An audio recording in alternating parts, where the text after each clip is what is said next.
Otherwise, Now, we may just start it up. now, if there is royalty within eyesight, simply call me Robert. Now, if there is royalty within eyesight, simply call me Robert. Now, if there is royalty within... And we are live. Hello. First things first, it's Deckel's birthday. Deckel's Happy birthday. birthday. Orf day. Barf. All right, we all have to sing happy birthday, Nope. but we can't do the traditional happy birthday song because it's copyrighted, so we have to make it up on the spot. You guys ready? Let's do it. Happy birthday from all of us to you. Stop copyright. Happy birthday, ba-da-ba-da-ba-hoo. You. Happy birthday. Happy birthday. Happy Yes. birthday. That's a beautiful Rah song. rah birthday ah, oh, ma, la la la. Wait, hold on. Deckel birthday la. Your voice is like a mixture between Fergie and Jesus. Can't even make eye contact with you right now. I don't think you've ever technically made eye contact. What are you talking about?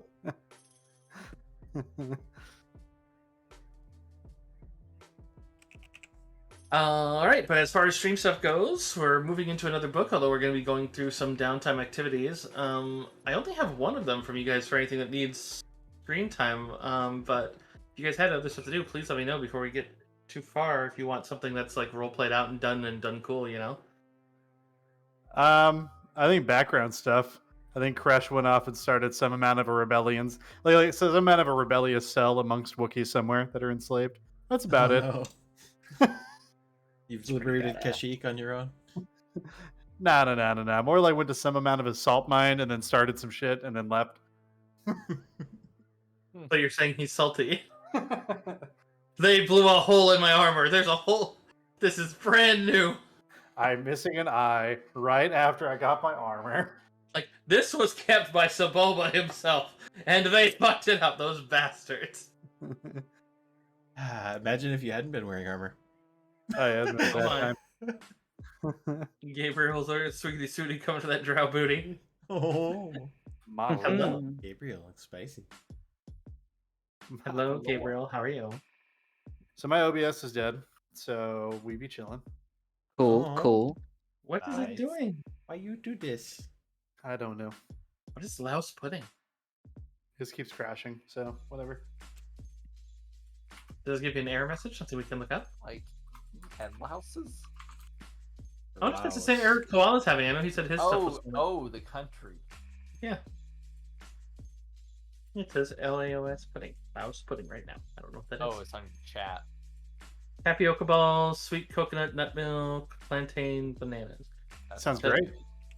That Those sounds sound good. fucking wonderful, yeah.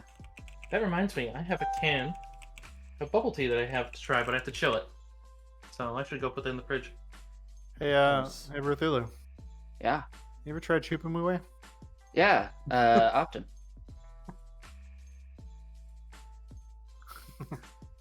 Silly. That's assuming that to the one that we talked about, you want to do that, right? Because you wanted to roleplay that out and have some fun. Huh? Brothulu. The stuff we Yes. talked about. You wanted that to be live stuff, right? Not like behind the scenes stuff that you could just tell the players about. I don't want to ruin anything. Let me ask you this. How much of it do you have planned out? I mean, I have a simple little thing planned out, but nothing terribly complex. But what's up to you? Then let me ask you this. Do we have other fun stuff planned out for today? I mean, if it's not the downtime in between movies stuff, it was just going to be launching into the next one. But Okay. Let me pull up our chat so I can remember whatever details I gave you, because I'm pretty sure we talked about it. spoiler-free version would be when you get the money for the tournament, which notably is sizably less. Which apparently there have been issues with the payout of that one, but still is enough that you would definitely be getting your payout from the gentleman who won, Captain Morose. But in any case, you guys would be getting a big chunk of credits. But we were going to be role playing, or we had talked about Ricky going to bring Oh a yeah, very expensive credit stick home. I am so down to roleplay that out. Okay. Yeah. I think the only thing that I really need is to buy materials to make a lightsaber.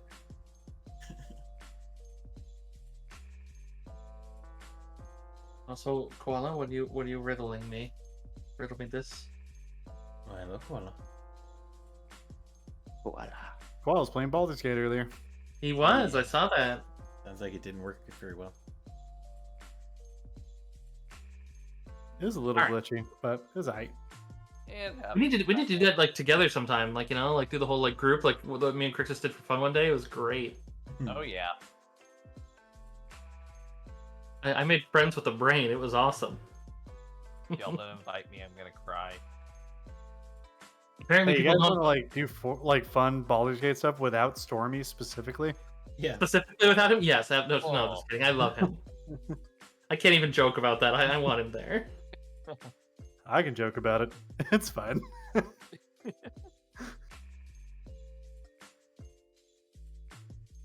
Game crashed at the end of the tutorial. I wasn't able to complete it. Oh.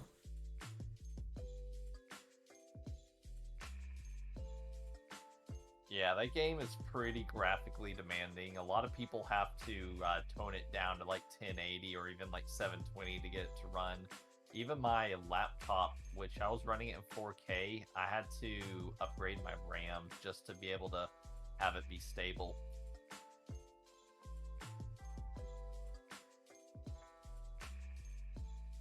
All right.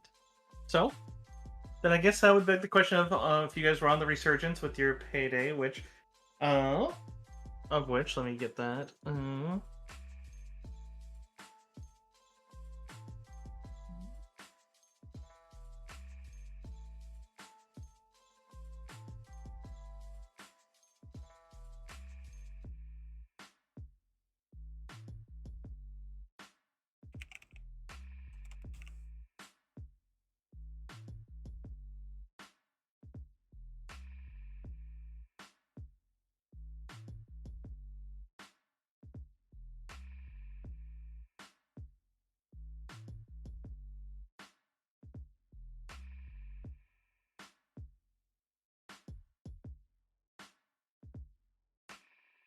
All right, Stormy, hit me up after session so I can make a perk Ye- reservation with you.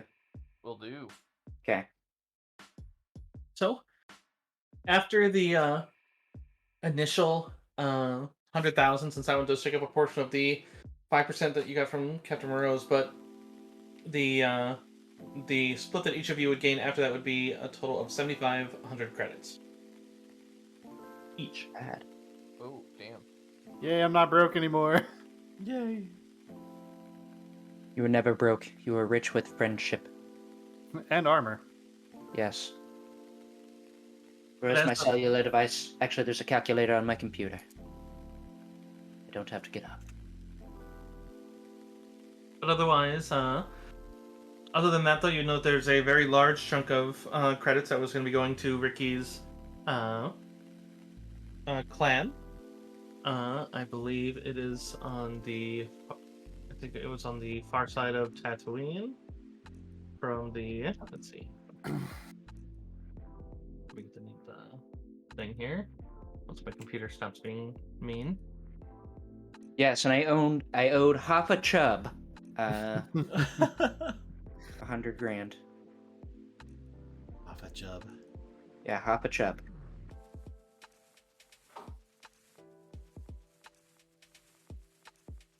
Really the Sick. best of. That's. It was one of my favorite conversations was Brothulu and I coming up with a hut name.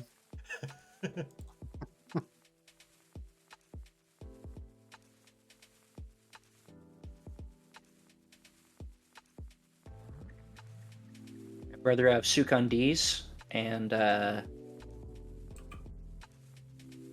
like Boofadies. Oh my goodness, you. There was one we almost went with. I can't remember what it was right now. let me go back to our chat history. I'll have to search his hut, I'm sure. We had a full day of this. I was literally taking breaks at work so I go get my phone and do this. One comes to mind. Ah.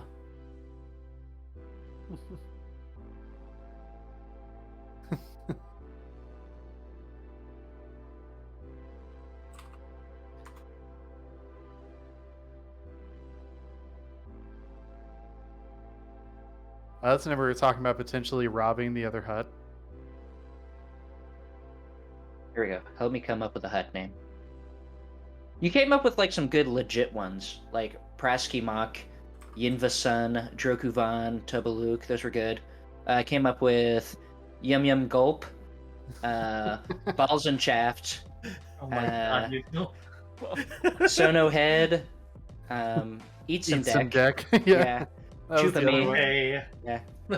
Yes, Chupa Me was the other one. That was what we Chupa all Me. said. We all said Chupa Me. Oh, you're my best And now I'm reminded by the reason I wanted to DM in VR chat. Never mind. So You can make faces at us. I don't know what's so funny. These are all legit. yeah. Yeah, it's the Huffa Cartel. Or the, Hoffa Cartel, dude. yeah, the Hoffa Cartel. Hoffa Chop. Hoffa Chet. I hate you both so much right now. I can't He's- even. He's pretty Nothing lazy. funny He's about not always really ready to go. You know what I mean? Not quite there. Oh no, bad. Stop. it. His attitude's pretty laid I back. don't want to. No, please don't get me. Okay, Stop. we won't. What? I don't get it. Relax. Anyways,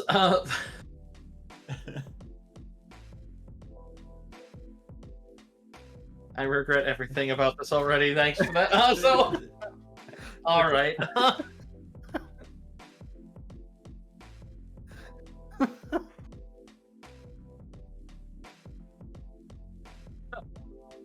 In this case, the half of the hut here, is in Mos Elrey, which is a settlement that is just a couple kilometers to the north of Mos Eisley.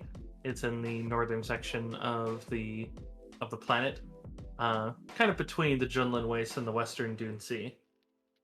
But rather small one there. But I mean, Java kind of owns all of it, so really every hut that's on Tatooine would be a kind of a lieutenant of his at best, since he's kind of defensive against anyone else muscling in if they're not direct blood, ever since his father passed it down to him. In any case, yeah, so whoever wants to go with to Mos Elrey may. Definitely. Yeah, Yep. can't let our Darth Ricky get killed. Or go full Darth Ricky. Yeah, Ricky seems to have a very lax attitude about all this. Like he's 100% confident. He's just gonna walk in there. He's already dealt with one hut, and they have no idea it was him. Because we've taken care of that. At least hopefully word hasn't gotten around. And he's gonna walk in there like a gangster and pay off this hut, and then he's gonna Still in the go pimp be suit? with his family. That's his plan right now. I expect you to still be wearing the pimp suit as you go in. Yeah, absolutely. Like that pimp suit's not going anywhere. Egg on his hand, swagger in his step. Not swagger, nothing. He's doing that like overextended walk that like Austin was doing in the third movie. Just that. You can just hear like, bum, bum, bum, bum, bum, bum, bum, bum, bum, bum, bum, everywhere he goes. He'd probably be real sentimental with you guys, like on the way back. Like, this has all been a really fun adventure. I'm glad I got to make lots of Amali with you guys, and I really appreciate all the help you've, given me to save my family.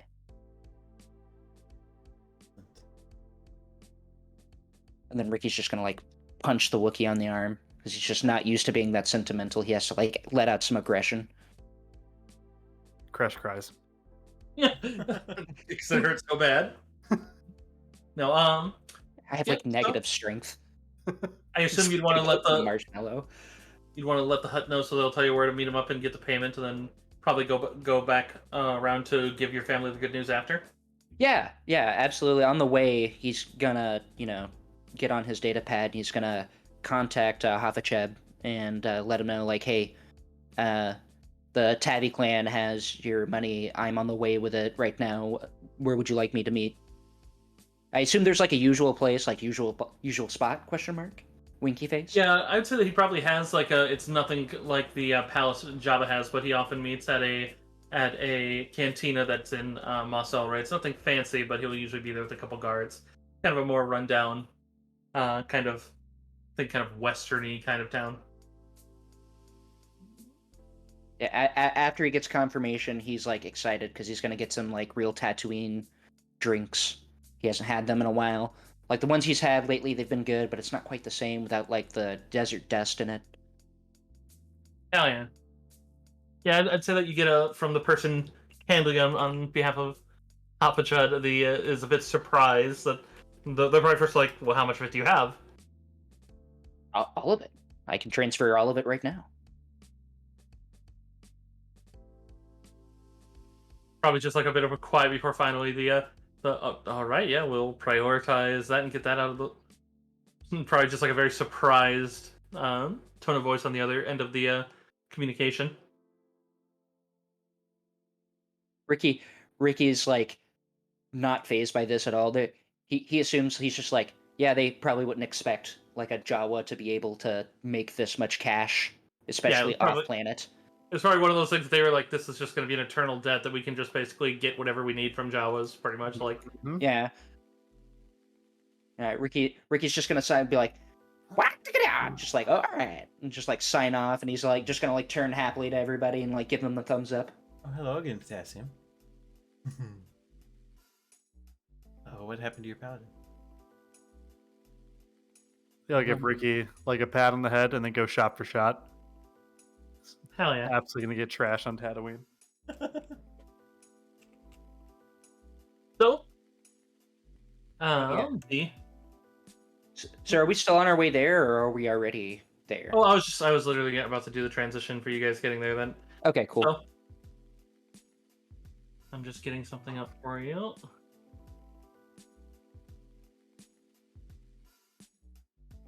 See if we can get a good skyline or something. Well, I'm glad you were avenged, at least. Sounds like one of your viewers bit the big one in their game. Yeah, Potassium, you know who played with us last night? Yeah, Potassium. Apparently, Was it a PPK or just his character? his character got their soul destroyed. Ah, Oh, Yeah. that's bad. That's rough. how'd that happen? I don't know. He just says a dumb villain. I don't know what that means. The boss arrives. It's actually Shang Tsung. Your soul is mine. Jim. Have I told you guys I've been watching fucking Dimension 20's Fantasy High? No. No, that's It's you know so the good. normal group I watch. Yeah, yeah, you're always posting pictures of fucking Brennan's face. It's so funny. Sorry, I just had to get something on there, and so we will move over to So, Mos Ray is a bit of a smaller one, so you're kind of more parked on the outskirts as it is kind of, I mean, it's rather humble compared to a lot of them, but it's, I mean, well known and regarded, at least since there's a lot of bigger name moisture farms and such, and as well as one of the standard places for crate dragon hunting, where the hunting parties tend to meet up and then get rowdy in one of the two. They have actually two cantinas, but other than that, fairly quiet. Go over here for a little bit of visual.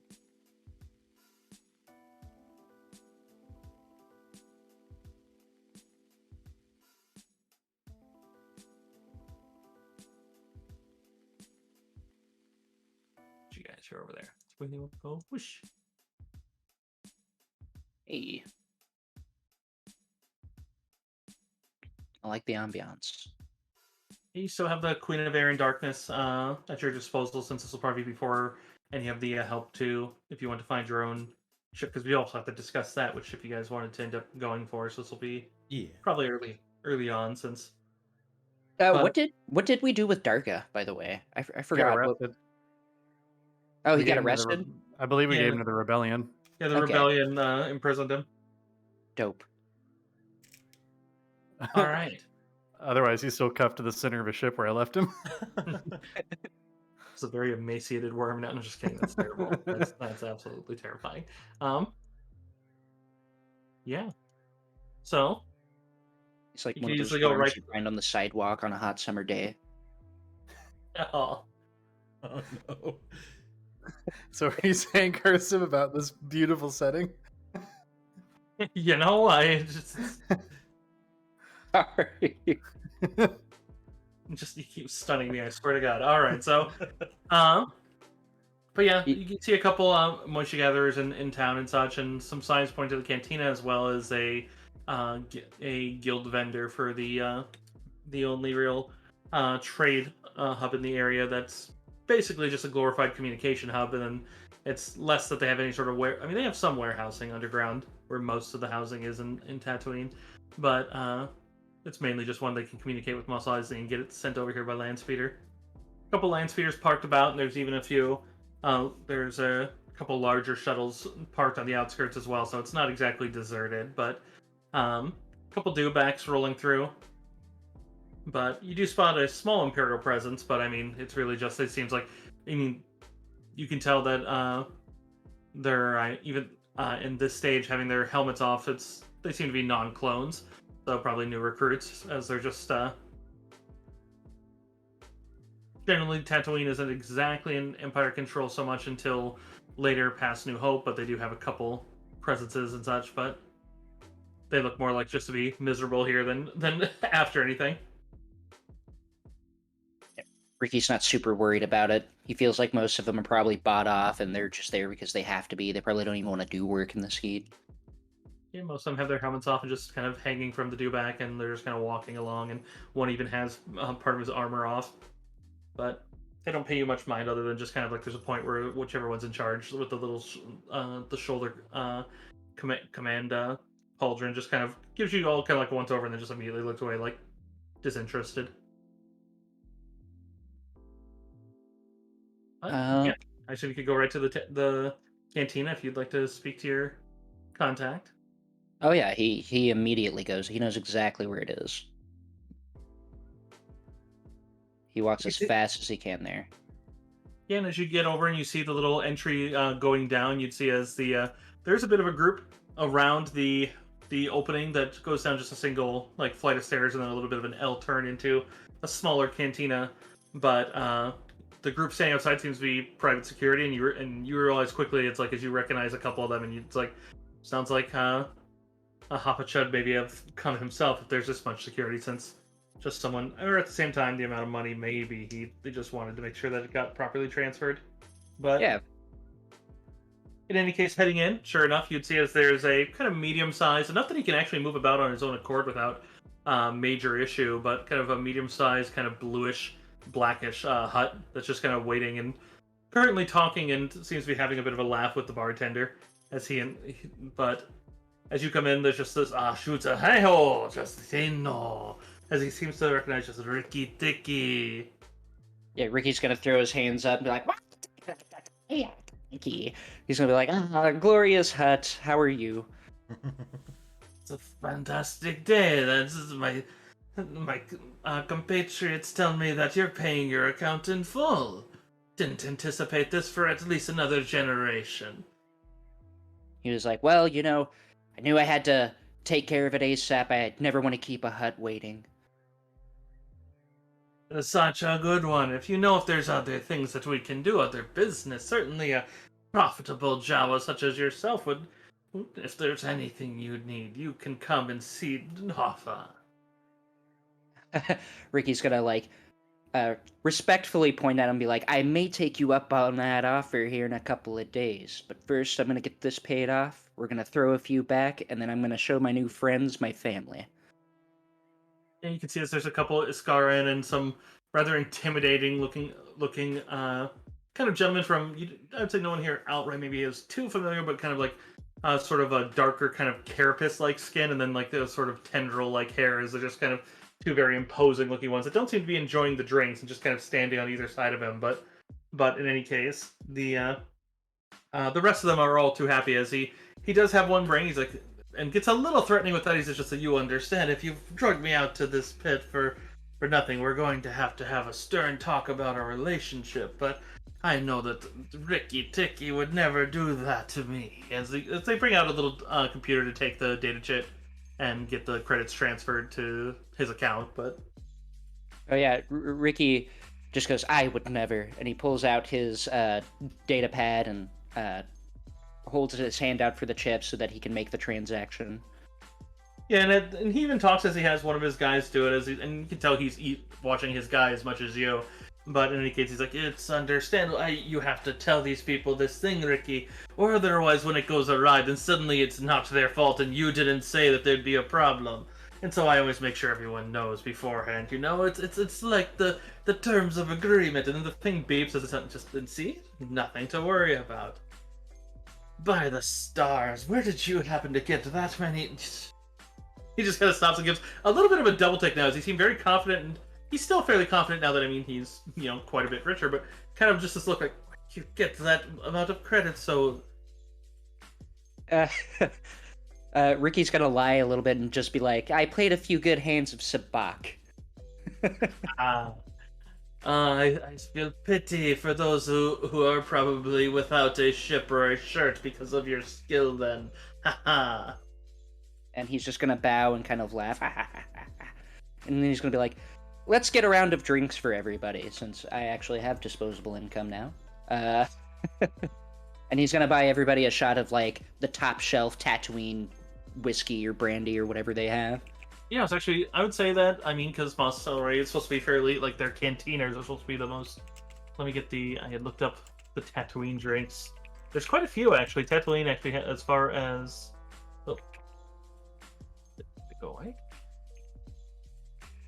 I mean, making liquor is a great way to preserve moisture, which Tatooine needs to do. I guess I navigated off that page, so I'm just going to reopen it. But Tatooine alcohols, there's quite a few. Most are hut ones, but let's see. RDs. There's something called a Bantha Blaster. Oh, yeah. Bantha Blood Rex. Or Bantha Blood's Fizz. Beetle Broth. Sorry, my glasses are a little smudged. A Bloody Rancor. A Baga Naga. A Dried Tatooine White Wine. A Gardula. There's Jawa Beer. Huttese Ale. Pali Wine. A Ruby Bleal. Tatooine Junko. And then a Yatuni Bosca. Wow. That's a lot. Yes. Ricky's gonna stick for the Jawa beer for himself, but he's gonna buy some of the fine champagne for everybody else unless they say otherwise. That's the RDs. Oh shit, RDs is Jawa juice. I didn't know that. Oh, I know Jawa juice. Nice. Oh shit, what? That's coffee. Jawa juice is coffee. Because that's in episode 2. Oh fuck. You want some Jawa juice? That kind of like... I love that. Did not know that. Fucking Jawa juice, baby. Yeah, That explains why they're so high strung. It's bantha hides mashed with fermented grains. That sounds delicious. A bantha blaster is a pink and green alcoholic beverage. Let's see. Bantha Blood Fizz. It's purified bantha blood. Yeah, so bantha blood fizz is there. Yeah. Alright, so let's get everybody Bantha Blood Fizz, because this is all technically blood money. It's basically it's a red champagne, basically. Oh, Sweet. boy. That's perfect. Yeah, fun fact, apparently Bantha blood purifies in a couple different ways, and all of it's very strong, potent, and one even is force applicable. It's very interesting. But it's said that's why the crate dragons enjoy eating them so much, is because apparently it gets very pure. That's how you get the best way from that one, is if you can do a sort of artificial crate dragon digestive. It seems like that's what they do when they eat it. I believe that was from Legends, because one of the creatures, they noticed that the dragons suck all the blood out of the banthas. Before eating them, too. So it's like, alright then. Can you imagine, like, killing a crate dragon right after that happens and just, like, getting that shit fresh? Natural made. It's warm. Ugh. That's some, like, Mandalorian level getting drunk shit. It reminds me of like orcs in Pathfinder.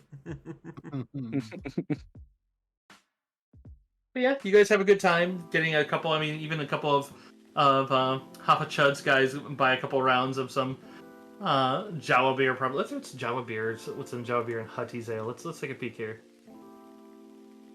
I'm also curious what these weird sounding ones are. Hutty's ale, made with real huts. Jawa beer. Imagine it's made with like Jawa fur. It's fermented grains and bantha hide as well. It comes out brown. It's served in cantinas. Okay, so apparently it's from Star Wars Galaxies. It apparently gives you a surge of energy similar to our ween, but then it gives a drunken effect afterwards. So you get very peppy and then very drunk. That sounds amazing. Yeah, it sounds like the shit. A Jaeger bomb. Oh, Four Loko. Original Four Loko. Oh wow, Hutty's ale is yellow and fizzy and served in mugs, and you have to drink it within 15 minutes or it begins to consume whatever it's in, as it turns acidic. It's Holy McDonald's shit. Sprite. It's McDonald's Sprite. Ruby Bleal. Oh, Ruby Bleal is the blue milk. Fantastic.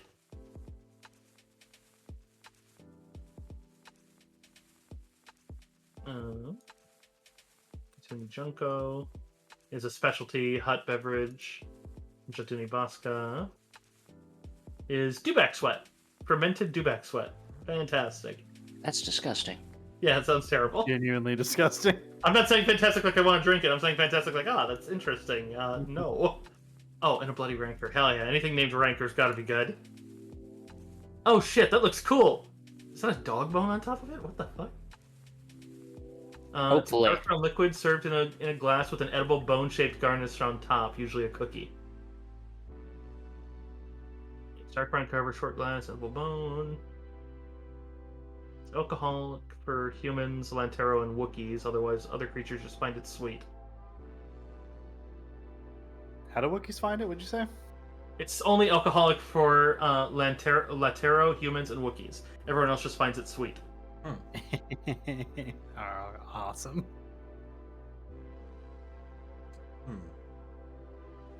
Is this supposed to do anything?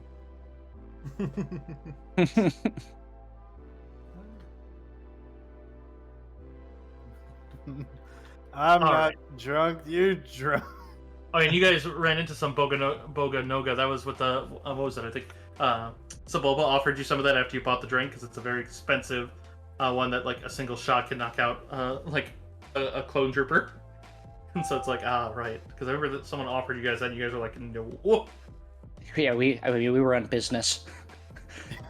Yeah, if I didn't have anything to do that day.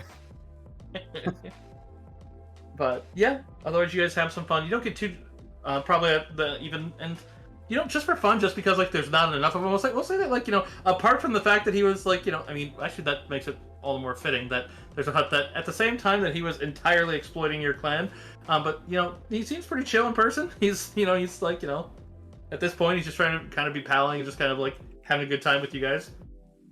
Especially now that we're potential business partners. Yeah, no reason to leave with bad blood if you're not like under his thumb. So he's just Pacific Punch. Yeah, I guess at a certain point Ricky's gonna be like, I'm so sorry, Hafa. We have to wrap this up here. We still have more drinking to do with my clan.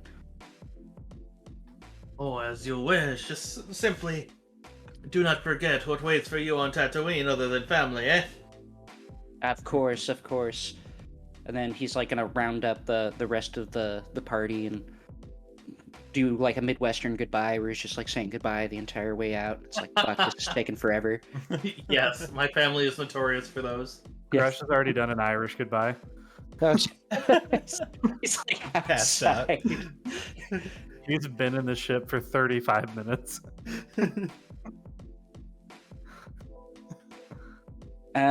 So Jawas are normally on, what are they, giant sand ships? Is that what they're called? Say again? What are the big sand ships that Jawas are always in called? Crawlers? Sand crawlers. Sand crawlers, thank you. I could not remember crawler. So, like, I know those things are always traveling, but I don't know the lore if they're always traveling on the same route or if they use different routes or what. different routes because they want to check different areas, but they do try to stay away from other ones. Jawas are very respectful of Tuscan lands to a point. They will battle over them because Tuscans tend to be more prolific and expand in on Jawa territories, and the Jawas try to avoid and to the point that they have to fight. But they do otherwise go on a predictable but wonky path to make sure they're checking all of their territory for anything that may have shown up and been uncovered by the sand moving.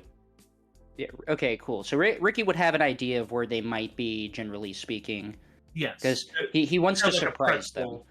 It's kind of like a pretzel kind of design until they find stuff, and they use set physical landmarks that are almost never entirely covered, or they could even be potentially sensed by basic sensors under the sand, and then they basically use those as landmarks to determine their route. Cool.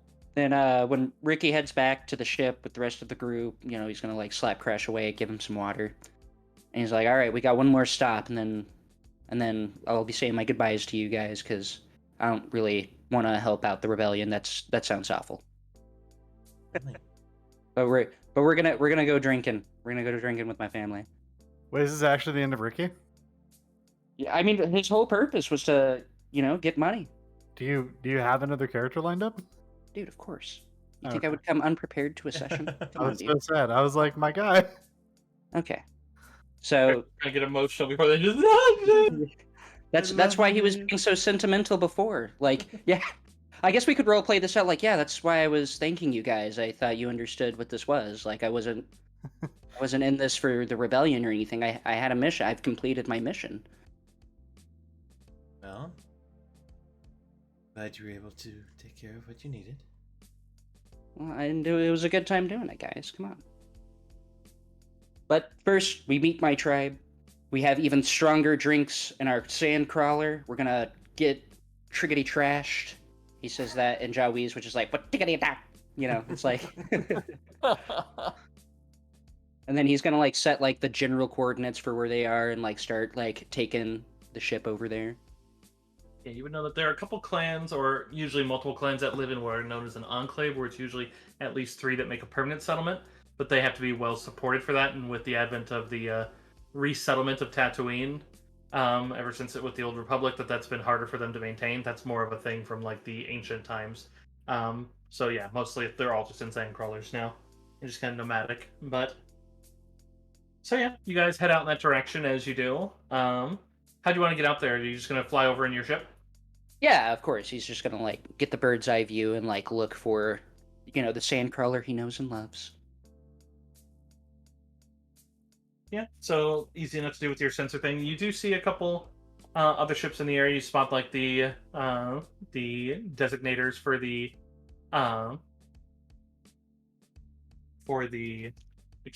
shuttles that you saw in El Rey. And then like it's easy enough, I'd say, to ping it out as you get into the relative area, as your sensors are able to pick up some large metal objects that turn out to be just some crash ships. But otherwise, then as you move on to another, you do spot one that is moving decently slowly, but it seems to be picking up more speed than you're anticipating. But Would I recognize that as like, it's probably my sand crawler, right? Like, yeah, probably. okay, yeah, he's gonna. I guess he should try and hail them first, but so he's gonna try and hail the sand crawler first. That Yeah, I'd seems imagine you guys have a set channel at the that you guys normally talk on. Yeah, so he's gonna try and contact and be like, he's gonna be really like exact. Guess who's here? I brought tamale. Go ahead and give me a use computer check. Okay.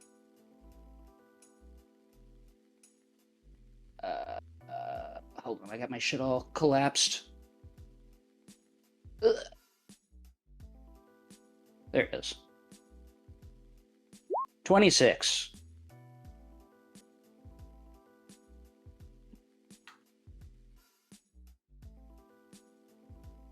I was just changing something with the music a bit. So, that is if it plays the music.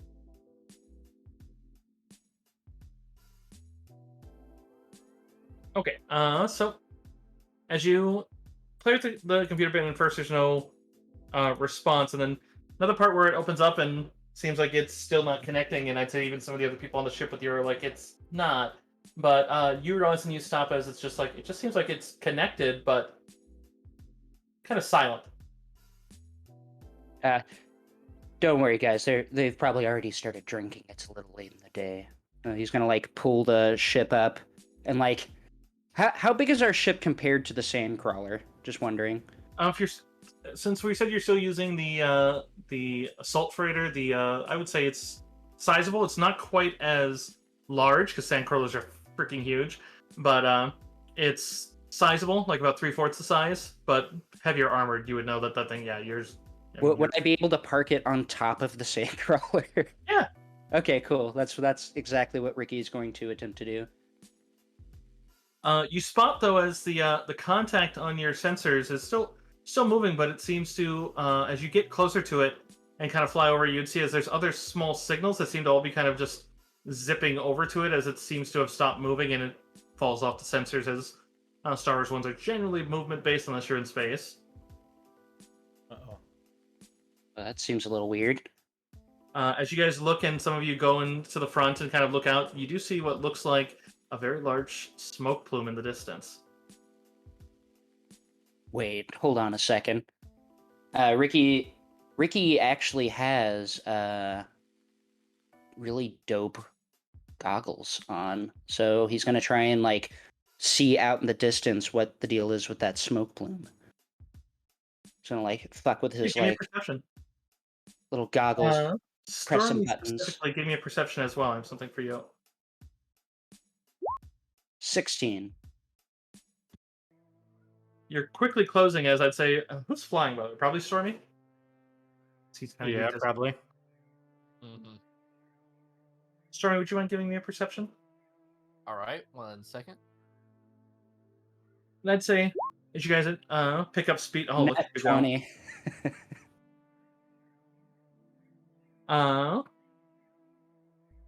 The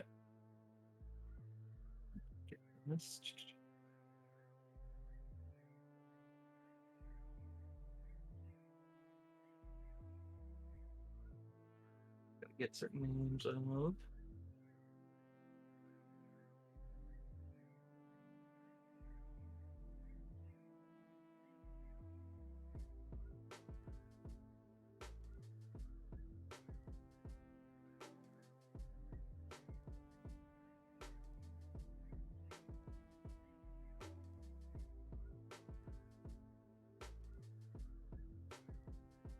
I apologize for the delays. I just want to make sure I'm not using the wrong things here. All good. Okay. There we go.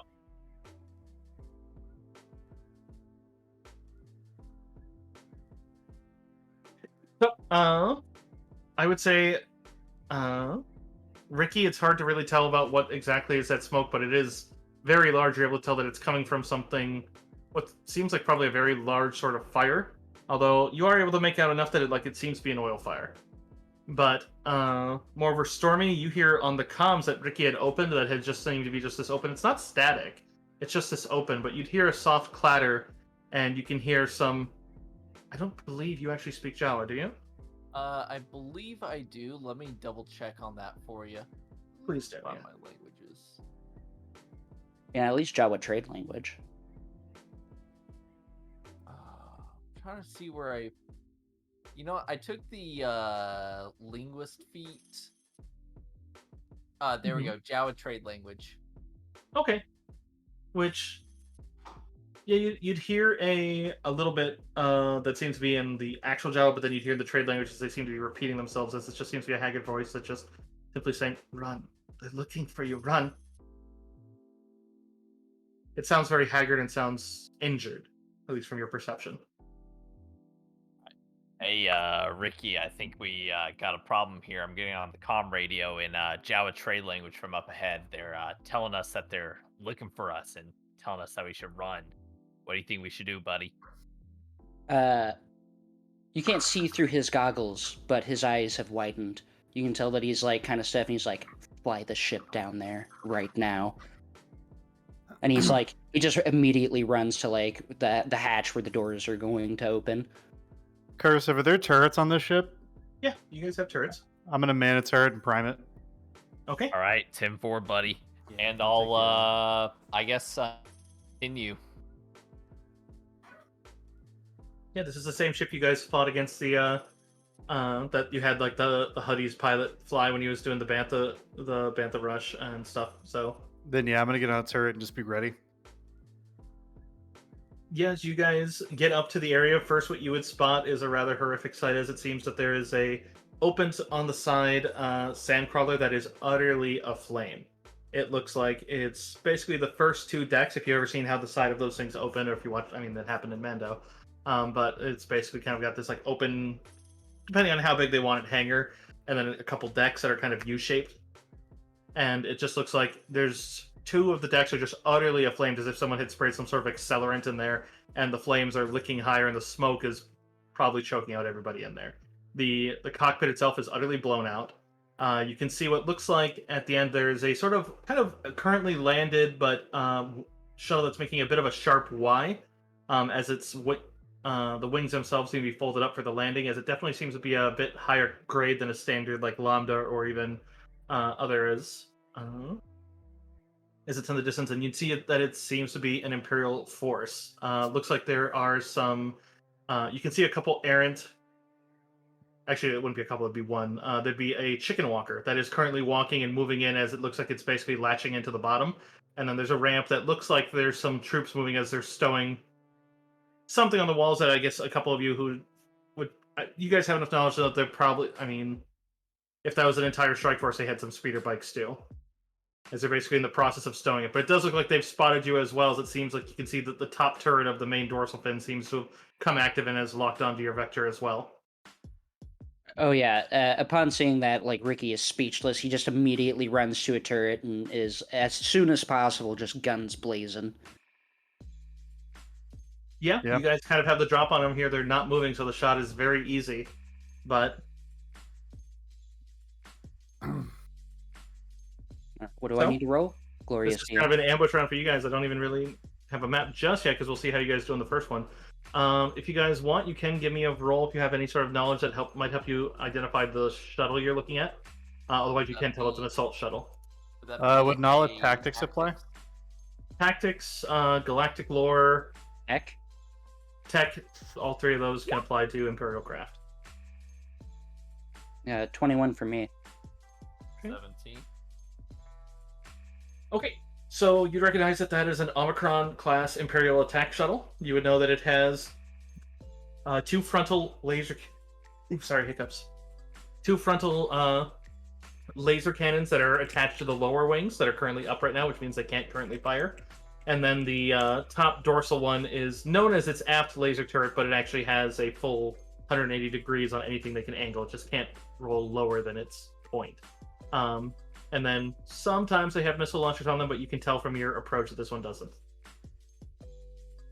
Got it. I'm gonna start shooting for the crazy turret up top. Yeah, you could definitely take a targeted shot and try to disable a certain piece. I like Can to I focus make fire whatever a- Ricky's shooting at. Can I make a pilot check? Yeah.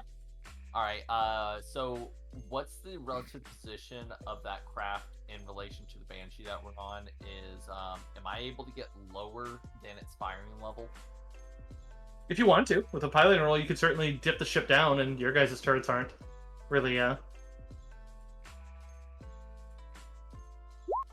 So if you want to, oh yeah, easily done. Everyone else feels a bit severe sense of vertigo for a second as you dip down and then kind of blaze past, not close enough to cause any damage to the sandcrawler, but kind of as if you were coming from its exact same vector, poetically so, as you're coming on behalf of it. But Yeah. That should but- at least now put us out of their line of fire. yeah, I would say probably you can hear some panic. You can see quite a few of the stormtroopers moving to. You guys will still have your drop. All of you will get your first turn, but the stormtroopers are moving to try to grab any weapons heavy enough to try to fire at you. As I see this massive blockade runner freighter coming at them. Yeah. What would I roll to attack for?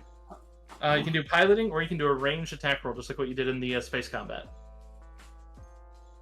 That was so long ago. I don't remember. What would I add to the range? Just my dex? Yeah, it was just like using your guys' pistol and stuff, and then you guys were rolling Okay. 3d10. All right, it'd be an 18 to hit for me. Because of your piloting roll, Stormy, you actually keep in mind you can attack because this is basically dogfighting against a stationary target. So in your case, it's just that art counts as your attack roll too. So because you're getting on what is effectively the so. Oh, sweet. I'll just roll damage then. Yeah, as long as you guys aren't rolling terribly low until they launch, they are literally at your mercy. This is why, I mean, Well, I got a 23 to hit with 7 damage on 3d10. well, you crit because your piloting roll was a 32. That's your attack roll too when you do that because that's basically a dogfighting, except in this case you're facing a non-moving target. So, so the fact is you basically just have to beat a DC 10, which you did. So yeah. Is it 3d10 plus my it says 3, which is half my level, because I guess I'm proficient in piloting skills. Do I get 3d10 plus half my level, or is it just straight 3d10? Yeah, because you guys all add half your level to your damage rolls. Every damage roll you do, because the bad guys do that too. So, Okay, then 27, and I guess since it's a crit, it's times 2. his was a crit. I was not saying that. Oh, okay. You guys Oh, shit. still need attack rolls. You gave me a dex. Oh god, Miria's ready to get some too. Crash, did you want to roll yours too? Yeah. I guess. I Oh, only you do, gotta roll your attack roll damage. too. Ah, there you go. Let me get their stat sheet up here because man, I don't even think they're gonna get around. They Yeah, Mira they just picked did. the wrong day for this. Mira did 42 damage. Stormy did 14, but Well, plus the I guess half my level. oh, so you did 48. 48 damage. Jesus. And 17 from Crash and 24 from Ricky. 1 second here. I'm just getting their official, and I was trying to get this for you guys. That's an Omicron class. And they actually exist in the X-Wing TIE universe. They're just a little bit wider on the dorsal fins. Since being Declan posted on one of those for the art thing, but I'm not trying to track super hard, but where would we add like to our existing like attacks and stuff, like the half your level? Like where would you add that to? I think it's the damage. Well, right, but okay. It. Like would you put under misc? sorry, I'm just trying to find the damage we're dealing here first, and just so I can, and then I'll help you with that. Okay? Mm-hmm. Is it not already adding? Well, if you're Oh, it doing is it, actually. like, yeah, it usually does it by itself. It's just Sorry. Oh, yeah, it already added it for you.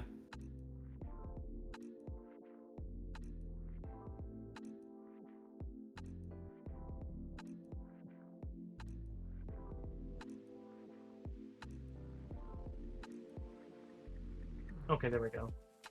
Hold threshold to 30, so that's going to be 2 critical hits on the systems. And that's going to be sizable damage, and since they're down and they got their ship open, the shields aren't active either, so you are literally just dealing all damage this first round. So, I need a d6 roll from Stormy, from Miria, from Stormy and Miria. Reroll Stormy. 6 on the dice. Yeah, re-roll it again if you would. Okay, 10, 4. That's You roll it another again? 6 on the dice. And a 2. If you rolled another 6, you would have been going straight to jail, man. It's a good thing. No, because 6 is you roll twice more, and then both of those systems take damage. But Oh shit! but 2 is, keep in mind, 2 is reactor, because 1 is nothing, and so you've already hit the reactor at that point. So Stormy just crippled the ship. yeah, the ship itself might actually, it has to save or just blow up right now, so it just might blow up from the back end. But and then yeah, those shields are never getting back up from Miria's shot too. So Miria crippled the shields. So even if they launch, they are going to be really limping, and they're never getting to hyperspace without that. Okay, they don't immediately explode, but that is a ton of damage, as there is a sizable explosion that kind of cooks the interior of the cargo hold. The Lambda can survive that, so it isn't entirely done, but that explosion... Okay, that is simply just a fort save for everyone in there. You don't roll damage. I hope So- there's no prisoners in there. Nobody takes Jawa's prisoner, man. No. Well, If you're- I'm just saying, I hope your family's not in there, captive. They're not. There's no way. And if they are, they won't be for long. Dude, I'll go on a Jawa save mission. Are you kidding me? I could just swaddle a bunch of Jawas. Okay, you can see a couple of the stormtroopers have survived, and it does look like the ATST has detached and is basically re-extending its legs to try for an engagement. But it is still currently just underneath its belly. As you guys do a flyby, this will basically be you kind of having to peel off and curl back around, but the turrets will still be able to turn next round. Stormy, I would say it would be a 25 to get you back into firing position for the On forward. a pilot roll? Yes, but this will be against initiative against all of them then, so if you guys would, please roll me an initiative roll. Let me put my guy on the sheet. We're going to put it for the pilot in the shuttle, trying to save his... Okay. Thank you, Ash. Yeah, birthday. Birthday, Star Wars.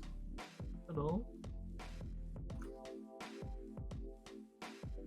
I just realized that I haven't had 5 force points for every level. It's supposed to be 5 plus half your level, right? I Yeah. believe so, yes. Depends on your class, I've but been using 5 force points at every level. yeah. Well, now you'll have more. Sorry about that. That's all good. I haven't had to use too many, except in gambling. That would have been nice.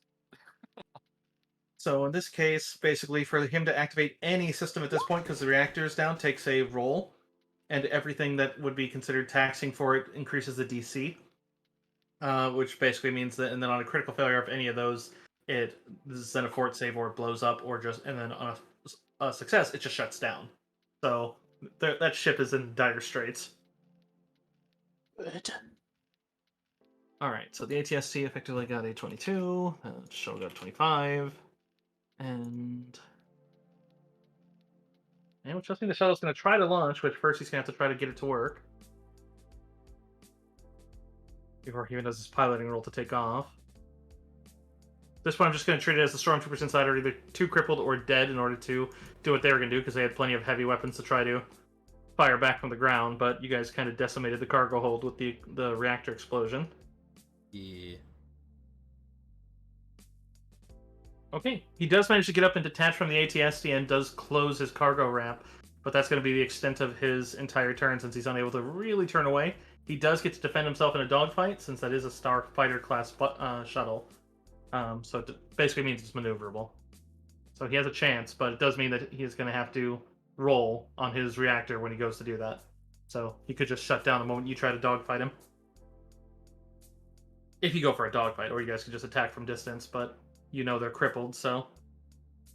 Miria. Yeah, I'm just gonna target the shuttle again. Actually, you know what? I'm gonna have faith in you guys. I'm gonna target the ATST.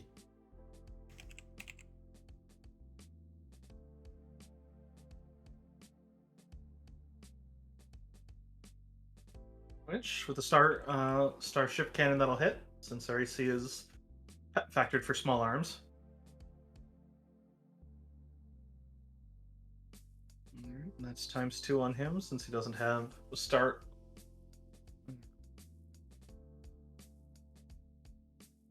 Go ahead and give me a d6 roll for him.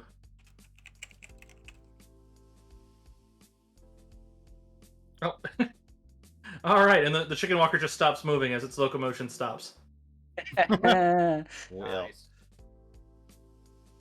I mean, they do have ear cannons, but those things are not going to be able to pierce your hull, let alone your shields, so... Sitting chicken.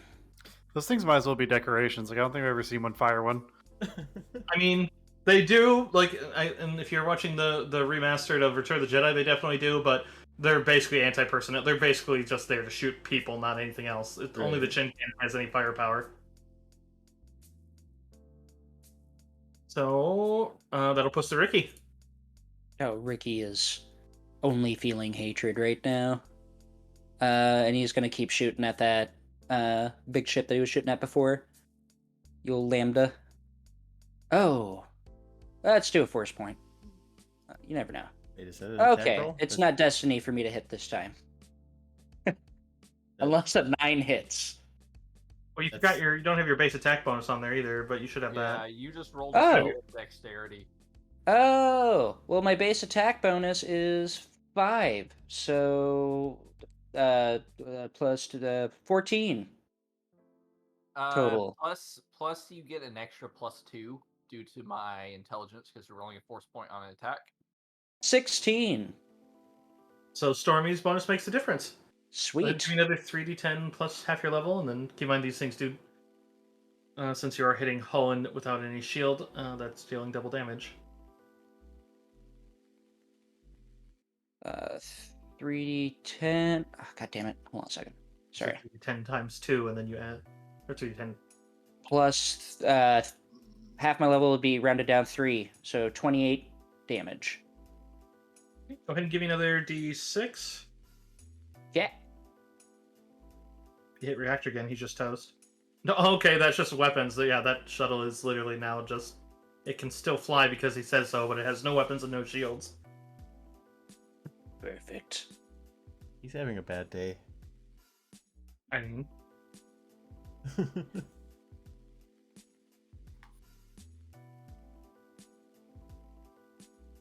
personnel cannon could only damage you on a crit, and only one of them is going to be able to have a shot because it'd have to swivel and peel off to get a shot at you because the other one's on the other side and it can't turn its head.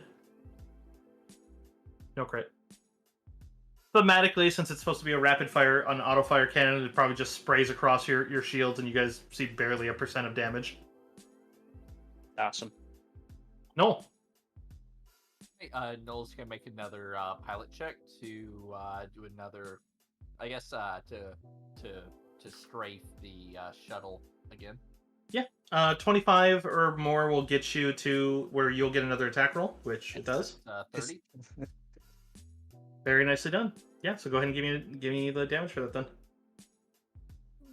Blam. I So, think damage is right. 26. Yeah, I like that. And that is a total after his 25 times 2, so 26. Yeah, with that one you see another explosion from the back of the ship since it's not a total decompression. You just see as it loses its engine power and just nosedives back into the dirt.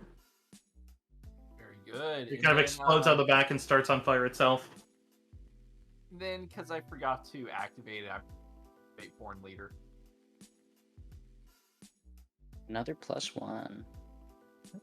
All right, that will conclude my turn. Wants us to crash. Is so the ATST is dealt with. The shuttle's still up. The shuttle just crashed into the dirt. Is there any other targets that are like really combat ready? I mean, technically the ATST is firing a single cannon at you, but it can't move its head or walk right now, so...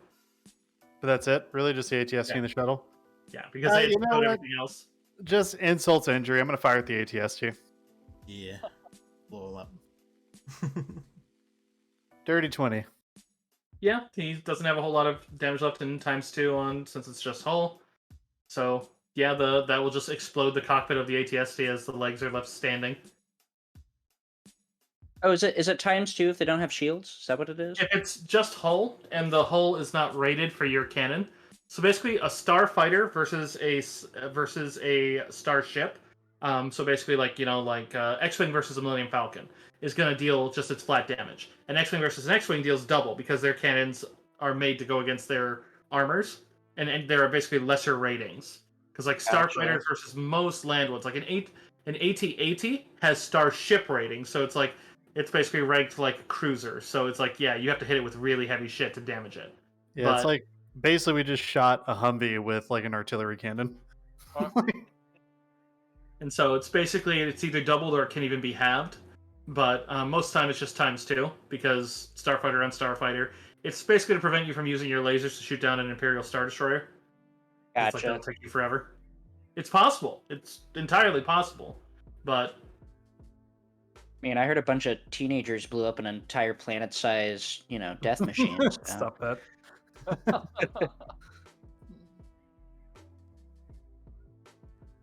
1 second. I just got a text. I didn't see what it was.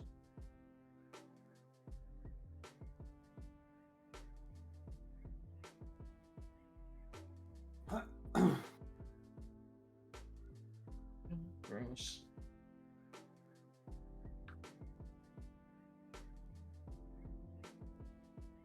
All right. Yeah, which leaves just the shuttle storming. You don't know if anyone's alive left in there, but it's the backside of it's the just starting on fire a bit, and has its own. Its fire is more blue. It's clearly coming from the reactor at this point. Actually, I do got to roll against that one because it could just go critical and explode the whole damn thing, but no, it's still there. But yeah, you guys like to investigate? You certainly can. Yeah, you just hear Ricky screaming from the fucking turret. He's just screaming, "Park the ship, land the ship!"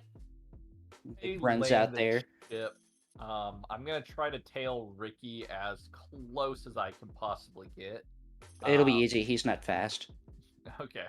And He's got little legs. Just to make sure that you don't do anything in like the heat of anger. No, That's Ricky. gonna cause problems. As soon as the doors open, Ricky is outright sprinting to his sandcrawler. He's going to like the immediate first body he sees, and he's like checking to see who it was that was still alive. Yeah. If I think he it would can have find followed him anybody. on foot. And he's looking for the guy that was telling them to run, and to like the first Jawa he finds that's just like dead on the ground and stuff. Like he just kind of like kneels down and just like trying to shake them awake, like what? And it's clear that they had a couple of them lined up, and seems like a different segment as they have. I mean, you still see the remains of what just seems to be like a sun blocking section that they even just kind of left there. They didn't pack it up, but looks like there's a group of them that was kind of lined up and very likely executed. Where it looks like they were probably interrogating some out front of it, and the interior where there's a lot of fire, but on the back starboard side, on one of the openable wheel pegs that are also kind of like storage, that it looks like it's pulled out, and you'd see that one of them had pulled out one of your cousins had pulled out a long-range communicator as they were trying to, and you can tell from going over and looking over, not going to make you roll on it to see the prior channels, as they had basically been trying pretty much everything that wasn't Imperial to try to basically call for any sort of help until, and you'd see as there's still one, and he is still barely alive, but he's very heavily wounded. Oh yeah, he picks him up and he's like, He's unconscious. cousin. He's like trying to shake him awake. He's like, cousin, wake up, wake up. And he does. His eyes kind of illuminate again as he looks up at you. Yeah, he looks his cousin and the dim flicker of his eyes behind his lenses, and he's like, "What happened while I was away? What happened?" He just kind of shudders a breath and just looks and just sworn to dust. They were looking for you. They thought we would know where you were. Oh. Ricky is just heartbroken. He's like, "You're gonna be okay. We're gonna get you out of here. I'm gonna get you patched up, man. We're gonna have a couple of beers. It's gonna be good." Well, can you help him? He just kind of reaches up. He's like, "Is it's okay?" Doesn't seem like he knows on the other side. It doesn't seem like what?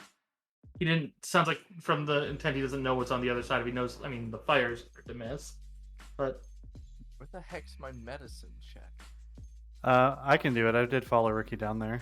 I mean, I'm looking at my skills right now. Treat and injury. yeah, treat injury is the skill. It's second from the bottom. Ah.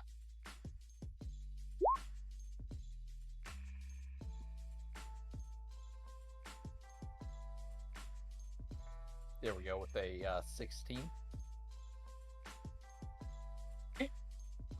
Noel, you try your best, and as you do, and he does seem to get better a bit, but there's a point where suddenly he just kind of reaches and just kind of grabs onto Ricky's hand to kind of give it a. There's a bit of a squeeze, but then the light goes out in his eyes for the final time.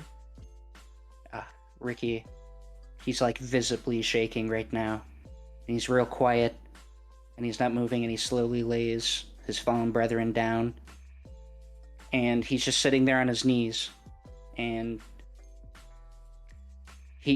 without looking up, he slowly stands up, and he kind of like rubs where his face would be into like the little blackness of the costume, and you can just hear him muttering in like pure Jawa. Anybody who can understand it, it's they're all gonna die, but it's not. He's not talking about his comrades. He's talking about the Imperials right now. He's just like, they're all gonna die, and he's just like really quiet, and he kind of just slowly walks away back onto the Queen, and just not say a word, just real slow, not even like full speed walk.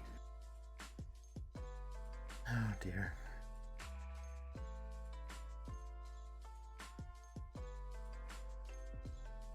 Things just got dark. Are there any Imperial bodies nearby, or any amount of like evidence of what kind of order they got, or who gave the order specifically? I would say you can see some as you investigate the scene.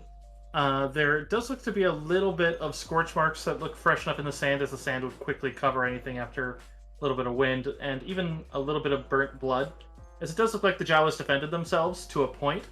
I would say that'd be a kind of CSI level, but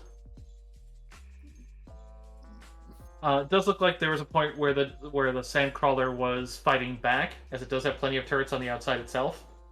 But most likely, just common tech knowledge will tell you that if the damage that the cockpit of the sandcrawler has sustained, there's no way they were able to fight back once that cockpit was blown,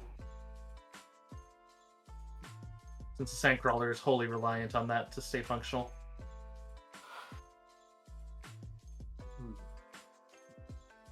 Doesn't look like any stormtroopers fell in this assault. Got a quick question for you. I took the feat Wicked Strike, where I can make a second, or I can attack a second target after hitting the first. Would that have extended to my piloting? I think so. attacks? All the other feats normally do, Oh, okay. I Well, didn't know that. as long as it doesn't specify a melee strike. Mm-hmm.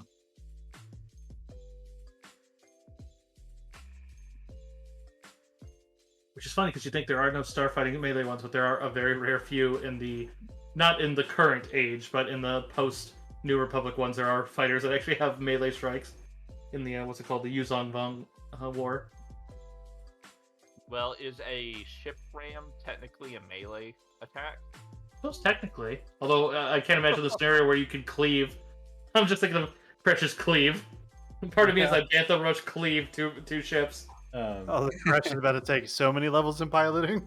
Wicked Strike is a melee attack. Yeah, a melee attack. I see that now. All right, fair enough. Yeah, I'm gonna drop that one then and rethink.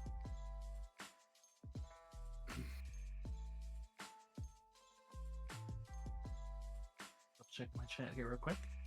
Okay. Make sure everybody hydrates after crying. Yeah.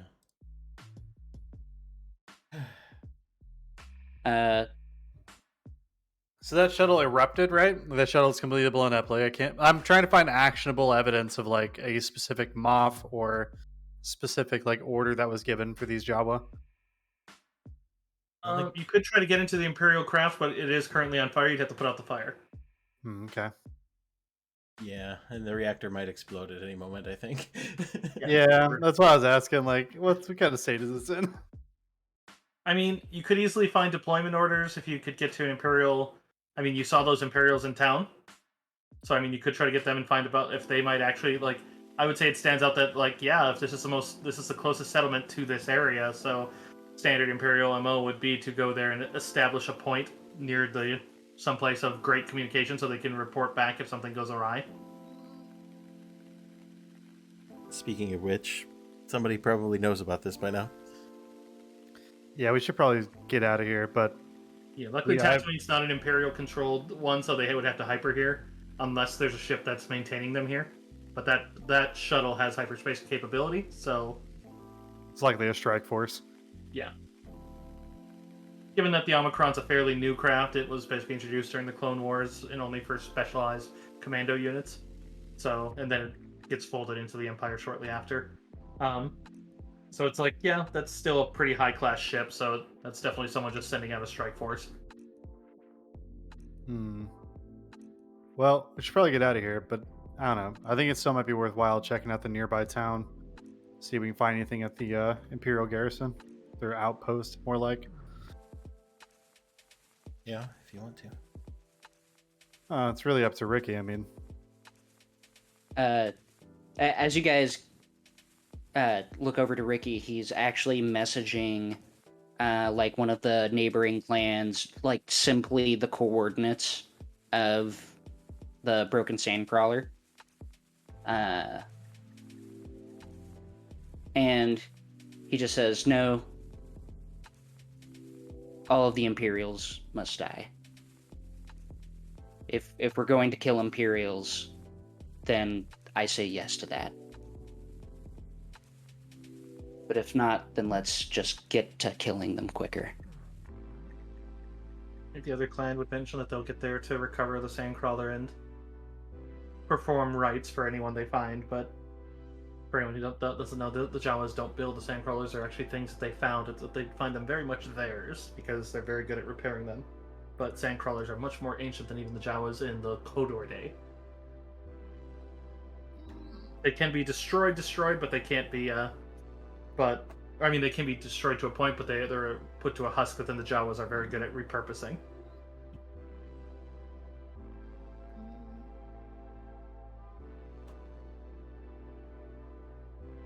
In a couple of the books, it's the only things that the Jawas will actually get pretty pissed if you try to keep. They don't like it if someone else has Sandcrawlers because they consider it part of theirs. they're part of their heritage. Yep. Pretty much.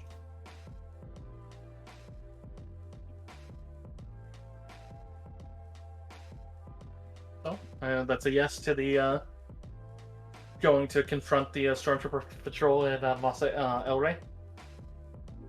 Yeah. I was just suggesting. I mean, it's well, once again, ultimately up to Ricky. And if he just wants to indiscriminately go after Imperials, like, I'm down. Oh yeah, that's all he wants to do. If he sees Imperial uniform markings, logos, he hates that thing. He wants it to die. At this point. Entirely reasonable. But as of like current moment, Ricky, he's not like logically thinking right now, so it's probably not wise to let him make decisions. Right. Yeah, keep Well- in mind, like, while not Imperial controlled, like, you'll probably have to confront some law enforcement there if they do find out that you just like go into wherever they are and murder them. But I mean, at the same time, you might be able to vie for what happened. Out of context, you guys just want to go on a murder hobo rampage. Like I'm not gonna say no. You know. Yeah, there are probably Imperials coming, but they, like I said, they have to come through hyperspace, which is not. I mean, it's a fast travel, but it's not that fast of travel. So, you probably have some time. But I would say, Kresh, because you wanted evidence, you could just take pictures of the wreckage. There's an Imperial like Walker husk, and the ship itself still probably bears some markings. Okay, then yeah, I'll do that. Just try to find any kind of like serial numbers that belong to battalions or like legions. I forget what they call the actual like groupings of. You get what I'm saying? Like the companies. Yeah, they use code numbers that the Imperial computers and droids can identify them very easy, but it's difficult. The Rebels get very good at it later, but technically the Rebellion isn't in full force yet right now. Like, it's Oh, barely... you know what? I think I'll take pictures of any identifying markers of the wreckage, and then I want to send it to what's the name of I'm sorry, what's the name of the droid that runs the information? Which? Yeah, I want to send it to him and then ask for if he has any information as to like which particular, Imperials these are. Yeah. I'd be okay with interrogation, but I'm not really looking to go just kill people for fun. It's probably best if we just don't do that, to be honest. Like, it's going to end up being a lot of hassle. Gonna turn into a session of Grand Theft Auto on those hot summer days with your buddy back in the early 2000s. That's what it's gonna turn into. And now will- just thinking of GTA 3 flying the tank. Yeah. Yeah, this will end up with a 5-star rating, and then someone blasting nonstop with a turret. So, probably better if we just don't do it. Hey, Chris, remember farming Black Hat status in Red Dead 2? Yeah. We found a ladder in, what's it called? The freaking city, that the cops, to get up to us, would all climb without looking at us, and then we just sat there farming. Oh, standing. Yeah, I ran out of ammo. I don't need to instantly become a Sith today. Yeah, let's just put a pin in that one. I'm switching out that feat for just Force Spoon because I couldn't really decide what to take, which will just give me some extra Force points, which works well with my I can give my Force points to really anyone else anytime. Absolutely, Stormy. Perfect. Also, side note to the rest of the party. Gotcha, bitch. Gotcha, bitch! Yeah. That was the end of Ricky. Gotcha, bitch! Welcome to creating a fucking tragic backstory 101. Yes. Unfortunately, I think it's further down the Darth Rithki path. Yeah. Yeah, but I mean, that's good character development, though. Maybe one of you will tempt him back to the light. Maybe. Maybe. As of right now, it's the light's best tool. It's an angry Jawa. It's a good thing the fucking Imperials murdered all of his friends and family instead of the rebels. That's all I'm saying. Yeah, it was the Imperials. It wasn't just the Hutts, like, mad that they lost their slaves. No. Why would it ever be that? That dude's in jail. The Hutts are honest people, okay? Well, the sad Nothing- state of affair of it is Darga did turn the Imperials onto you and basically like, oh, they killed your lieutenant. And so it's like, indirectly. Yeah, it is kind of his fault. Because the Imperials were chill with you guys. It's apart from the Sidious, which, if you don't know, the Inquisitorius does not talk about their targets. Because they might have to go after, like, a moth. And so it's like, oh, yeah, we don't want them to know.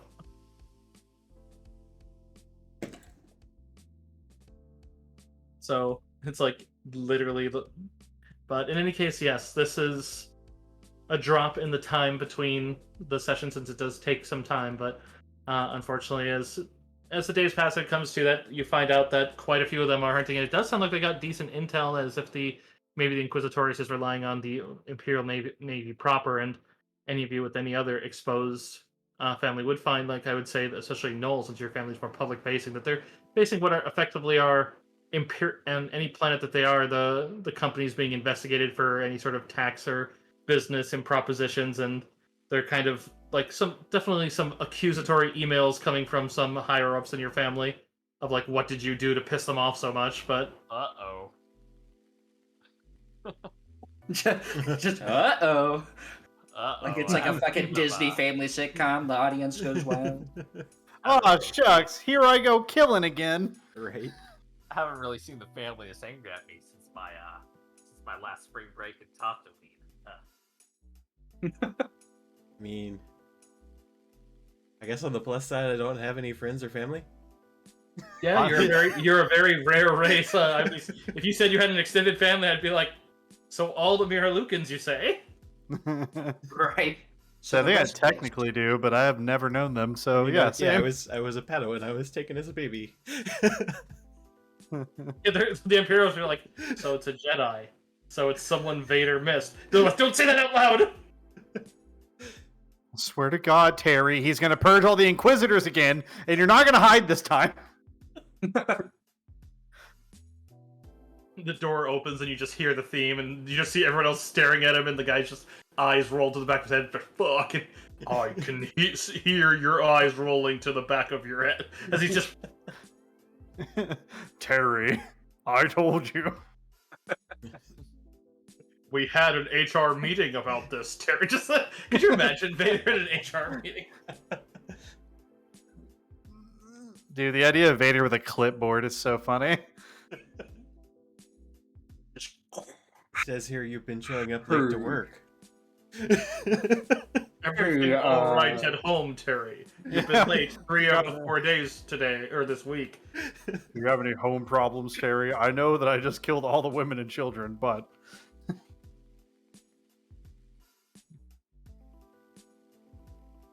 Well, let's take a team effort to get you here on time tomorrow and finish the work week strong, all right, Terry? I hate that. I hate that. Vader's an inspirational boss. I hate that. Wasn't there like a mini series online that did that where it was like Vader was a really bad boss? Because I remember that was a achievement in the Force Unleashed game where it was like if you killed 500 stormtroopers in the first mission as Vader, then like that was like an achievement. And it was based off some like net series. I don't know, but I need to see that. Yeah, Sam. It was Vader like with like a suit and tie and like a mug that said like something dumb, and I remember it was like I'll have to look it up afterwards. All right. Now I'm just thinking of the old Troops video where the stormtroopers were like just good cops trying to do right, and the freaking everybody started shit with them. I mean, yeah, there's a clip I remember on YouTube where it's a bunch of stormtroopers that are actually good guy ones. Like it shows like it takes some time before and after to show them doing nice things for the locals, and everyone just hates them. And it's like, and they're all just like, yeah, we know why. But and then when they go to a bar, they're just talking about the Star Destroyer and how it was an inside job, and like it was supposed to be right after the first one blew up, and they're talking about how it's like that was Vader's son. He denies it. I'm not even certain he actually knows it, but I'm telling you, I heard them on the comms from my friends saying they said Skywalker. He's like, that was his name beforehand. I was there, and just that it was like they're getting so pissed. He's like, do you know how like and like kind of doing the clerk thing? Do you know how many just like one of my best friends, she worked at just a convenience store on the 3rd level above the ring, and she blew up. Like, and Vader just happened to be the only one to survive. It was so funny. So if you guys like, I can get a list of other ships, though, because that was the other thing we were going to address in the little downtime of what ship you guys wanted. Oh yeah, VCX Light Freighter. Oh yeah, say VTX or BTX? V as in Vato. C as in cat. X as in xylophone. VCX. It's a VCX 100 Light Freighter. Oh yeah, it just popped up for me. Oh yeah. Oh yeah, right. I remember this, and then I found the deck plan and got all excited, and so I was like, "This deck plan's make it a lot nicer for me." Oh yeah, it's a great fucking ship. And you can get an auxiliary fighter for it.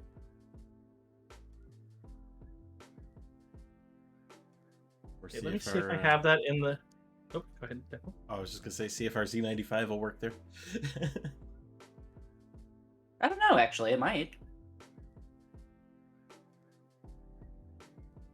Yeah, I don't think Crash has like any opinion on what ship it is. Yeah, I don't care. I was here to kill Imperials to begin with. Now I want to kill them extra. I'm just checking to see, because there is a Starships of the Galaxy official book. I'm seeing if I have the... First of all, I think I have the book. There it is. And so I'm going to see if I have the stats of that particular one. Otherwise, I'm sure the fandom has made it. Hey, Brothulu. Yeah. Oh, out there. How about like, after we get back on the ship, like after we head out from Tatooine, right? Mm-hmm. We have round 2 of the saddest game of rock, paper, scissors. Yes, that's canon. It's round 2 of the saddest game of rock, paper, scissors. The first time we scared a bunch of Ognaughts, had a sad game, and now this. That's really only when things are really sad. That's a really rock, paper, scissors. That's a very different meaning. Ricky like loses the first time, but it like shatters his soul, so then Crash is like letting him win now. Oh my god.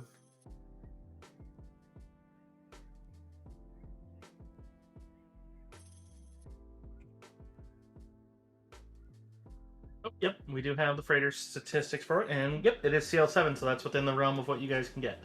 So that is a It is a colossal space transport. Its baseline initiative is a little lower on that, but just so you guys are aware. But it does have good shield rating, and oh god, its threshold is amazing. That probably is why.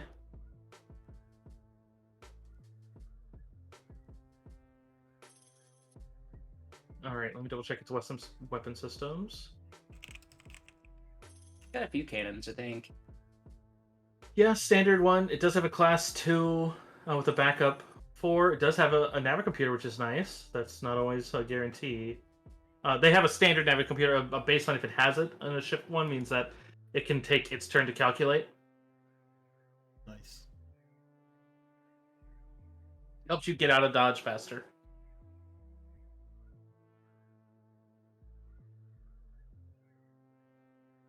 Let me double check its base value, because the base value does come with the other 155k. Yeah, that'll be less than the one that you have. So, the amount that they were going to save. So yeah, you'll be able to get one that has the auxiliary starfighter. Oh yeah, more firepower. Yeah, it's a CL5. That one's that one's still a space transport. Does it have the starfighter category? That one does have light ones, fighting ones. That one does have the ability to take an astromech droid. So keep that in mind, because astromech droids are huge, because they can repair your ship mid-combat, and they can also stop critical. Like if your reactor's going, they can stop it. But Oh my god, I want one. it also has just a single set of light laser cannons, so 3d 10 times 2. So literally the same damage of one of your turrets. It is worth mentioning that you can only have one gunner and one pilot on the freighter itself, so do keep that in mind. So that does, but your cannons do more. They are 4d 10 times 2. Both of them do. The standard one is a pilot. Most pilot cannons are going to be on the front, and then the gunner cannon. Let's see where its location is. Okay, that's at the top, so it does mean your underside is undefended. So keep that in mind. Hey, Stormy, Yeah. are you okay with that? I mean, you're gonna probably be flying it, so. Yeah, that's fine. Well, our underside isn't completely undefended because we have an auxiliary fighter. Right. And it does look like it launches from below too, so. Does mean you have to take flight to launch it if you're currently landed, so keep that in mind as well.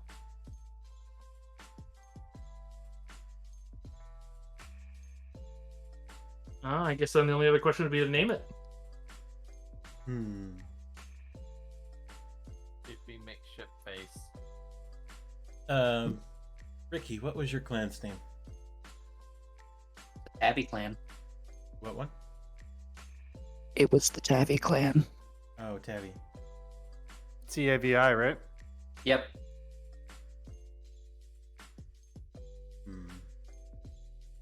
We were named after a famous folk hero amongst our clan of a giant hairy beast that would fight great dragons. Nice.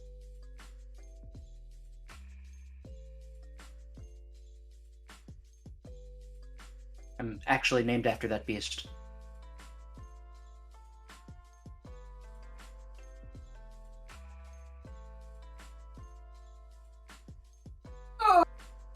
And your ship does have the option for auto fire for the cannon, so keep that in mind as well.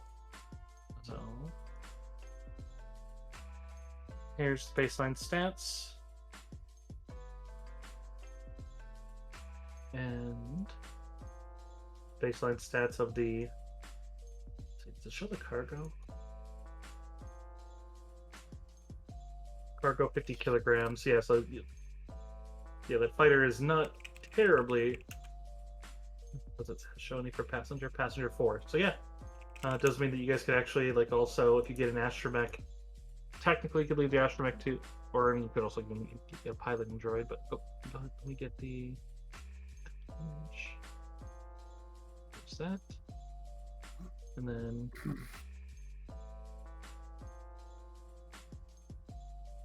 There you go. You could call it the Tabby Avenger. Or this thing also kind of looks like a turtle. Tabby the turtle. Tabby the turtle.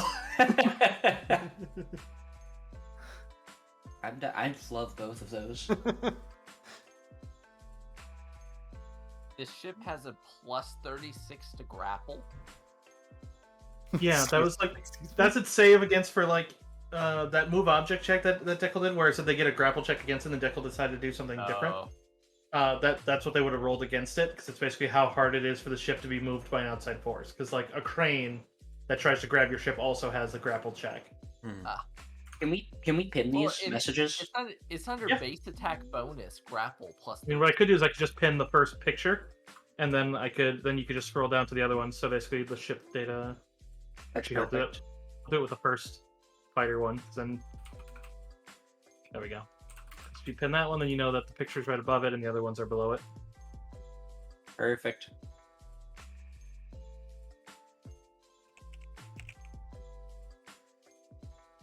What is it? Tavi the Turtle? Tavi Avenger? You guys want to roll a dice on it? We give it like call it the Tabby Avenger, and then we can just I'm gonna colloquially call it the Turtle. The turtle Nice. for the nickname, yeah.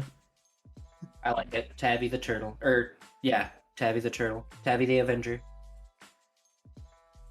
Or the Tabby Avenger. The Tabby Avenger, yeah.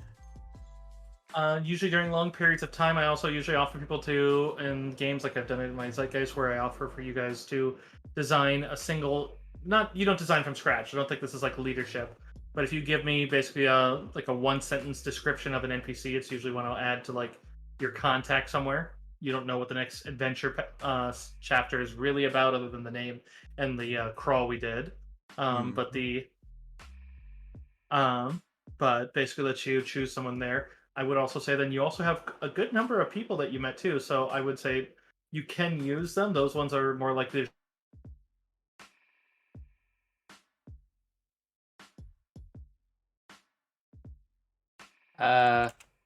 Might cut out. Yeah, okay, good. Yeah, you cut out real hard there, Cursive. Uh-oh. Her stream's paused. Did it crash again? Yeah. Oh, man. Uh-oh. I'm looking at the statistics for this auxiliary ship, which I guess is inside the cargo bay of our... I think it of docks in the bottom of it. AZX-100. Yeah. And Okay. from the descriptions I see on the other wiki, on the official wiki, like the not Saga edition wiki, it sounds like it detaches from the bottom of the ship. Got it. And But it has, To repair it, I meant. Cursive, you super lagged earlier. Did I? Yeah, Yeah, your like you completely stream cut out. dropped out. Oh shit! Let me check my stream. It also says its weapon system has a damage of 3d10 times 2. Yes, What's the times 2 mean? I mean, that's like what I was talking about with the armor ratings. Like if it's when you look at these things when they say if they're starfighter or if there's transports or if they're cruisers. So like that basically determines like it's times 2 if it's something of its level or lower, and then it's got it. so basically like So basically crit. Okay, crit. yeah, and then auto fire itself also will give you that. Since auto fire is it deals half damage, you'll get the baseline. So because you're basically spraying their area.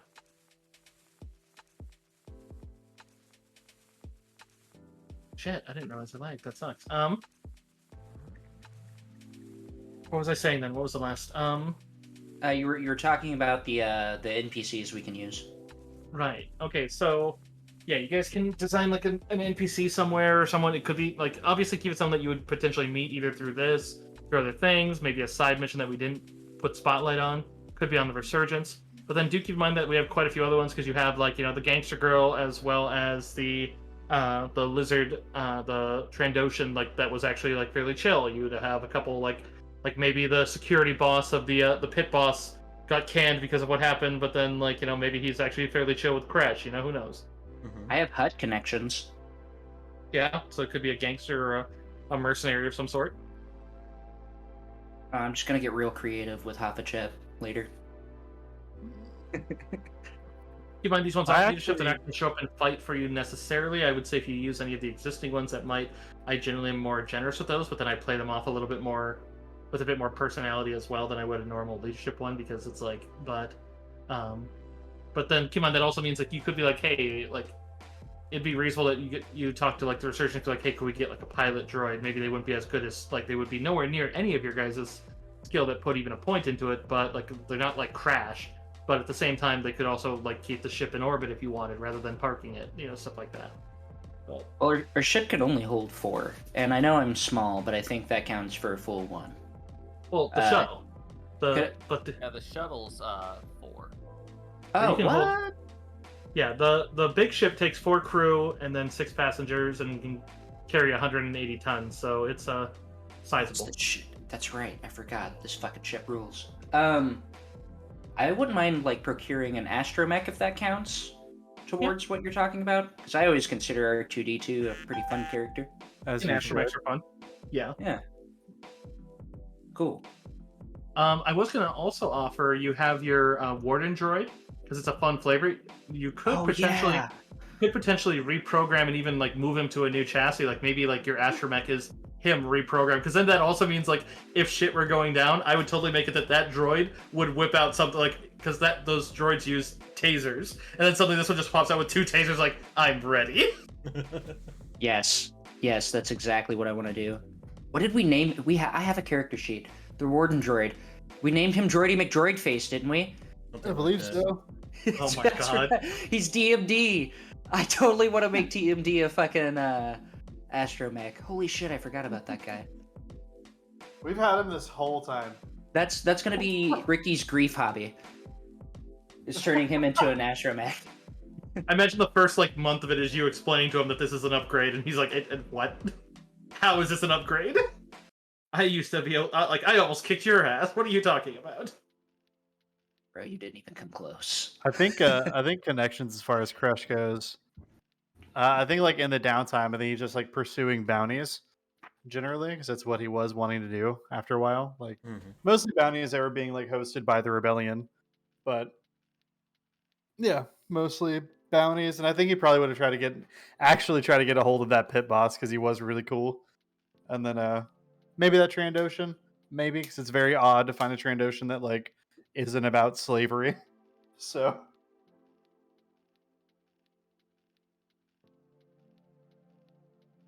Great. Maybe DMD's fucking cheat. double check the cost of an astromech just to make sure that I'm not like handing something out that's like worth more than a ship. Because I know astromechs are cool, but I know they come in different varieties too. give it the stats of a Gog droid. Gonk. Gonk. DMD's new destiny is to aid in our stellar travels, but it used to be a meat shield. I feel is that DMD.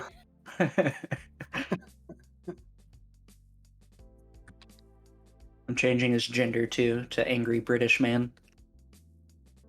I like to imagine he sounds like Codsworth from Fallout 4. Oh god, just with the whole like aggression aspect of it, just the come and have it, you knaves. Just that Yeah. what the. Good heavens! Okay. Could just immediately start adding weapons to our ship. I mean, we could, but it's a pretty great ship. Already. If you guys can't tell, I have a boner for this ship. Oh jeez. Wow. You only brought this one up specifically. And immediately, we get a Yeah. ship, this one. Yeah, there was genuinely no hesitation. You had it memorized, like you knew which one it was. Yeah, I mean, it's like the perfect venturing ship, in my opinion. Like, you could try to do it cool, like the Jedi, and like just cruise around in a starfighter, but why do that when you could store shit tons of loot and or people, and have really good gunpowder, And a detachable shuttle. and a Dogfight. detachable shuttle, and I it's mean, a fucking easy ship to fly. That shuttle doesn't look too bad for dogfights, honestly. Yeah, how's it compared to the Z95? Higher firepower, more armor, less maneuverability. Yeah, I'd say that's accurate. Mhm. I like the ship. The biggest thing I'm a geek about with Star Wars are the ships. I'm not even front about it. Like, that is my favorite part of Star Wars. It always has been. Yeah. I Have you love played everything Squadron? else. Huh? Have you played Squadron? Oh yeah, dude. Absolutely. I got it as soon as it came out. I haven't played it in a long time. It's fucking dope. You put like little fucking dangly things in your ship and shit. Like it's a hoot. Huh. I mean, it's a pretty damn good like little space fighter game in my opinion. It's I wish there was a little bit more to it, like all around, but I never played it. I was just wondering. it's good. Okay, so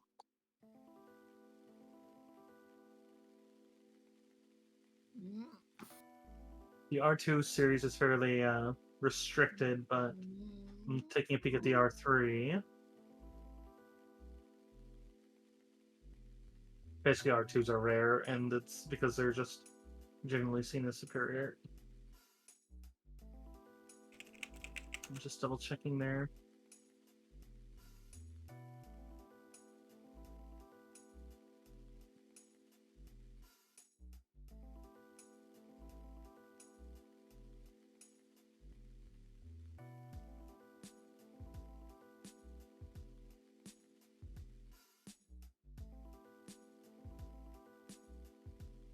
Just comparing it to the R3 to see if it can do the same types of things.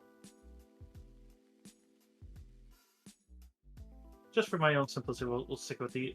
We'll say it's because you're kind of hodgepodging it and making it yourself. Oh, Gabriel. Oh, I can't really. God, I'm gonna have to.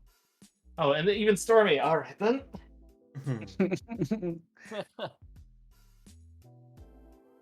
Also, Gabriel, I agree about the sniping. I loved laying in ditches to snipe other snipers. That was my go-to. But I suppose it could go with the ara. Ara. No, that was shitty. I can. Ara. Ara ara. I'm gonna give him a blaster, dude. They give a little gun. I'll definitely let him keep the little tasers. If you want to pay for a gun, I'll let you do that. Otherwise, yeah, I'll give him the same system actions as an R2, but he'll be an R3 chassis. Does make him a little tankier doing that though, but it's just because finding an R2 chassis is they're kind of sought after. Yeah. You might not get to decide what his like tool appendages are and stuff. Yeah, you certainly can. I was just saying these are the ones that you're getting from like the stuff that he had. Like he'll have his. Like I said, you guys don't design like these little NPC ones. Like it's supposed to be like you guys give input, but then like if you want to build it from scratch and get all that, take the leadership feed, because that literally is what that's for. And this one, it's like this is me handing you a little one for free that'll give you some benefit, but then I take some control of it too. So like in this case, the droid will have some personality. So generally works pretty well in my experience as DMing. Because then it allows for, because otherwise people tend to see a lot of their leadership cohorts as an extension of themselves, which to be fair is a little fair because you paid a fee for it. Whereas in this case, it's like, well, it makes sense that you'd be making friends. And so in this case, it's like, and it's a rather amusing one because it's like, it's one that you took and he worked with you and helped fight and then really couldn't go with you for some of the missions and then was just kind of waiting on the ship. Yeah, bring him back. Yes, potassium. Ara. And then also it's like, well, if he looks like an astromech droid but still has little prison-grade taser arms. It's gonna wait for someone to be like, hey, little astromech droid, you shouldn't be accessing that. Two large, things crack open, tri-fingers, electric arcing between them. Try and stop me, knave!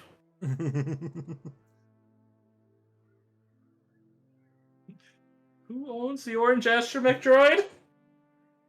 How about you? Free droid. Ricky shows up. Sir, this man has impeded my honor. I wish to duel him. What? No, that's not happening. He produces the smallest white glove and slaps him. Ricky would just take off one of his pimp gloves, slap him for him. Don't tempt Ricky. He'll be like, yeah, fuck that guy up. Charges at him with those little real legs. Ricky's probably in the mood to murder the first person that crosses him. That's true. He might just pull out the. That's true. He might just even pull out the blaster, like, Not even say anything. You insulted him, D?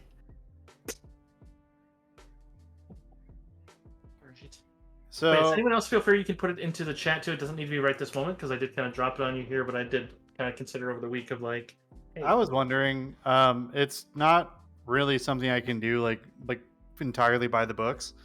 I was wondering if there's any kind of upgrades I could do to my Argorok. Normally, you can't do any kind of upgrades to it. not I to didn't my really have knowledge. any in mind. In between sessions, I'll take a look through the books and see if I see anything for weapon upgrading. I do know that the engineer class specifically can do that, so I don't think it's going to be something you can do just willy nilly, because that's Fair. the benefit of having them in the party is they can upgrade that so many items based on their character level. Oh, that's really cool. Yeah, it's cool. I actually played as that and was a little because with my saboteur because that was the one where I was overcharging pistols and they do a lot more when you do that. It's just they eat up like 10 times as many shots, but you're also firing like 5 times as many shots per shot. So it's like I felt like that was a good trade-off. I feel like that's a great trade-off, honestly. You don't have to keep up with ammo as much. Well, that was the one. That was the Jawa that was firing the. It was basically like a ion grenade launcher kind of thing. It was basically like this like backpack thing that just lobbed grenades, and it was so nice. You inspired me to get a fucking grenade launcher. I was like, I am using grenades. Like, that was already a thing I had planned on. Then you started telling me some shit about that, and I was like, I've got to do it. Grenades are fun. Yeah, we tried to make that AI bot make art of a Jawa holding a thermal detonator. We found one where he was like sitting on one that was bigger than him. That was about as close as it got. We're like, oh, you know what? That's probably life goals for Ricky. Honestly. Ricky's new current life goal is to kill as many Imperials as he can with as many fiery or as big of as fiery explosions he can create. Yeah, I'll be interested to see how that goes. Oh my god, that's one of the Ricky now starfighters. has the same life goal as Crush, basically. Yeah. That's when I just did Danny DeVito in a bathrobe holding a grenade. Yeah. It was one of the first ones I had done with that AI was literally Danny DeVito casting. Like I had taken the exact tag that Cursive had done, and I just replaced like Witch or whatever it was with Danny DeVito.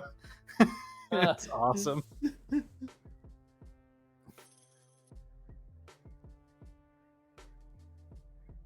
All right. But if you guys like them, we can progress to the main storyline stuff. Oh, I did want to double check on procuring the materials for creating a lightsaber. Yep. It mentioned specifically at the end of the other book that this is a good time for people to do that, so Okay. Danielle would definitely be able to assist you as the Jedi have. Well, as much as this is a very unexpected loss to the Jedi, at the same time they are well aware of where to get things if all of their orders got shattered pretty hard. Mm-hmm. And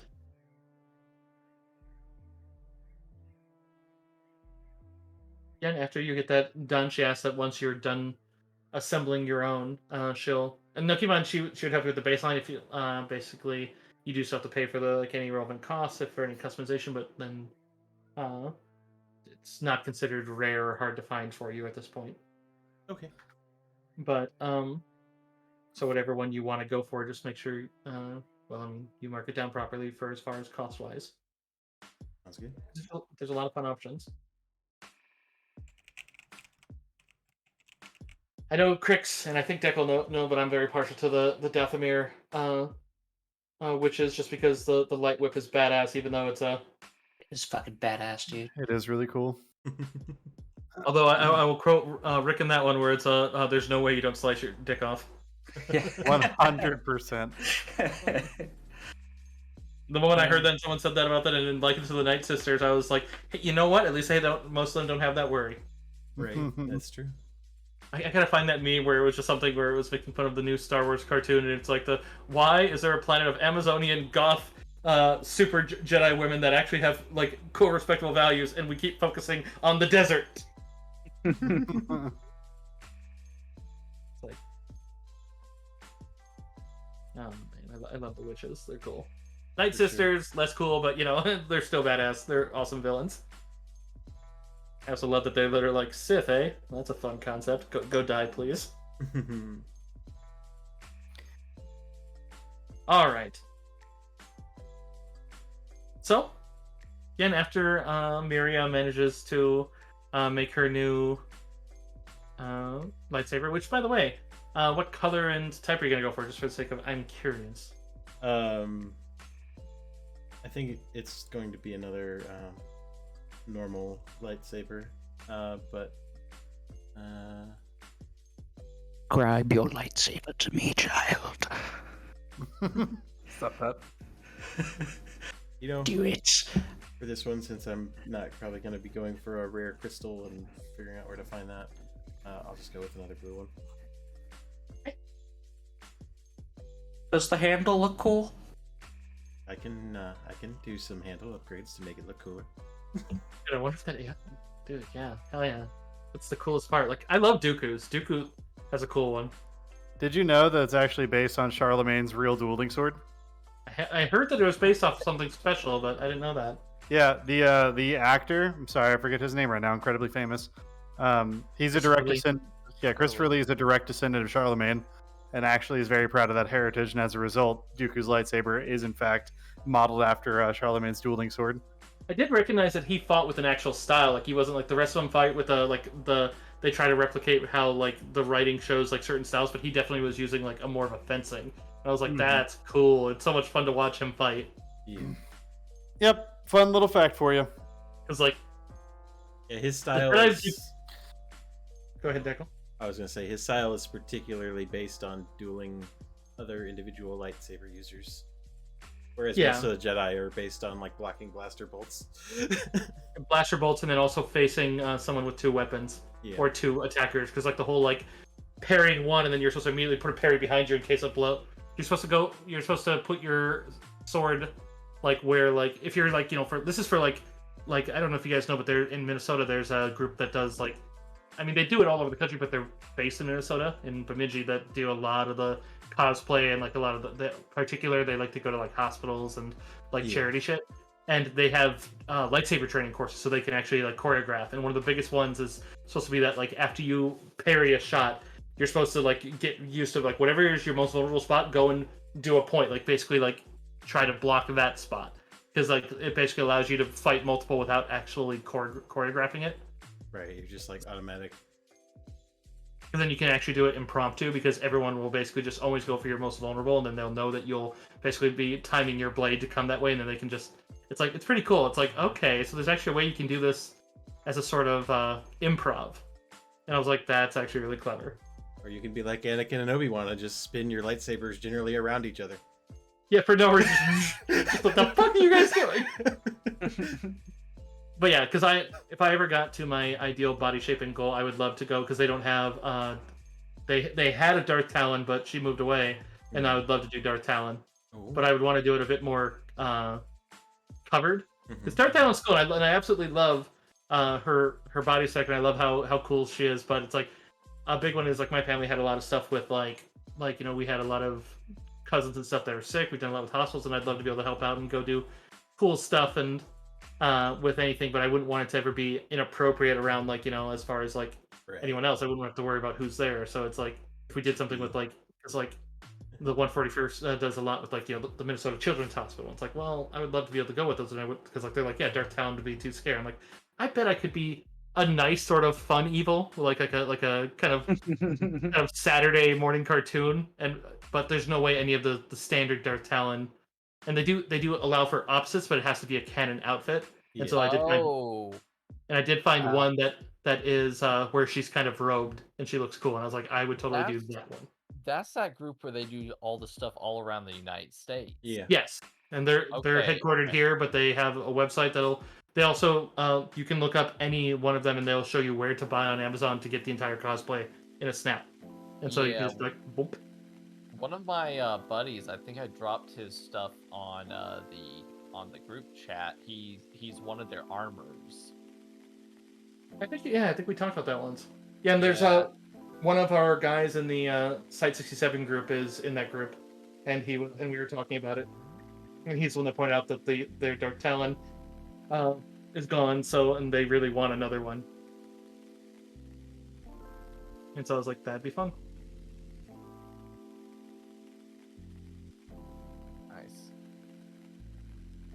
All right.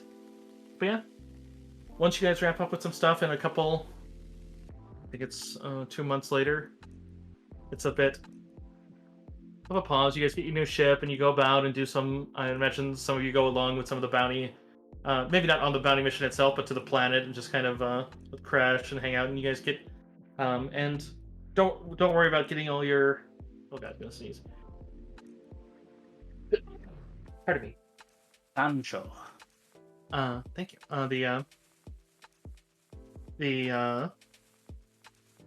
Don't worry about the connections just yet, but when they come up in the next one. But in this case, you do get a request for return on one of your returns to the Resurgence, where Master Denia is hoping to get your help with something. Master who? Denia? Denia, the woman Was that you the blonde we rescued? yeah, that's the blonde you Okay. rescued from Darga's. That was Yeah. the one that was working with Plo Koon. That's right. She really saved our asses, actually. Hmm. I need to get a picture of just a Nebulan B frigate and just use that for a splash page for when you guys are at the Resurgence.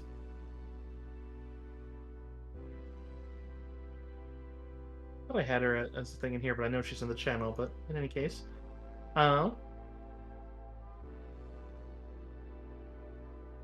but assuming you all would go to such, Sure. Yeah. Of course. Yeah, Ricky's just moping around right now. You know, just hanging out with his buddies, but not like he's not really there. I went to get some water while people are doing stuff. What'd I miss? Master Denia was asking for you guys on the Resurgence to come and speak with her. She wanted your help with a mission, Ah, and was just asking if you guys would go to such. oh yeah. Of course. Yeah, Ricky's showing up. He heard mission and he thought maybe I'll get to kill some Imperials, but he's just like moping around right now. I'm actually like carrying Ricky almost like a dad with a son at like almost like at a parade. Dude, if if Ricky could just have emo hair in your imagination right now, and it's like a dad carrying his emo. I helped son. him straighten. I helped him straighten his Yeah, emo okay, hair you this can morning. Make a tinfoil Mandalorian armor helmet for him. Yeah, I actually just let him wear mine because now Crush just like for flavor purposes just wears the eye patch and then the like the. Jesus, dude. A little fucking I love that Mandalorian because- helmet running around. I used to have a model in VR chat that was literally a Jawa with a Mandalorian helmet, and I loved it so much. Imagine that with purple robes underneath that helmet, dude. He looks wild right now. Yeah, Ricky's wearing my actual helmet because yeah, Crush just has an eye patch. The eye patch is actually made out of a piece of the Beskar, but then it's just attached to his fucking head. So It's badass, actually. This Yeah, went from being funny to being kind of fucking Colonel cool. Ty over here. he got shot in the face and died, and then came back. Right. Yeah, so in the briefing room where they normally have like the quite a few squadrons and such in the larger display, but you see it's just Denia residing as you come in. But she comes over to shake each of your hands and just kind of give you a nod and just simply just said, "Your help to our cause in the last few months has been invaluable, and your dedication exemplary, especially given certain situations." Ricky sighs sadly. She kind of just gives a little bit of a pat to her wrist, a little bit. But during my recovery, I had time to reflect and meditate upon our goal to discover the purpose of the Sarlacc project, as it's been elusive. While studying at the Jedi Temple on Coruscant, I learned about holocrons. They are recording devices into which the Jedi store their wisdom to pass on to future generations. Some holocrons, such as the prized Tedran holocron of Jedi Master Ashka Boda, were tailored towards helping Jedi Masters penetrate the secrets of the Force. Even beings already trained in the Jedi ways, like myself, greatly benefit from such a source of learning. I summoned you because the Force has pulled together threads of knowledge to reveal the location of a holocron similar to the Tedran. Sometime before I traveled to Cato Nemoidia, Master Ashka Boda contacted me with news that he had joined the former Almus Academy student Halagad Ventnor. and trying to form a network between the scattered Jedi survivors of the destruction of the Academy. During the Clone Wars, there was an orbital bombardment that decimated the Academy and the Cooleran system. If any artifacts have survived, common sense suggests that they have since been stolen. But the Force tells me that the holocron that has connections of those threads all lead to there. However, I've never been to the planet Almas in person, but I know that the headmaster there was a serene Jedi master by the name of Lanius Kelbertuk. I have no information on the planet, but I can provide you with coordinates and a path through the treacherous comet cloud that surrounds the Cooleran system. These were obtained at great expense, but thanks to Senator Organa's vast connections, I have managed to acquire them for the next immediate future. The Force tells me that this is crucial to our cause, because I have sensed a link between the Sarlacc project and the slaves that you rescued above Bespin. But I have probed the Force tirelessly and at last reached my limits. But with the Jedi Holocron, however, I might expand my ability to see through the Force and find the answers we seek. Furthermore, I will be able to pass on the lessons it contains to any future generation of Jedi, thus coming one step closer to restoring peace and justice to the galaxy.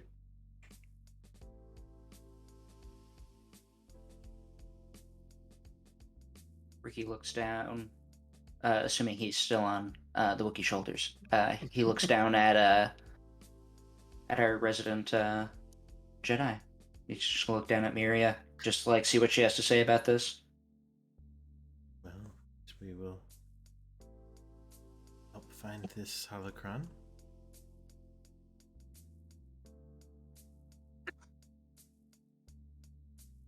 What do we need to know? I wish I knew more about the planet to tell you, to brief you more clearly. At this point, you guys can give me a knowledge galactic lore or social sciences. Or, I should say, you can do both.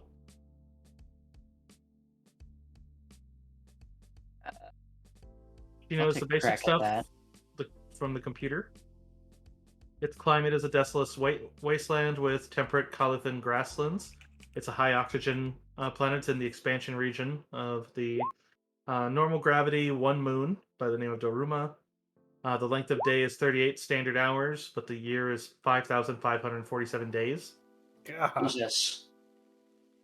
Its capital is an abandoned city by the name of Farard, but there's no major exports or imports since it's mostly abandoned after the attacks.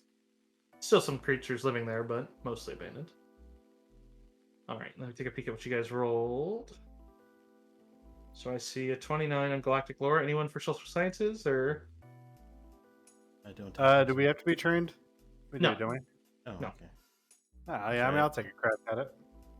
I can do both, so. I do not know. So Galactic Lore? Galactic Lore and Social Science. Both of them Yeah, have why not? Why not? What? Hey, you didn't roll that on the one that hasn't already been rolled. Holy fuck, you monster! I know about this place. everything about this place there's ever been. Like, you have all but been there. You're like, I just talked to a man that's been there, and everyone's like, what? Why? Oh. All right. I just so- knew specific shit about this planet. Crush is like, yeah, well, you guys were doing I was doing bounties on this planet, that one specifically. Okay, not that far, but it's Joking. in any case, all right. So I'll go over the Galactic Lore ones first, and then the Social Science ones. So you guys are literally getting all the info between and as much as your 23 is awesome, it's like, but actually the high roll of Noel actually buys the last ones for the Galactic Lore. But in this case, Almas is the fourth and outermost planet in the Cooleran system, and it's not known well because a lot of planets have existed for thousands of years into the Old Republic's age. This one actually, I mean, while the planet itself existed, it actually only really formed about 1,000 years ago, as a planet called Kaluthin took root on an icy world. It took root in underground lakes, and it managed to synthesize the planet's poisonous atmosphere of methane and phosphorus into oxygen. into a point that then carbon-based life could then flourish. Still, it can be mutagenic to one's health if you're there for prolonged exposures because there are trace amounts of toxins and odd properties. So it's strongly recommended that you bring breath masks or atmospheric regulators. The local nights on Almus are not determined by the distant twin suns. It's actually where the Calithin grows, and it grows everywhere except in the dead zone. They have phosphorus-filled leaves that absorb moonlight and make the surface of the planet glow, even in the darkness. It takes a while for the newcomers to adjust to dusk to dawn cycles, because they are determined by the Calithin. As certain nights they will have their leaves spread open, and other ones they will close, making it very, very dark. So it's actually just dependent on the plant itself. A century and a half ago, the Jedi established a training academy on Almus. The town of Farard was subsequently built around it, forming a circle around the Jedi Academy. There are several Sadron farms that were found wherever Calithin grew, but they were all recently abandoned shortly after the Academy was destroyed. So the Academy ruins and the surrounding town buildings are regularly despoiled by salvagers looking for loot. And at the end of the Clone Wars, 3 starships attacked all the Jedi that had stayed as custodians of the ruined Academy. One was a Kularin Allied Force ship that was brought down by the Jedi starfighters and then crashed into the Academy grounds. Another was a mercenary vessel destroyed by allies of the Jedi. And the third was a black starfighter that fled shortly after the assault, possibly carrying the party responsible for the attack. As far as social science information that you get, on the opposite side of the planet from the city is a vast wasteland where no Calithin has grown for the last 200 years. It is known as the Dead Zone. It is cold and utterly lifeless since Calithin is required to keep the planet, and you need to have full environmental suits in order to survive in it. The area has grown steadily for centuries and is now reaching the Academy's doorstep, so it's basically whatever has occurred on the planet is likely to destroy the life it once had. In the heart of the wasteland is an ancient Sith fortress, which was abandoned about 1,000 years ago. The wasteland was grown at an estimated radius of 1 meter per year, but the death of the Calithin was further accelerated recently, starting about 13 years ago with a sabotage by a dark side cult called the Believers. Since the raising of the Almus Academy, however, a radical surge in the Dead Zone has occurred, as it now encompasses a radius of 5,000 kilometers with a trail that leads straight to the ghost town of Farard. So it's like there's basically just this dead trail that goes straight there. And then finally, it is rumored that the Sith Lord who built the fortress around 1150 to 1400 years ago also created the Calithin itself, combining his knowledge of bioengineering with the power of the Force. The Calithin's ability to synthesize the atmosphere of an entire planet is still considered an amazing achievement of science and otherwise impossible, until recently scientists researched ways of transplanting the glowing grass to other worlds, but don't get much success. But they do think that the Calithin's also the source of the air's mutagenics. All right. That's good to know. First thing Ricky's going to do is buy everybody breath masks.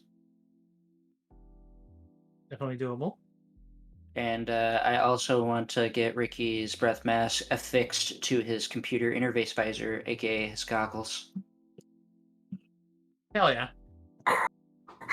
Very nice. The beginning of Darth Ricky. Yes, so it's fixing to go down there and learn the way of the Jedi. And apply it to bombs. Force bombs. Fucking saber bombs. That's my band name. Just explosions of fucking hot plasma, dude. Plasma bombs. Cephas and I came up with a great one that's my band name, and we were like, man, that's actually a really good one, but it's not what I'm going to say on stream. I actually had that thought. I was like, that's a pretty fucking good band. Actually. Saber bomb. Just do Star Wars heavy metal covers. Or like hard techno. Both.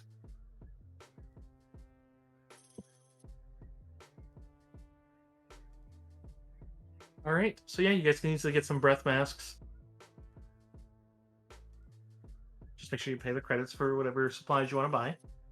Yeah. Let me, they are 200, and there's going to be 5 of us, so easy maths. Where's my character sheet? There it is.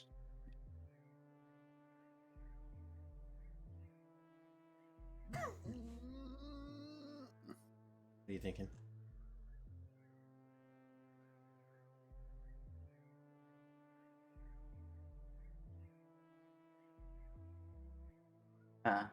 I'm ready to go down there.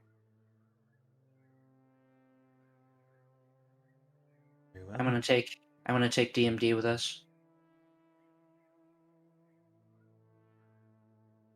Sure thing.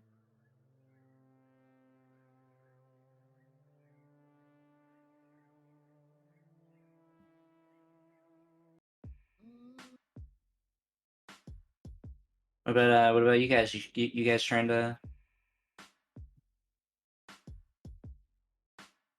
go to this terrible haunted Jedi school, essentially? I mean, yeah, of Oh, course.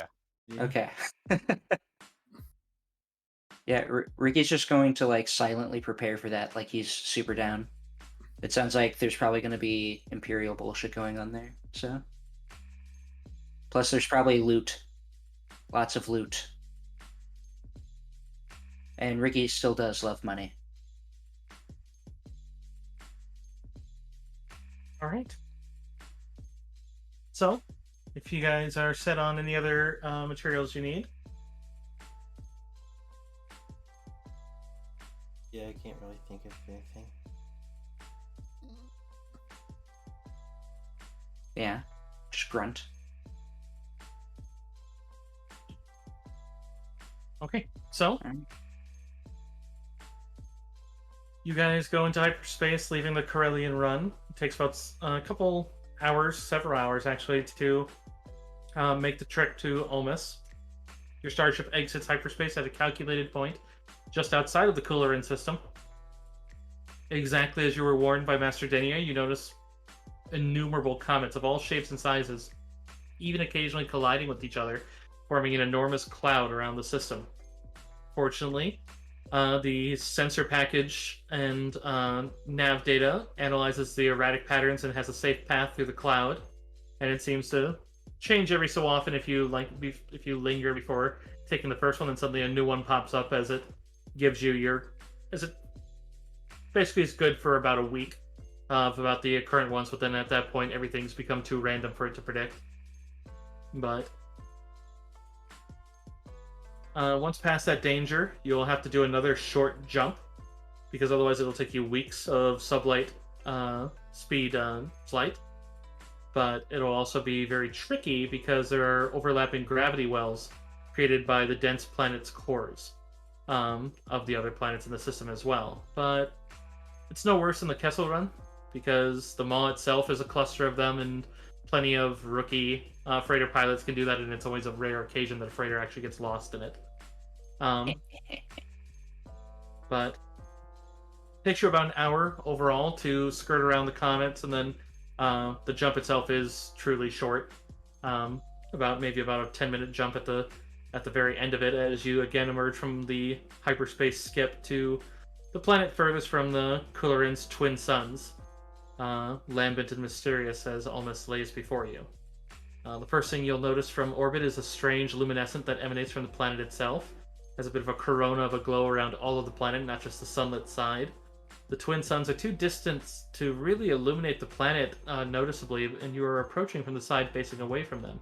Yet most of the surface is emitting a faint glow, apart from one dark spot. Your nav computer identifies that as precisely as Farrar, where the Jedi Academy happens to be. Oh man.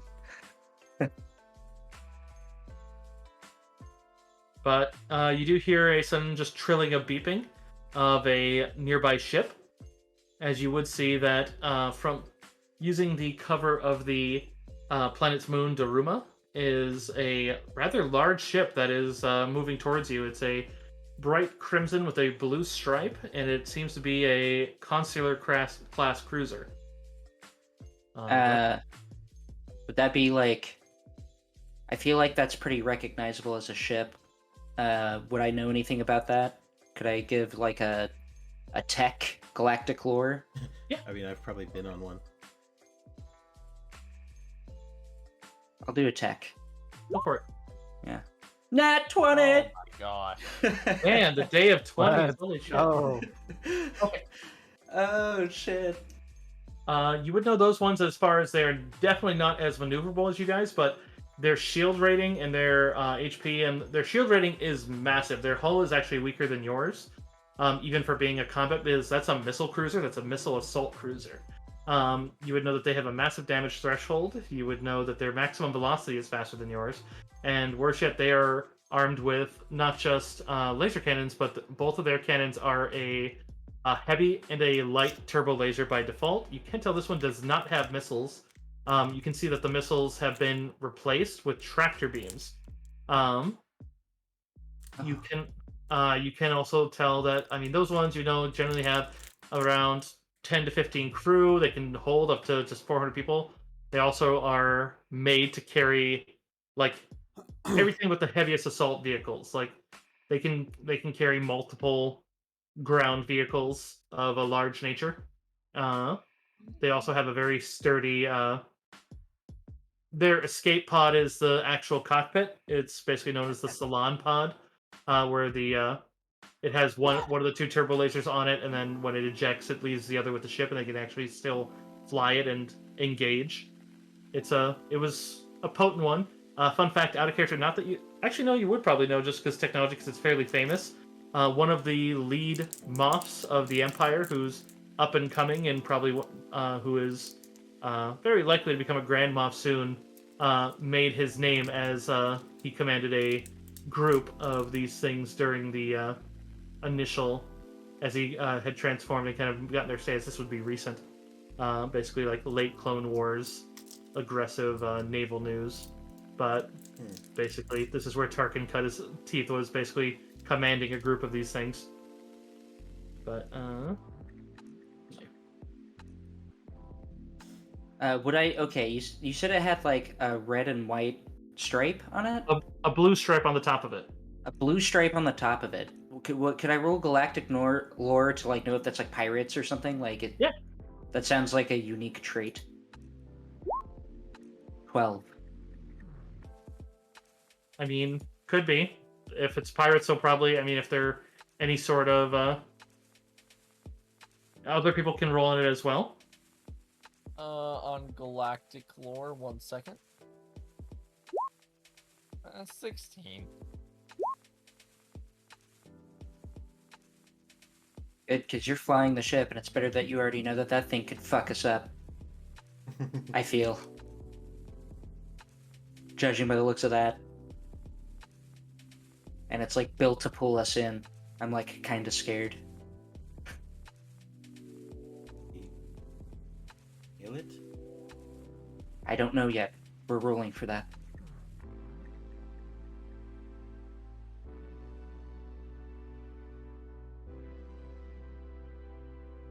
We're just getting stuff open, so I have it at quick access. I mean, probably not either way.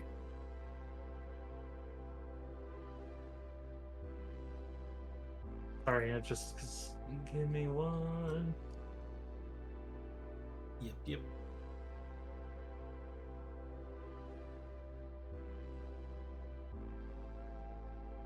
You know, this isn't. I'm not getting paid to say this or anything, but man, Sprite is really refreshing sometimes. I just Today's wanted to say sponsor that. is Sprite. No. Yeah, it is actually. Important thing of your tech roll also that you would know, Ricky, just so since that one was rolled, I know that I do see the 21, and so we're gonna get to galactic lore. But you would know that turbo lasers do have one thing that's very worthwhile. Turbo lasers take a minus 20 on their attack roll against anything that is not colossal sized or larger. That's good. Your ship Great. is colossal, but your shuttle is not. That's great. But galactic lore, Crash, you would actually recognize that. That is, you actually have some fairly good knowledge of that. That is a the Red Fury Brotherhood. That is a trio of ships that are run by basically Buccaneer organization. They have quite a few fighters at their disposal as well. They are basically pirates that operate entirely in space. They don't do much on planet side, but they took basically a bunch of Old Republic, or not Old Republic, because that's technically referring to the current Republic, now turning to the Empire, diplomatic vessels, ones that basically got disenfranchised once the Empire folded them in and didn't take them into their navy, and they basically stole them from lockup. Because it's like, well, they're like, oh, they're not going to need them, and then they basically just you do know they do usually opt for less bloody methods. But they are still very aggressive. But they generally don't go for like, we're going to kill you all unless you like are terribly aggressive back. There are 3 captains. With your role, you would know all 3. That it comes down to that there is a particularly vicious Trandoshan known as Gak. There is a human woman who is very good at cybernetics named Red Jack. And then there is a Celestin by the name of Dirk. And he is their best pilot and often is in the Starfighters. But they don't always go together. They generally spread apart. Okay. Assuming... Wait, continue. I was just going to say, you recognize the ship. Okay. Assuming that Crash immediately shares those details, Ricky's immediately going to just say, if you really don't want to deal with these guys, we run right now. Because we're going to have to deal with these guys if we don't run one way or another. But they're just going to take us right now. And I just look at Stormy. He's flying the ship. Alrighty. And I'm going to make a roll to pilot out of there. And just for good measure, I'm going to throw a force point on there as well. 25 to get the fuck away from those guys ASAP. Okay, that'll be a piloting roll to see if they can close to a gap where theirs are. That's based off, you do get your maneuverability, but they have speed that adds to theirs as well. So they want to talk to us, they can talk to us down the planet. Yeah, you do see that they are, that you do see the, your comms unit is bleeping, but otherwise you are very aware that the turbo lasers and the tractor beam cannon seem to be settling on your ship. Your ship would be able to alert you of that. As they get closer, you Kresh, you would recognize that is the Blood Brother, which you would know is Red Jack's ship, the cybernetic one. Yeah, we should just leave. Alright. So let me roll for theirs, see if they get into... Most likely you're still going to get at least some passing shots. But... Wait, do you guys want to answer comms? I mean, we can run and talk, as long as we can run. Yeah, you don't have to... It doesn't give you any penalty to talk. Yeah. Yeah. Here you go. Here you go, Ricky. As I hand you the comm link. As soon as if you open that channel, there's just like the woman just let's just not waste time. You star-forsaken spawns of space slugs.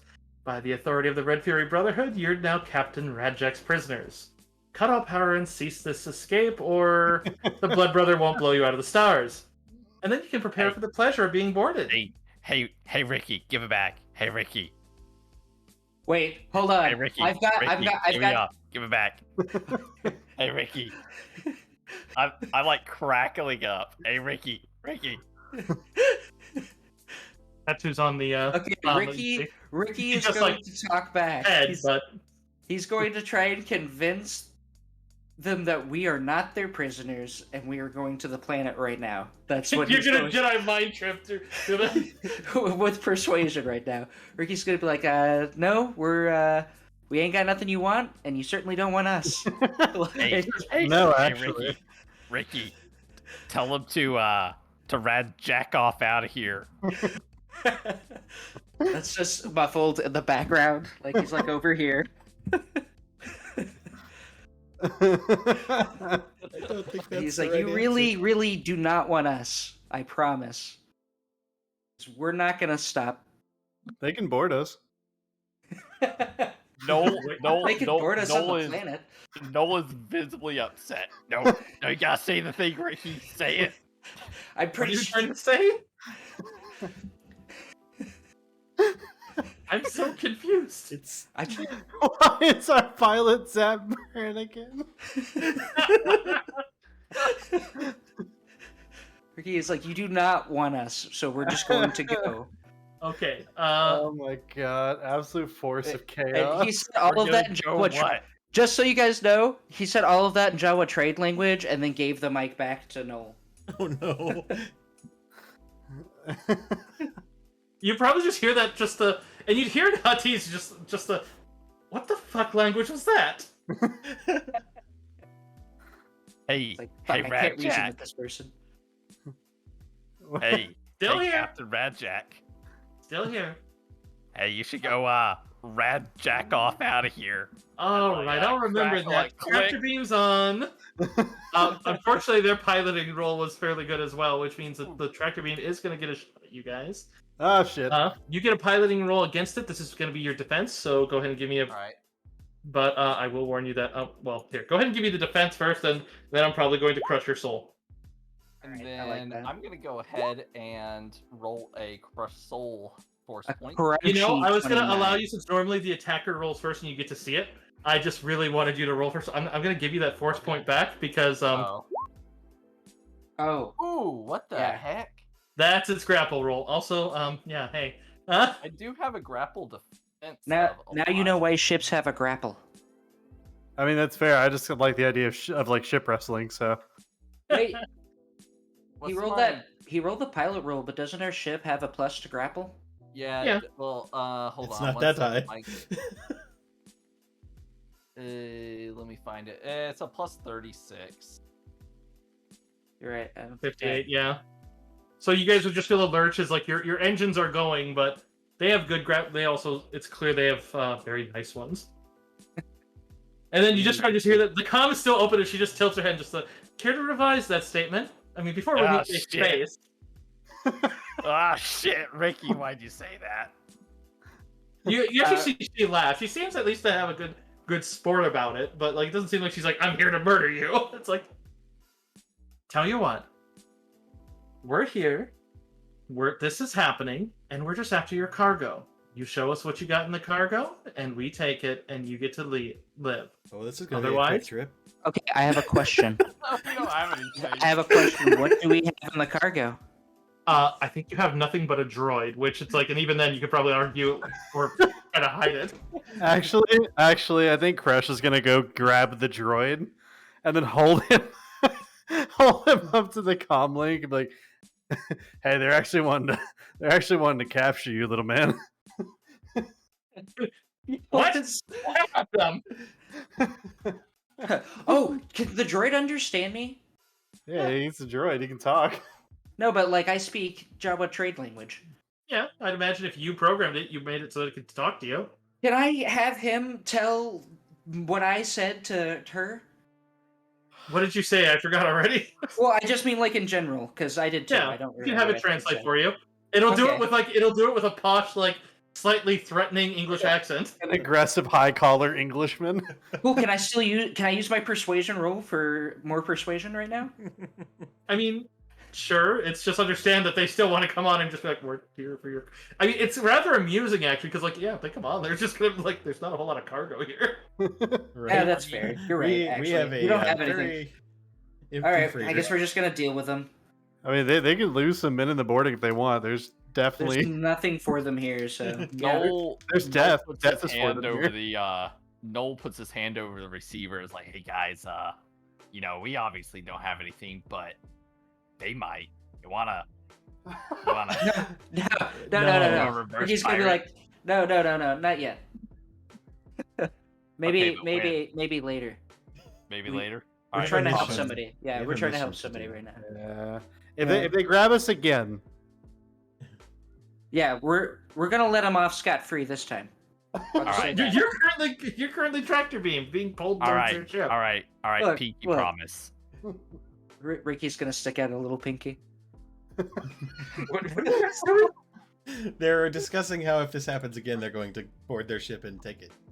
Oh, the next group that does it. Okay. Yeah, I get if they do this to us again, we're gonna reverse pirate them. Where we're like, gonna oh no, reverse we're gonna pirate get, them, yeah. oh no, we're getting boarded, and then we're actually gonna board them.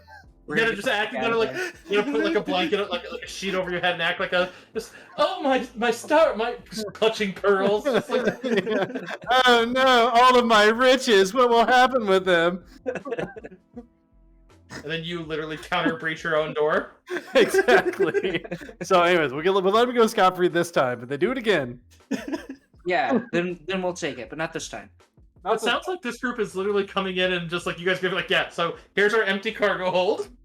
Yeah, that's exactly That's exactly what's happening. Or they can get a heap of dead bodies. I mean, we do have one thing in the cargo hold, and it's death. It is absolutely death. You're a Wookiee in full Beskar with a Beskar eye patch instead of a helmet. You're rad That's what I'm looking as saying, fuck. and, like, I would we also never have- fuck with you.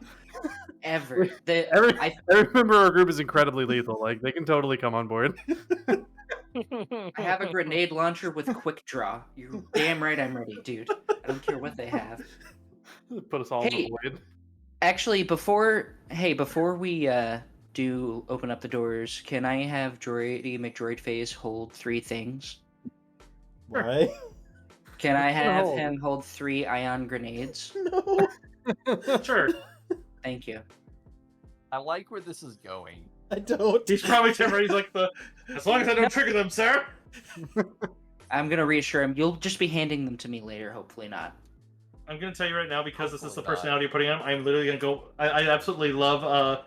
I don't know if you guys watch any Critical Role stuff, but whenever Matt Mercer has like one of those deck of many things summoned like level 4 soldiers, Yeah, he has this like perky voice for them, and it's like I need to give that to this droid, and it's like Perfect.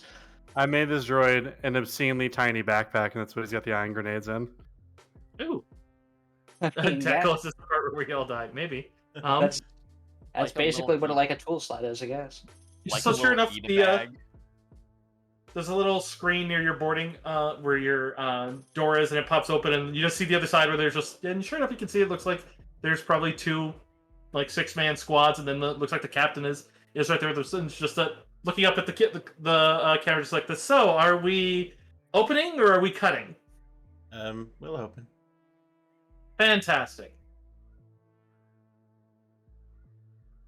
I don't. Ricky's gonna open up the doors. Do I? And it Ricky's snap- gonna open up the doors from the. Yeah, it snaps open, and you see them moving in with they do have their guns drawn and kind of set up towards you, and a couple of them even kind of pause, and just that as they look between and just see. I count 4, ma'am. I can count, thank you very much. This class, cargo hold is to the left. You lot stay there. Are there any more on the ship? Who No. all is with us right now? Before we say no. It's just us. Just us. Yeah, You guys but and your droid. it's one. It's It's She said just us 4. and the droid. Yeah. well. She's missing one. She's There's 5 probably of not us. counting droids. Well, what about our lady friend? Wasn't she She's with not us? here. Daniel No. didn't come with, no. Oh, okay. Oh, okay. That was my concern. I thought she was with us this whole time. No, she's not here.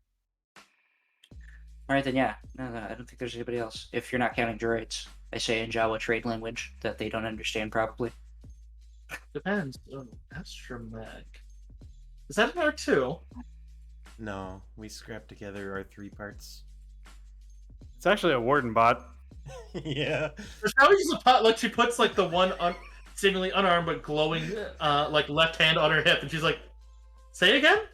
Yeah, She no, you heard motions me. for one squad to stay with you guys, but the other moves back towards the cargo hold. Yeah, we stole Ricky's it gonna from be like- prison. MDM, yeah, MDM. Introduce yourself. Like, tell them who you are. You're in our group. You count. Oh, you're talking to the right. Oh shit! I Yeah. didn't come up with a need for Anto. Yeah, I'm gonna be like. Would you have tell put them a you name of count. R3 or what would you? I His guess name's it's up to you. DMD, right? His name Yeah, is it's DMD. Droidy McDroidface. Oh right. Yep. DMD. Ah, thank you, sir. My name is Droidy McDroidface, and I am here to beat the ever-loving submission out of those I see. Just that, and you just see her, so she's like, okay, now I kind of want it, but I can assure you that will start a blood feud. Yeah, he's one of us. Ricky just says that. Like, he says it in Jawa trade language, but he makes sure everybody understands. With as much angry body language that this droid is one of us. You just kind of pause, and you see it's kind of more challenging than it seems like actually threatening. But just like, you think we're not willing to take that at the same time. But one of the squad members here in kind of a full bodysuit with like, it looks like, I mean, you would be able to recognize it's a heavy suit made for space, like being out there if they needed to. But just kind of looks over and through the tinny just like, ma'am, we could always slaves, and she's like, there's a Wookiee, and I certainly wouldn't leave him alone. Which there seems to be at least some. I mean, I'll leave that to you guys to decipher what exactly that meant, but one suggested slaves, but she seems to be dismissive of it. We don't have any cargo, and it's not worth much, but I'm not going to use this. She pauses like, there's none? You're flying a freighter. Ricky's just gonna like look real sad and shake his head no. You're flying a freighter to a dead planet that has almost nothing, and you have no cargo. I thought you could count. You see it's the little shoulder-mounted gun. Like, you see the little blue thing over her eye lights up, and then the gun just snaps over towards you. And she's like, "What? You boarded us. That doesn't mean I know how much cargo you have. You can see. Zip, I have one eye. I'm in the cargo bay right now. I am up here talking to you. Can't you see? Can you? Okay, you know what? We're going to the cargo bay. Yeah, that's a little insensitive. Hey, okay, that's a little bit insensitive. What? How is it insensitive? I am standing up here with you, talking with you. Face. Which one of you is the captain? He has what? I point out, Ricky. Get you left. You lot are insufferable. You're worse than the Imperials. That's not true. We kill those guys. Anyways, I'm taking you to the cargo bay so you can count better. Okay, walk ahead of my men then, at least. I assume that. Oh, you see that she's laughing. She seems actually more amused than actually hostile. But yes, before I got interrupted, I was just going to offer you this. It's a small token.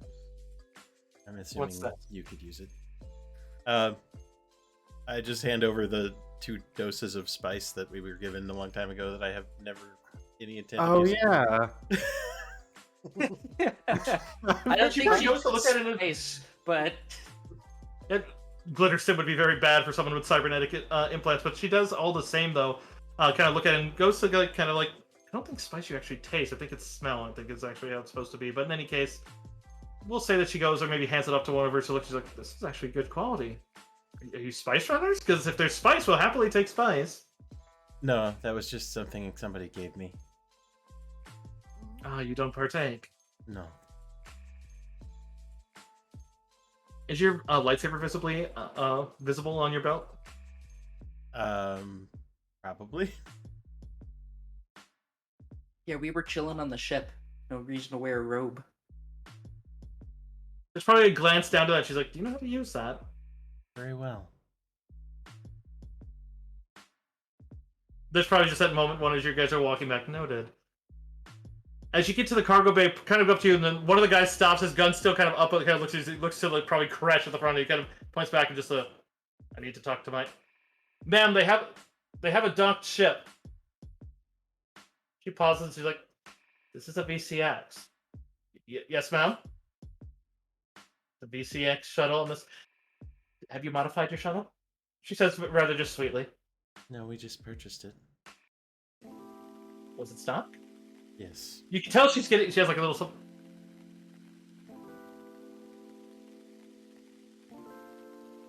Yeah, I think you just cut out. No, I didn't. I just kind of stopped. I just... so she just kind of pauses and looks, and she just kind of looks kind of back at her own underling, just so what's that mean? And I was like, I don't understand it. We use starfighters, ma'am. Couldn't we? Starfighters. Well, let's see. We have Z95s with hyperdrives. We have Y-wings with hyperdrives. And what does a VCX shuttle not have? And she pauses and puts her... And just like, so we could have it while we're here at a dead planet. And the guy just kind of looks down and looks kind of just dumb and just like, all right. So, well, this seems like a waste of time. That guy's not really your counter, huh? Apparently not. No, and this does look like a very, very empty cargo. What the hell are you going to Almas for? Vacation. She stopped and just. Do you remember the part we said about killing Imperials? Is it the poison? This is a She very kind of pauses at that and just kind of raises an eyebrow. this is a out of the way place. You don't say. Ricky's I mean, you come in, and without even trying, you navigate through it. So obviously someone gave you navigation for this, which means you're connected, and you're anti-imperial. That's interesting. Ricky's gonna like look to MDM and be like, "These guys are pretty anti-imperial too, as far as I know." Who's these guys? What? So he's talking about the pirates that aborted us. Yeah. I don't know if I would go that far. I mean, I don't like them, but I mean, they pay well. But at the same time, well, actually, never mind. There's something that you might be able to. Seems like she has something to say, but seems to have sat on it. What's like the insight on this? Perception. Perception. Okay. Otherwise, persuasion can also be used to get her to speak and basically just try to charm. Since it's clear at this point she's not terribly hostile.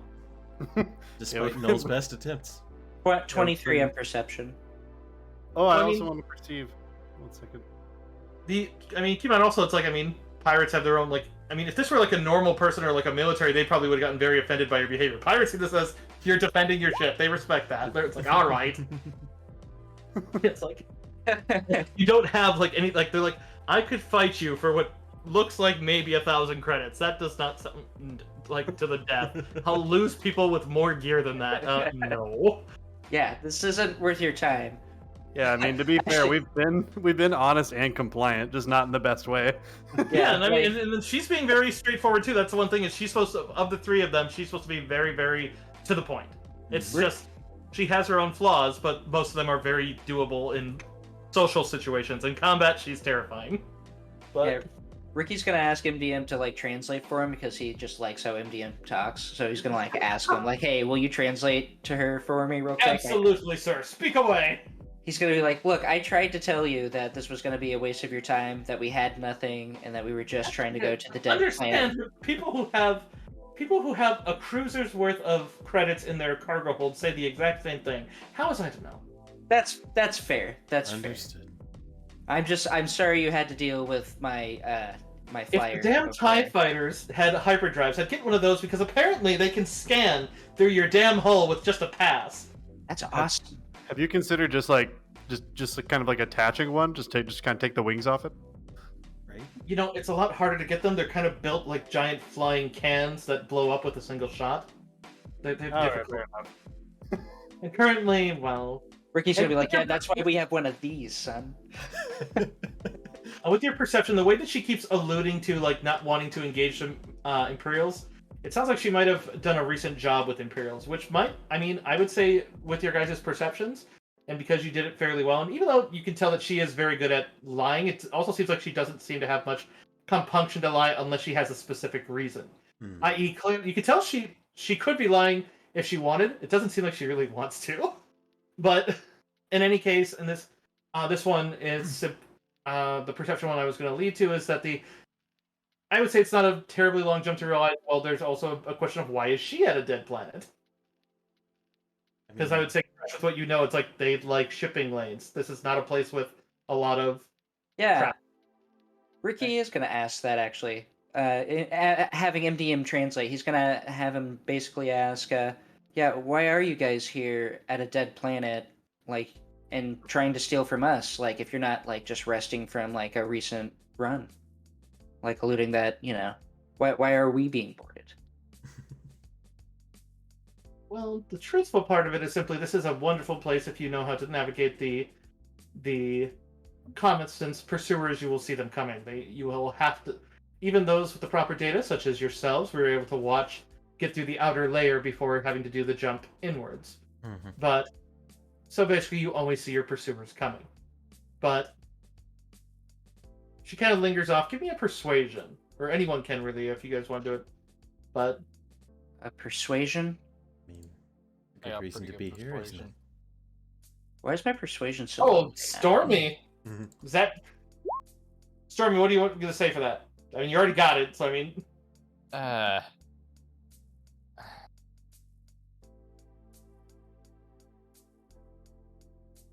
you don't have to say anything. I can just move on if you want. I don't want to put you on the spot. I just want to make sure you have ample opportunity to roleplay. yeah. Well, I mean, I'm trying to put it in a in a situational way, but I mean, Ricky already kind of said what I was gonna say, so I don't think it's really worth reiterating. So Okay. I think Noel will kind of egg her on. Hey, come on, we're obviously not fighting here. Why don't you just be truthful with us, like we've been truthful with you? Then she pauses and just kind of smirks and just paid to linger after we completed our own resting. We have small bases on the moon for caching, and a Imperial vessel um, seems very interested in what's down on that planet. So, they asked us to stay up here and they wanted us to blast anything that came near the planet until they left, but, well, we don't do that. Both for one reason and another, even if it does. And she leans over the railing, sometimes come up empty. Ricky's gonna like try and put the nail in the coffin in this one and be like, "Well, your secret is safe with us, and if you look the other way and pretend like you didn't see us, we'll do the same." Or opposite, if you want to be known that you were here. No. Oh God. Well, I mean, at this point, you guys have kind of persuaded to the point that she's already kind of betrayed the word of the one, but like at the same time, you guys weren't wrong with that. You don't seem like the type to like it. It's like she doesn't like Imperials. She'll take their money. She'll do what they want. It's like, all right, if you want to fight, I'll kill you, but Are you done here?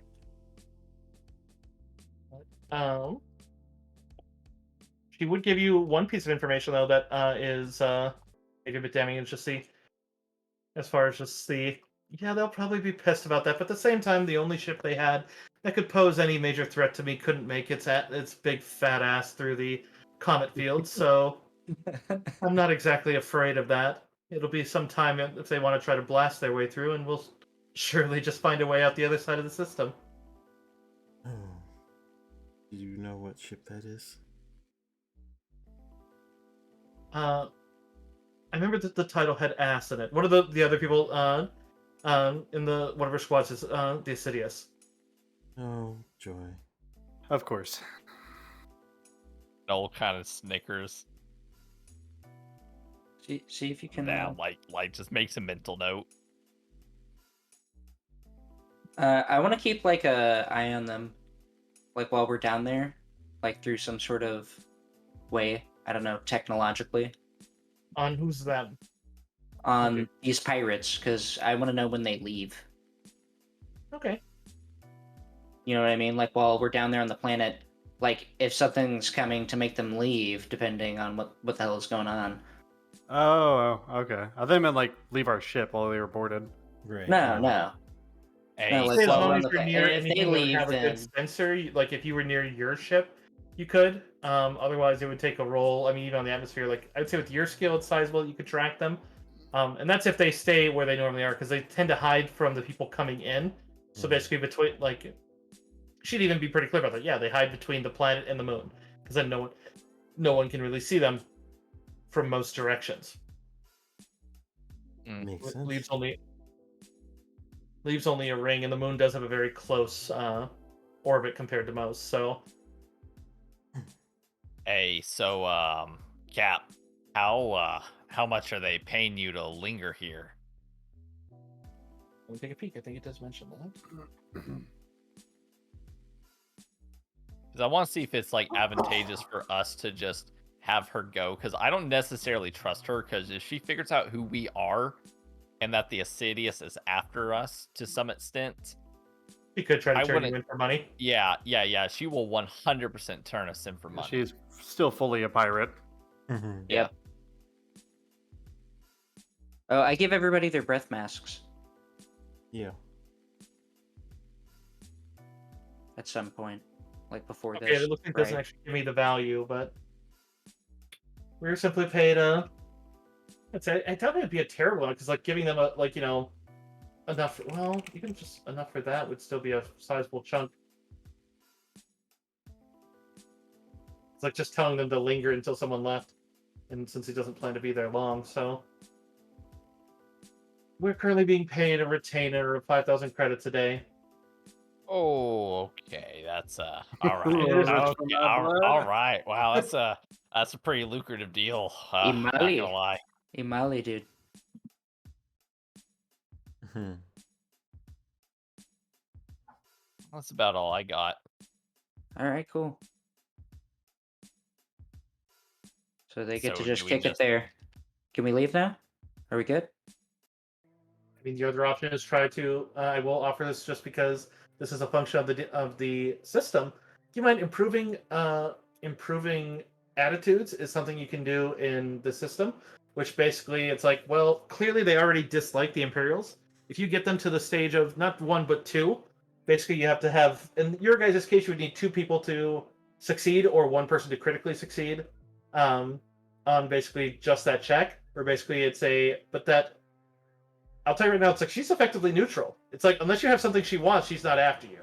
And like if you get them to helpful, that basically means like no, they're your buddy. Like they're like, hey, you're cool. I'm like at that point, like it's unlikely she would turn you in unless the proper like right there, like if there was like someone she could turn you in, like right there maybe. But if it was advantageous to be your buddy, she'd be like, oh yeah, hell yeah. But it's a thing. It's one that people often forget. Is like helpful won't betray you unless it's directly and immediately to their benefit. Like they would have to like know it's not going to backfire. Mm-hmm. And so it's like, and even then, it's unlikely they will because it's like no, especially for someone they don't like, and she's already expressed she doesn't like the Imperials, and she made fun of their ship. So she's not exactly a diligent mercenary. Right. It's more they told her instead of leaving, do you mind just staying and shooting anyone who comes? And they're like, shooting, sure. Right. We'll get right on that. Especially if you guys know that these pirates who have a notorious one of all three of the pirates generally don't kill people. They're not like, and she did also make a mention of like they weren't going to take slaves because there's a Wookiee. Like that was literally the only reason that she denied that one. I'll tell you out of character because it's like no, the mass enslavement of the Wookiees can be very offensive to some people. It's like oh, you fucking destroyed a race. Right. Hmm. I'm so glad you're a Wookiee, dude. Same.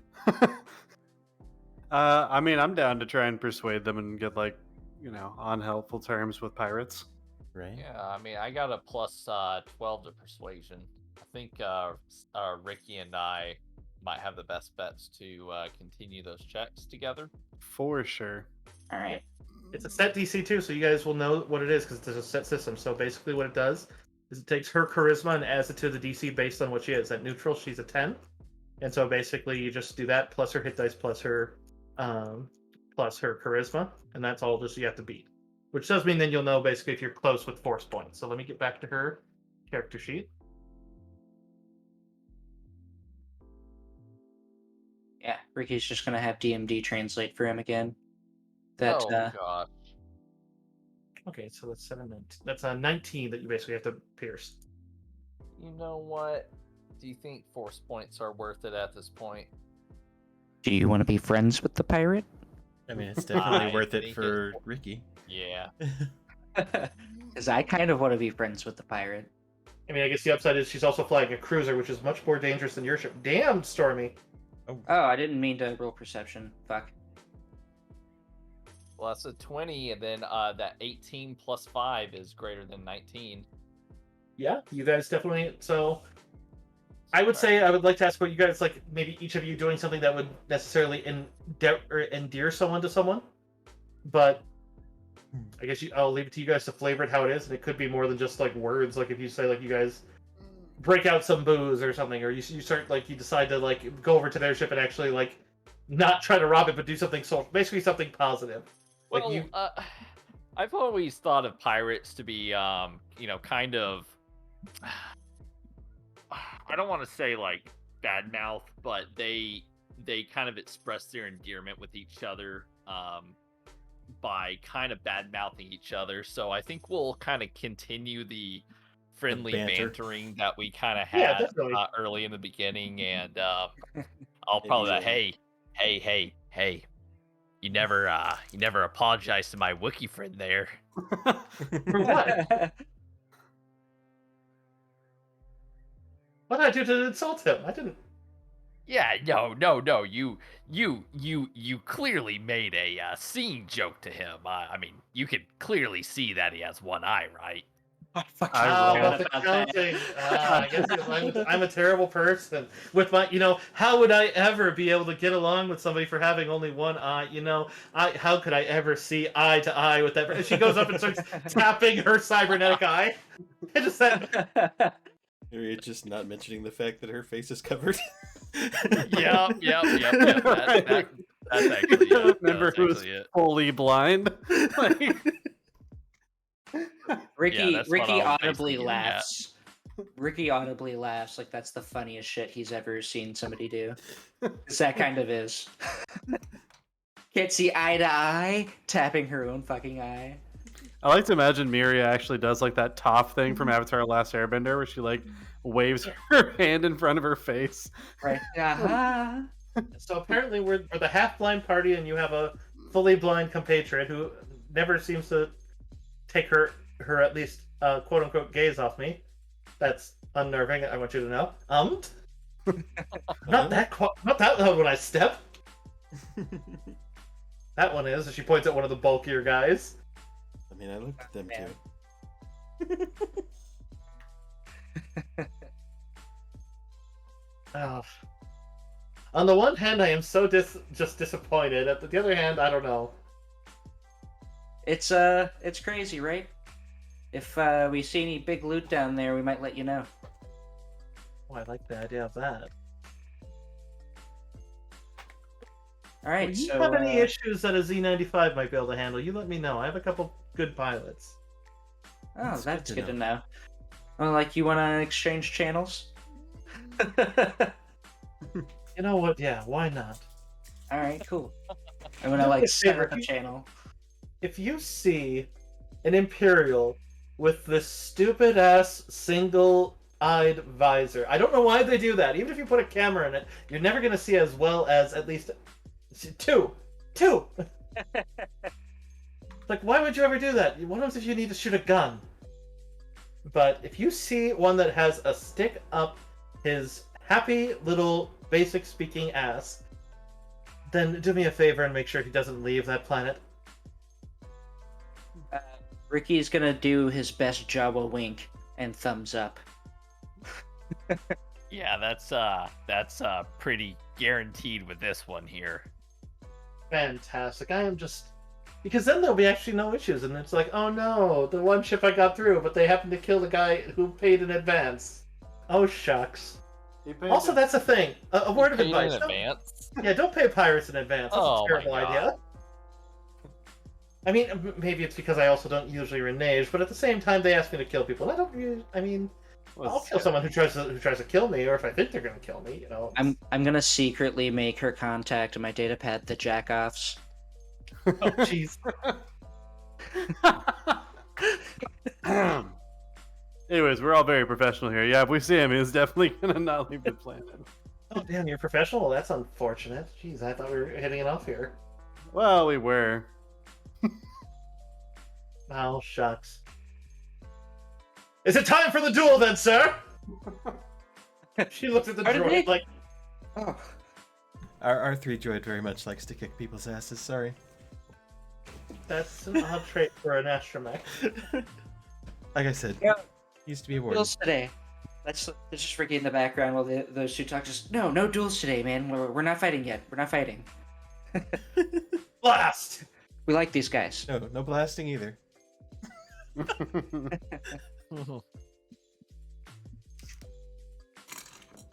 Ah. Alright, fuck it, I'm out. That, All right, well, Okay. Be seeing you then. And Ricky's glad we didn't like just just have, gonna like, slowly walk away with Droidy McDroid face, like his arm wrapped around him, like they're good buddies. Back to like the cockpit. As I get to like the boarding area where they were coming in, she pauses and points to the one that seemed to talk out about the shuttle that she kind of tried. She's like, oh, make sure we have their channel info. in our comm links. Tagged under what?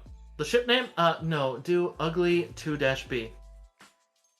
She says it clearly loud enough for you all to hear. Rick, there's a hesitation, and Ricky's walking away, but then he keeps going.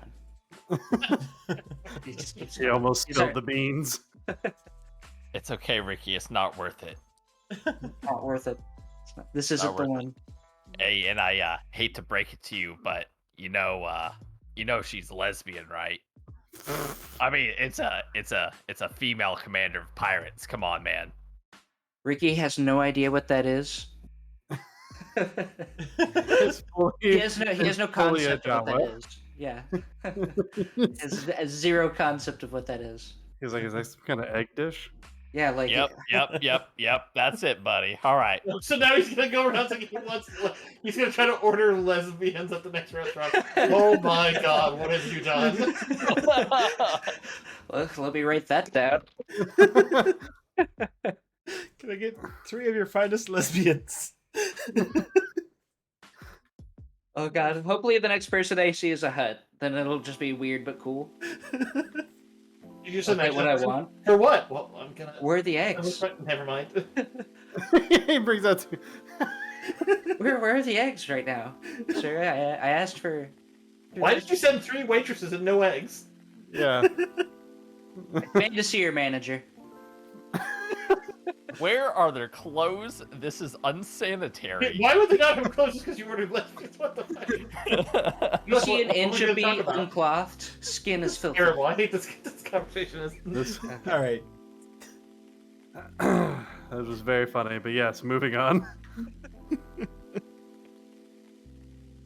Where were we? Fuck. We started talking about eggs, and I lost track of where we were. I was just moving back to where us going down. So, yeah. Otherwise, Right, then we were walking luckily away. you managed to get away without any major incident from the Blood Brother, the cruiser that is there as they detach and just kind of fly away from there. They do have what you don't know if it's threatening or not, but one of the Z-95s they mentioned seems to launch out of the cargo bay of the massive ship and actually kind of flies with you downwards before peeling off rather than trying to make entry. Who'd have thought, like, our collective group shit talk that we've been doing for every, like, pretty much every encounter would finally pay off and benefit. Hopefully in benefit. Yeah, we never really did any insight check. I mean, we didn't Yeah, have to that's fight a the bunch of perception check. pirates. We did one. Since Yeah, you guys motive. did. Yeah, it was our perception. Yeah, that's what those perception rolls were. Were you guys doing? That's where you guys physically found out that she doesn't hate the Imperials for the point of she takes their money, but it's also they didn't really ask her to do something she couldn't do. It's like, oh, Gotcha. linger here rather than leave. It's like you're going to the planet that I actually don't care about because she's like, it's just this is a nice place to hide and recover our shit, and our shit's on the moon. Right. Like, Right. so it's like, oh, instead of leaving, I'll stay here and guard for you, and I get paid a lot. Okay. Yeah. But- We didn't see you. You didn't see us. But if we need you, we'll give you a call. Right? Like. Yeah, so easy enough to fly down to Ferrard. It's currently in the dark section of the planet. There's no spaceport control or anything to direct you. The landing beacons have been extinguished, but it's not difficult. The terrain around the town is flat for hundreds of kilometers. The ship sensors detect a couple life forms in the vicinity. It does read that the atmosphere is cold and the oxygen concentration is very high, but it does pop up with, sure enough, warnings of trace toxins and the methane and phosphorus that you were told about. And yeah, you guys already know that you're going to need masks from the prior rolls you made. The Academy ruins are in the city center, since Kaluthan doesn't grow in the immediate vicinity. You are going to need something to light because it's pitch black there. But you could land the ship there easy enough with the sensors. Your ship does also have running lights on the outside, so just kind of coming down and illuminating the area as you do. It helps to not care about light. As you do progress to a landing sequence, though, I would say that Does anyone other than Miria have used the Force? No. Doesn't even take a check mirror for you to sense that you sense a very strong presence of someone potent with the dark side as soon as you get within about 1 kilometer of the ruins. As you begin landing, it's just getting stronger. But Well, Hey, now that I think about it, we are missing 1/3 of our eyes in this party. I'm bringing that up in character. oh, well, that'll be a challenge. ooh, nice squad. I did not notice this, and Uh-oh, what's up? Yeah, you're doing that thing where you say really ominous shit as a DM. Miria, the interference from the dark side is so strong you go blind. Oh, fun. I Shit. mean, God. Oh my god. Like, for how long? Yes. Good question. Isn't Miria already blind? yeah, Like, I was The about to Force. say like, No, but I- she can... All uses of sense, force sight, and everything are blocked. oh. Anything that uses the force to see does not function within 1 kilometer of the ruins. I thought you were making another being blind joke there for a minute. No. Oh, She's fuck. actually blind. Shit. Well then. That's gotta be very. I would imagine that's rather disconcerting Mm-hmm. for someone who's used to seeing without it. That was bad timing on my joke. Right. That became way too literal. Holy shit. But now it's true. So now I was just spitting fact. So can't hate. I have to tell you, I can't sense anything. Can't see anything. Hmm. I mean, Ricky feels really bad about his Fair. distasteful joke. hmm.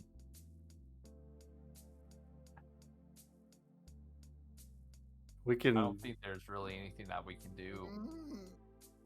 take you by the hand and lead you.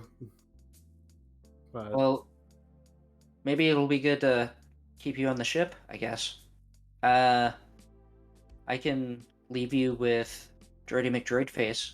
He's got 3 iron grenades on him as well. You could use if you needed I'll them. warn you of that choice of action will be very, very unfun until you finish this book. yeah, I'm not a big fan of that idea anyways, to be honest. No, just Like to if try. maybe you can re-get your weird force vision back if you It's like use the force right now or something. Like if you No, concentrate. it's within 1 kilometer of the location we're in. So it's not like it's actually gone. It's just whenever we're within like this area, specifically this area, Miria can't see. Your best hope at this point is hoping that it's something that you can turn off or disrupt. Give her her Yeah. sight back, because Yeah, because I don't want to take her out there blind either when we don't know what we're walking into. hmm wouldn't prevent other uses of use the force. It's just simply anything that does it to see. Yeah. We shouldn't leave Miria on the ship. Man, just There's a say what? Can you carry her? I could actually, yeah. Okay. there's I mean, statistically, this just imposes disadvantage on any attack rolls. Is that right? Not disadvantage. It's basically you take a penalty and then there's a 50% miss chance on any attack rolls. And then Okay. if people aren't particularly if they're basically she'd have to hear them, so she can't use sight to see them. And normally she can kind of see through walls because of what the mirror Lucans can do. Yeah. You need to know there's someone powerful with the dark side here. I would say that's most likely not the person themselves blinding you, because that's not a trait that dark side. That would be very rare for someone to have that as an aura. So it's most likely some sort of function. Like, is it the planet itself? I wonder. Unlikely, since this is the Jedi Academy ruins. Well, there must be something very dark here. We're here Okay. looking for holocrons, so it's not too out of the question to think there's some other amount of mystical ancient artifact. Yeah, maybe there's something that's like preventing the force from being seen here. So The that best bet is to bring that's not Miria with found. us, and then just go and try and find the source of this. I don't know if Droidy McDroidface can carry, so I feel like do we have anything that can make traversal just a little bit easier besides you carrying her? And she can walk, you can I'm lead not her. an invalid. All right, just hold her hand, I guess. Yeah, I mean, like, it's just she can't see. Okay. Well, yeah, let's just take her and get this shit done with. We can see plenty for her. Sounds like you're If- gonna need lights, though. We've got 5 eyes between us, so that'll Yeah, work. we are gonna need lights though. Does Droidy have a light? Yeah. Fuck yeah, dude! Super useful. Okay, cool. Change this to be the map over here too, so you guys can. You guys being the people watching streams can. I feel like the utility belts have glow rods or something in them. Probably, yeah. Yes, they do come with that. Normally, it does mention that the heroes can use that, or you could illuminate a lightsaber, but that obviously is a bit telling. Right. I can illuminate Wondering too. Party favors. Just wondering if my goggles had like maybe a mini flashlight. Oh, actually, I might have a flashlight in my tool belt. Yeah, that's Okay, what that was saying. The utility belts have those. Yeah, pull out my flashlight as well. There Turn that into a map, so then the. There you go. You guys can kind of see the city's layout. Mhm.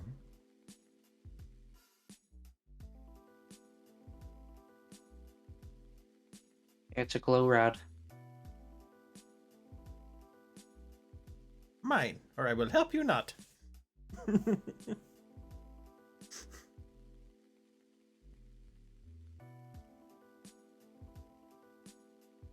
Oh, you can see as you land at the spaceport, the which at the spaceport your vision returns as it's a bit outside of a kilometer, but barely. You kind of see it.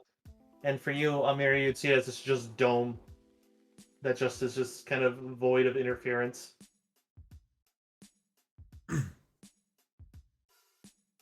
That's The spaceport disconcerting. is mostly devoid of any other ships that you can see. If there are Imperials on the planet, they didn't park their ship here. Mm-hmm.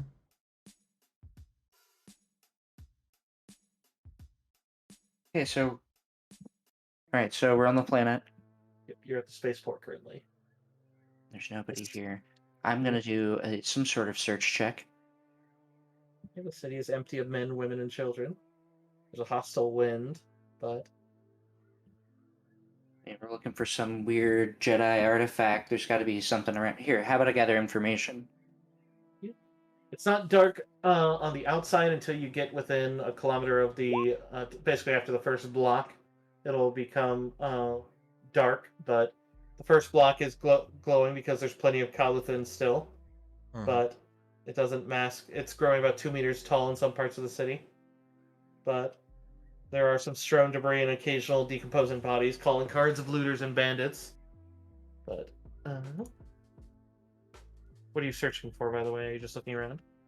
I'm looking around. I'm looking specifically for like where,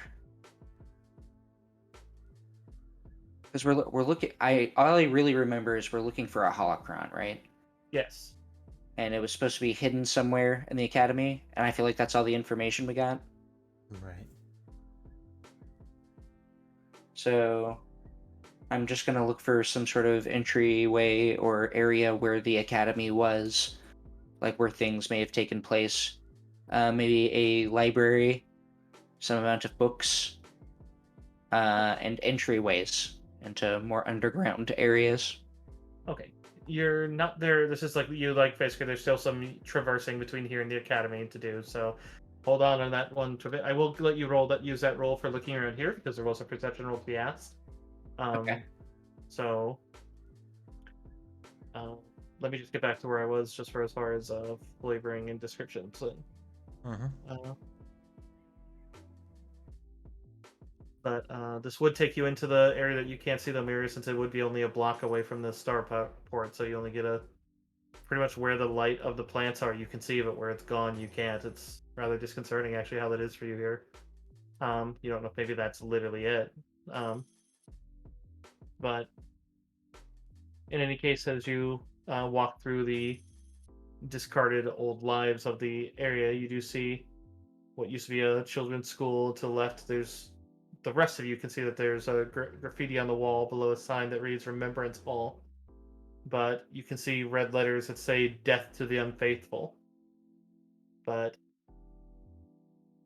the more you get to the center, it becomes very clear that the entire area looks as dead as the planet probably was before any of it grew. As it just seems like the death of the Calithan seems to bring a great... Like, it feels like it almost curses the planet, but...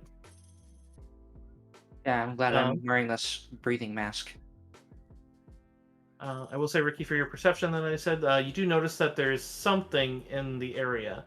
You can hear shadows, or not hear, you see shadows and overhear noises of jostled metal and debris, as there are things just, like, they're never within, like, direct line of sight to you, but definitely nearby, as if you're being stalked from just around the corners. I feel like something's here, but there's, like, nothing here. That's what it feels like. Like there's shit around me right now, but there's not. Everything's dead. Just feels spooky. You're not very reassuring. I know. I'm not reassured. The rest of you can see against the glowing of the plants on the far hills, as it's just making this dark silhouette of the city. You can see a silhouette that you'd be able to recognize. Anyone who had been to Coruscant would recognize that the temple here is very much extrapolated from the Coruscant Jedi Temple. Although it's missing most of its walls, you can still recognize the towers and overall design. But as you do near the entrance, you actually begin to hear a cacophony of noises that you realize are barely intelligible voices that are just kind of assailing your ears. They sound a bit grating, but they don't seem to be talking to you. You could try to approach quietly if you like, or just try to listen from a distance if you like. Yeah, I'm gonna tell everybody, like, I can hear a bunch of people talking right now. And I'm gonna, like, signal everybody to, like, stop. And, yeah, I do want to try and hear what they're saying. So what would I roll for that, I guess? Perception. Huh? Perception. Okay. Really, anyone can. Including Miria, since it's hearing.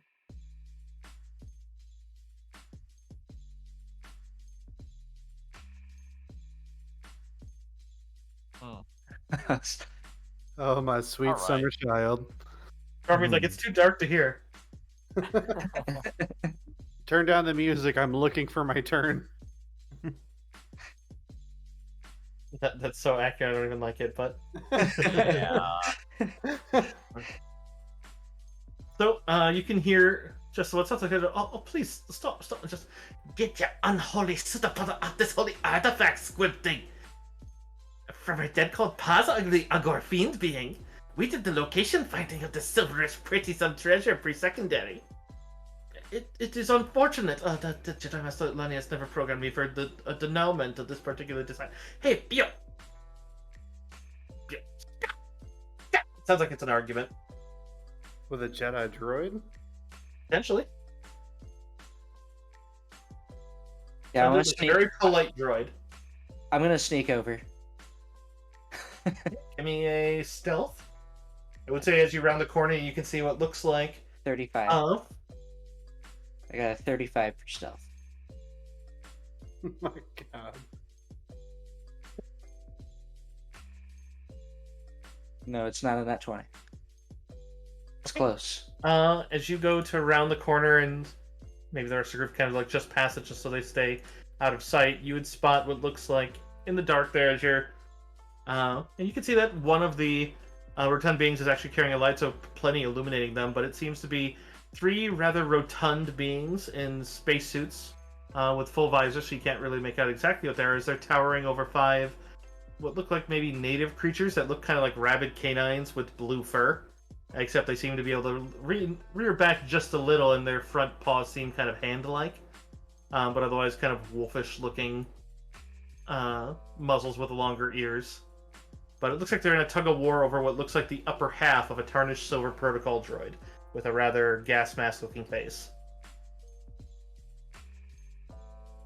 I'm gonna invite the rest of the party to come over and come see this. We could probably take With them. a stealth, Yeah, stealth. Sneak on up. that's not too bad. Miri, do you want to stealth up there? Yes. Ooh. Yeah, you want Miri to stealth up there, my guy. Yeah. Oh yeah, that's a great idea.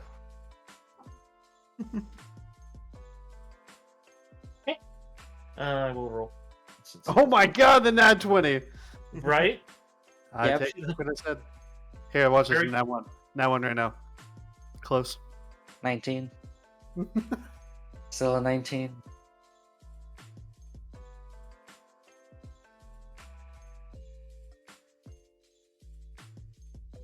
And luckily, no one really gets. There are a couple that kind of notice the crash, but UT is one of the ones in the suit that actually kind of goes and lets go of the tug. Where one seems to, of the ones in the suit seems to be holding what looks like the arm of one of the or at least of the droid, but goes to kind of pop off his helmet. And doesn't notice the rest of you, but seeing Crash is kind of just a. Tell Squib Zinners we find this holy artifact. It's infinitely more infinitely important, and that we did before them. Please. And then goes to kind of put his helmet back on. But he seems to be kind of like an amoeba person. Some of you may know what race that is, but Osmosis Jones. it is actually an amoeba race. That's actually a single cell race called an Ugor in Star Wars lore. Huh. How you spell that? Ugor. So you said that to me, right? Yeah, you seem to spot you there a bit, and the others you guys get up closer to him, we'll say, because he knows you fairly quick, but you were the last to move, we'll say, just because last to roll, and the Right. rest of you get nice and close as you see that. Sure enough, otherwise the little kind of long-eared wolf, and I guess kind of like canid foxes. Well, I mean foxes are technically canid, but kind of are just kind of holding on and just kind of they don't even growl. It doesn't look like they want to fight. They just don't want to give up their prize. But it does look like it's probably in the process of tearing the droid apart. So if you don't intervene, they might break Yeah. it. Say, I've got a different idea. How about you both put the droid down? Or- And then even the dogs are kind of like, Hold on now. Listen, I'm trying to turn a better leaf about not immediately terrifying the people I run into, but like just leave the droid alone for just a few minutes, and then we'll figure all this out, huh? give me a persuasion. 18. We'll go with each of their leaders on each side. Can I? Never mind. What do you want to do? No. I don't want to do it.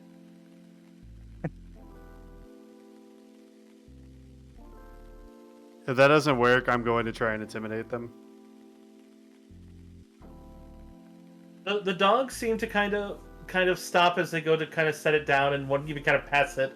But then the kind of one of the ones that you realize are one of the amoeba people kind of goes to try to start dragging away, and they all kind of grab back on, and it doesn't cause like irreparable damage, but like one of the coverings kind of slips down it. But Okay, I don't talk anymore. I just give like a real like, trying to be nicer, and I just give like a really low growl and start walking at them, brandishing my axe. Wait.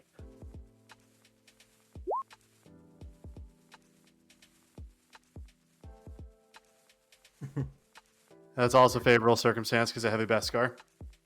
it Like- certainly is. bucking up on you like as hard as possible. Yeah, as much as it's interesting enough, despite their like rather smaller stature as far as the dog doesn't look quite as intimidated.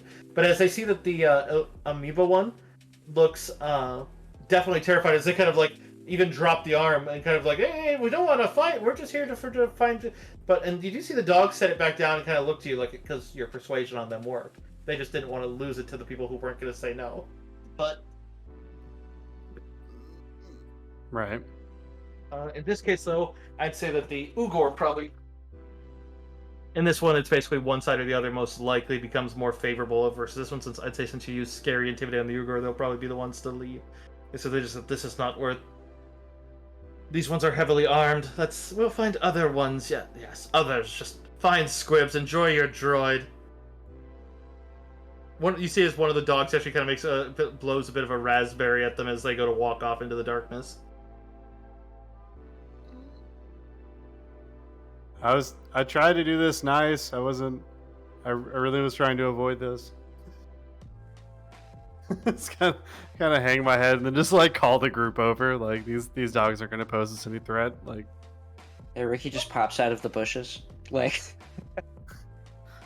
he's been hiding this whole time. He was actually the rug on the floor for a second. The trees are speaking Jawais.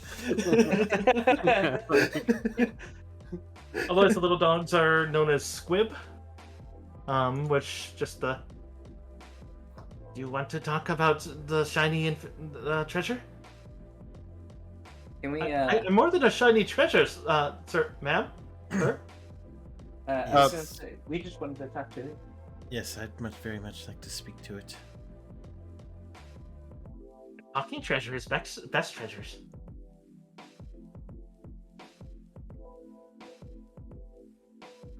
Ricky's just gonna nod his head, like he gets it. yeah. I'll definitely Like- take Maria by the hand, direct her over to the droid.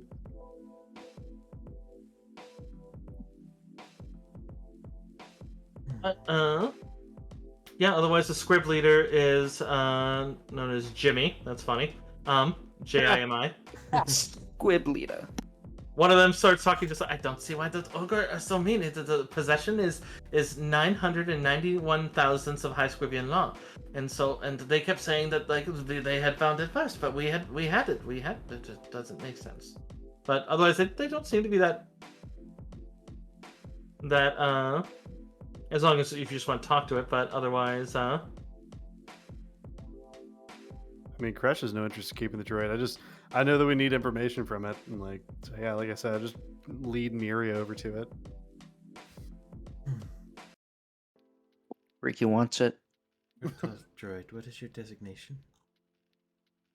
hello. I am 7A39. Otherwise, a lot of my compatriots inside of the academy called me 7A. 7A. What is your station in the temple? General data and also cataloging.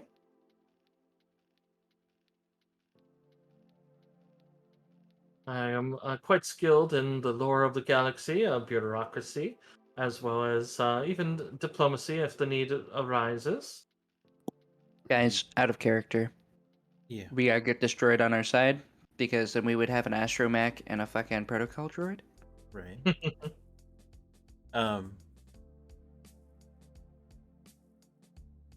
Do you know what happened?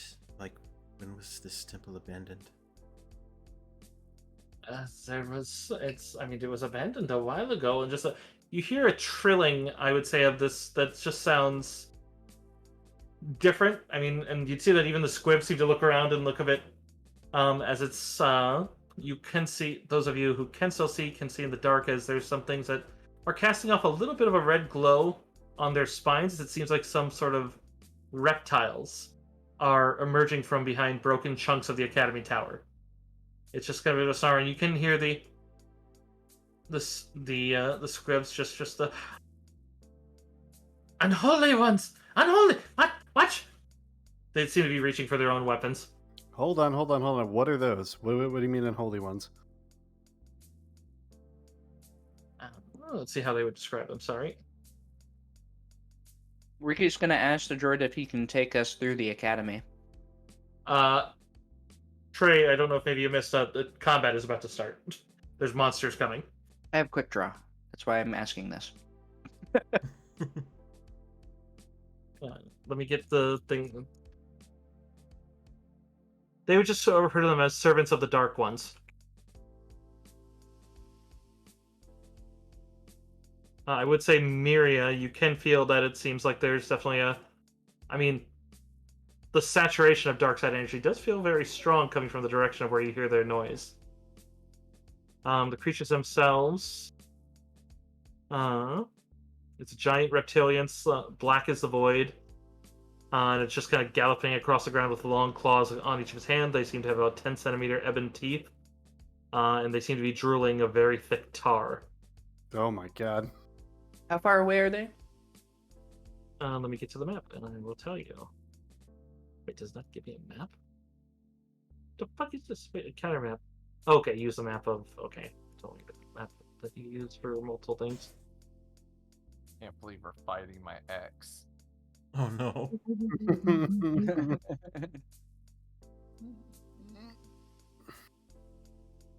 Warned you about that one, dude.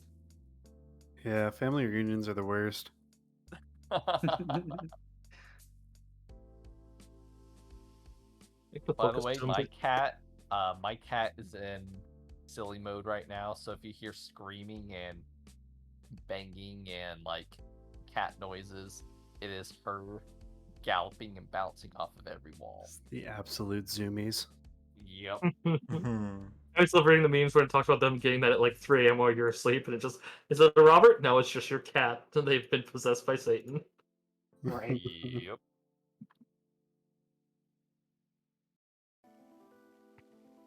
Although there is an RPG system out there that is devoted to that very thing, where you play as house cats, and the entire thing is you design a human or a human's family that owns you, and the entire idea is that you're fighting demons. You're fighting demons that humans can't see. Oh, Nice. nice. I kind of love that. Yeah. Sounds like I know what my next campaign system is. Shit, that's something right. One second, guys. I apologize. The cat casts fireball. You guys are coming from the southwest, so you'd be coming off one of the main roads. Yeah, I remember reading over the core rulebook of it, and it basically like had things for like, well, like because the humans can't see it, they might blunder into your attacks, in which point you gotta go bat them away and stuff. It's funny. Okay, if you guys would like to move it over so you can see. Hey. I got a crocodile token. That should work. That'll work. It's not Yeah, the right where color. did this happen? They're not that big, but basically they're supposed to be coming out of basically off one of the broken towers. So you guys would be on the west side of approaching from the west, so you'd be over here.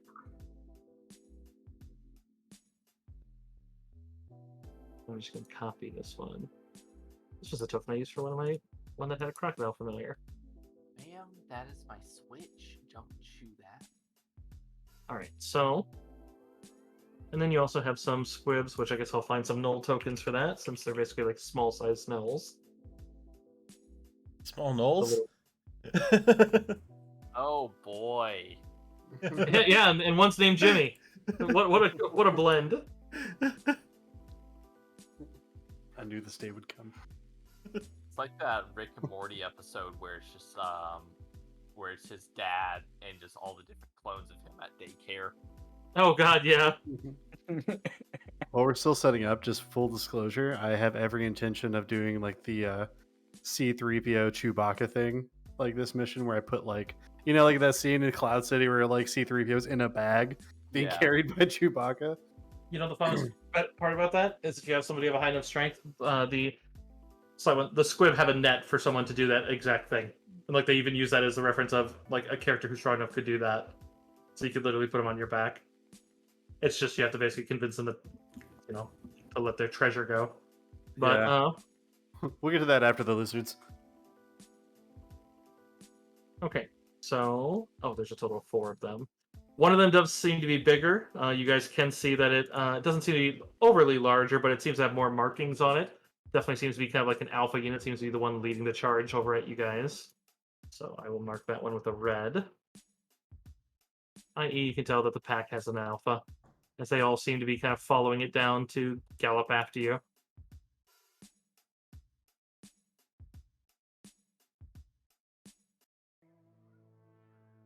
Otherwise, you can give me any relevant knowledges that you feel might do. Tactics? I mean, to identify the creatures. Oh. Tactics, I wouldn't say so much, but I feel like I'm just gonna pull the fucking nade launcher out on these guys. To be quite honest with you, they sound scary as fuck. Galactic lore, is that relevant? Physical galactic lore. science? Life science sounds right. life science is more accurate. Galactic lore will give you some.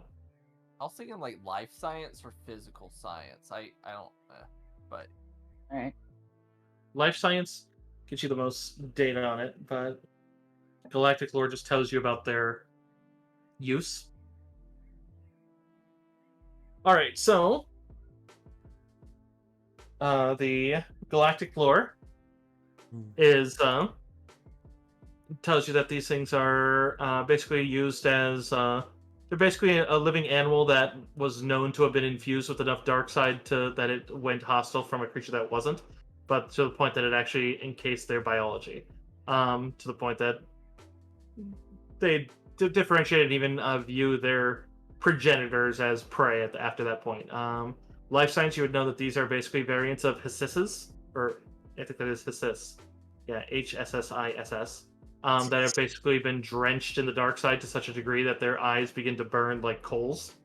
And that basically they're just kind of attack dogs that naturally align to the dark side and follow Sith Masters. Many people have tried to purify them, but they are very, very aggressive to anyone that's not dark side aligned. They generally have massive dark side points, means that force abilities don't generally hold against them, which is why the Sith like them, because they use them to attack Jedi, since pretty much you very much just have to kill them. I.e., their dark side scores are very, very high. But they're not terribly sentient, though, whereas the normal Siths are quite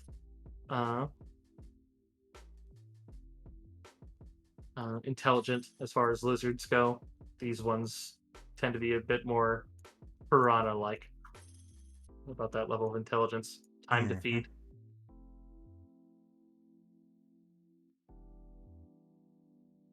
Unless given an order, in which they can then facilitate intelligent orders as much as their bodies can do.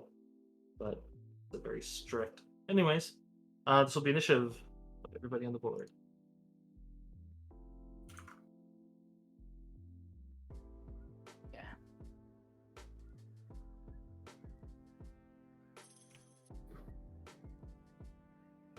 whoa, is Crush going first for once? Nope. Miria. Nope, Miria. She always goes first. I love it, to be honest. Clearly they're hissing and making noise, so I will say, Miria, you at least... Oh, why is it not selecting all of them?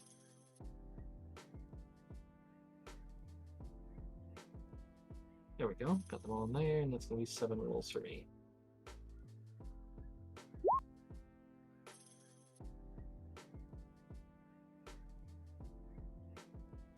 Somebody's fast. Look at that, guys. We all got a plus 75 to our initiative. I'll just add that now. 10. Oh, they are actually supposed to be large sized. Oh, that's terrifying. Alright, let me fix that. No. They're all supposed to be small sized. She said large earlier. I thought they were going to be bigger. I was kind of happy when they were small. I don't know where they climbed out of these towers then at that point, but you know. Actually, I think this map might be. It didn't tell me the scale of this map. They're probably. Yeah, the Yeah, way that probably these all- buildings look, we're like giants right now. Well, you know, relative locations. Yeah, it's fine. Yeah, right. The alignment of Venus, you know, made swamp gas, you know, Men in Black description. Mars in retrograde. It's fine. Alright, so the non Alpha's at 10, the alpha at 6, so that's the alpha. So he's an 18. 24. Or right now, this one's a 10, so that's 28. And then 19, 18. Hopefully that 0 before the 18 doesn't fuck it. Nope. Okay. Alright, Miria, you're up first. You can hear them coming. Probably a couple of the commentaries in character just said, oh, those look terrible. Right. All right. I mean, I think I'm going to just have my lightsaber in hand and ready in action to basically light it up and slash anything that gets adjacent to me. Like Okay. hostile. Are you going to step so you're next to Kresh, maybe? Or I think I am next to Krish. Oh. you're behind him by one? Oh, you so mean it's in like, the... yeah, if they're large, they're likely not going to reach you. At which point you're likely not to get triggered. Yeah.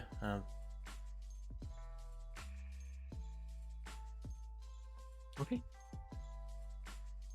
Yeah, the first big one comes down. It's going to pick a target among the front line here. So 1, 2, 3, 4, 5.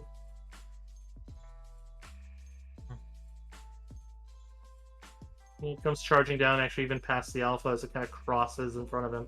He goes up after one of the squib and charges him. I think they charge him. Let's see their thing. Say. Before he reaches, rather than attacking, he continues running up on him. But you'd see as they unveil their long pointed tongue as it kind of goes out like a bit of a spear. And it's very clearly kind of frog-like, actually, despite almost no frog features on these things. But I just gotta double check what that does. Well, first we'll give it the attack roll. Oh. Double check on the squib.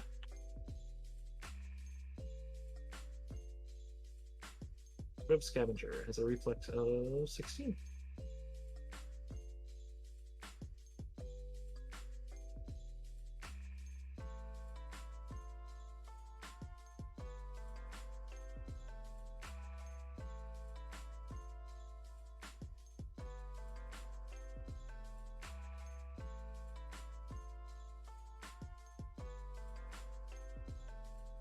Ah, okay. So it does a second roll then. So Hey, it's- we need Droidy McDroid face. Oh, I can add him. I threw him Oh, in there. you got him. Yeah. Got it. Okay. So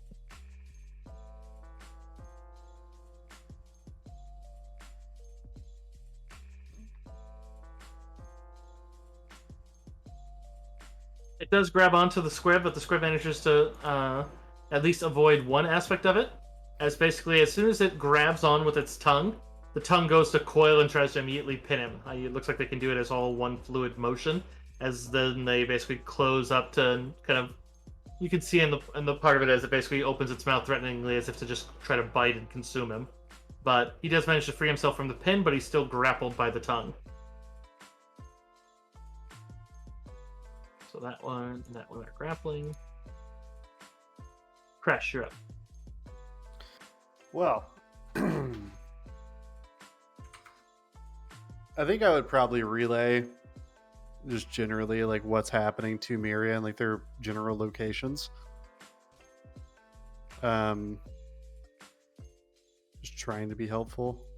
And then I had a question. I know there's the thing called Severing Strike, but is that a feat or is that like an action that you can do? Severing Strike, I think that's a talent. But let me see. Okay.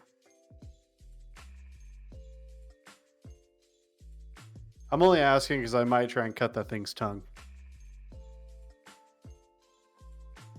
That's a talent in the duelist tree. Ah, all right. Never mind then. This is probably a dumb idea. I'm gonna do it though. Gabriel's here for my I'm- floof. I'm gonna go ahead and sorry, it's been a little bit, so I'm trying to go back over my stuffs. I'm gonna attempt to draw fire.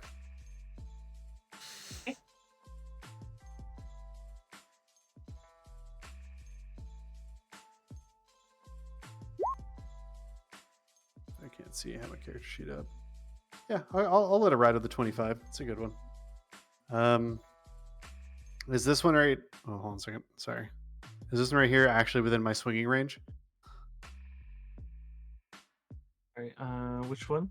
The one that's right there grappling him? Yes. Yes. Okay, I'd like to swing my Argarok at him. He's too close. Yeah, he's too close to charge, so... 20, all right. 21. Come on.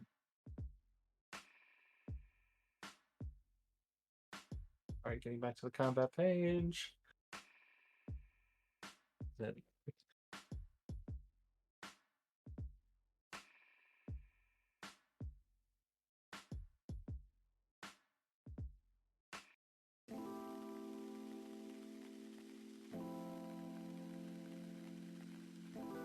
that'll hit.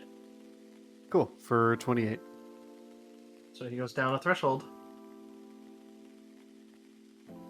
Nice. And then... Okay, so I'm sorry. Action economy.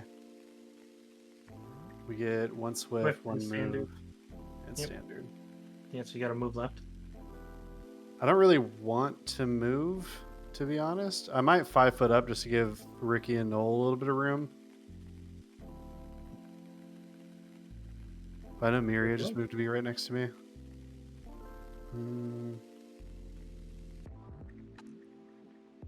Actually, something I should have done out of LA like in a different order, but I forgot to, so it's fine. You can change your movement into a swift, right? Yeah. Okay, I'd like to change that into a swift and then go into a rage. Okay.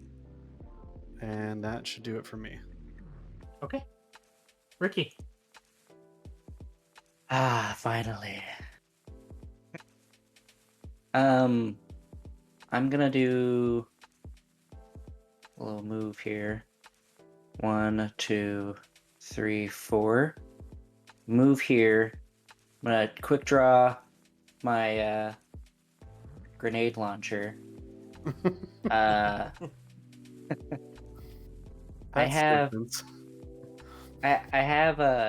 have skirmisher.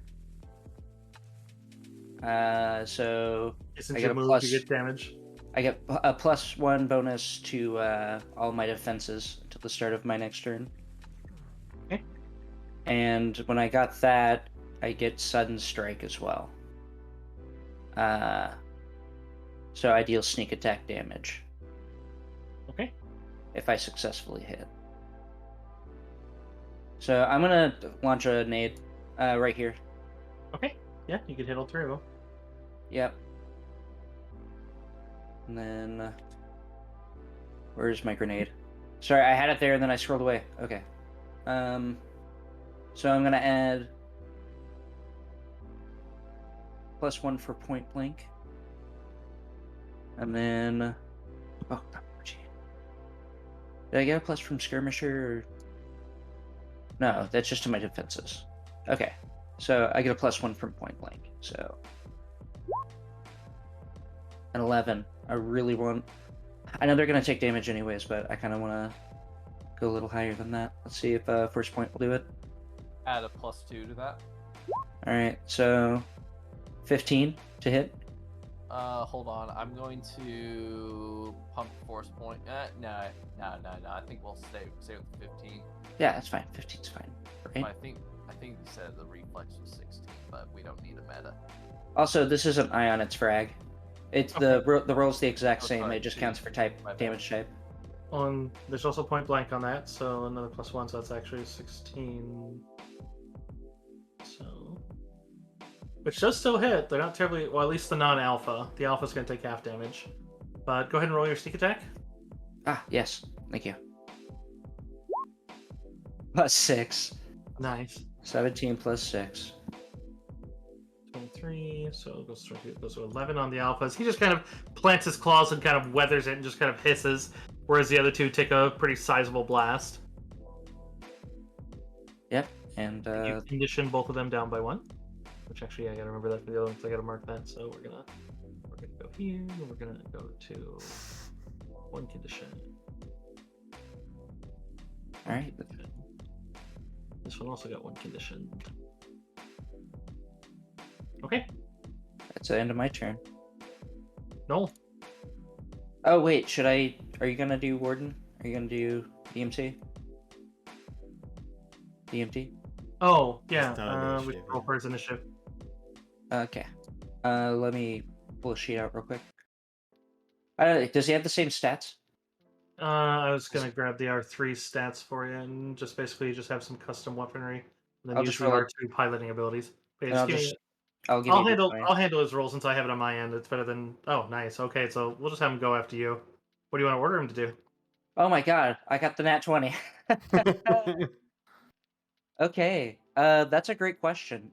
I don't necessarily think he can really.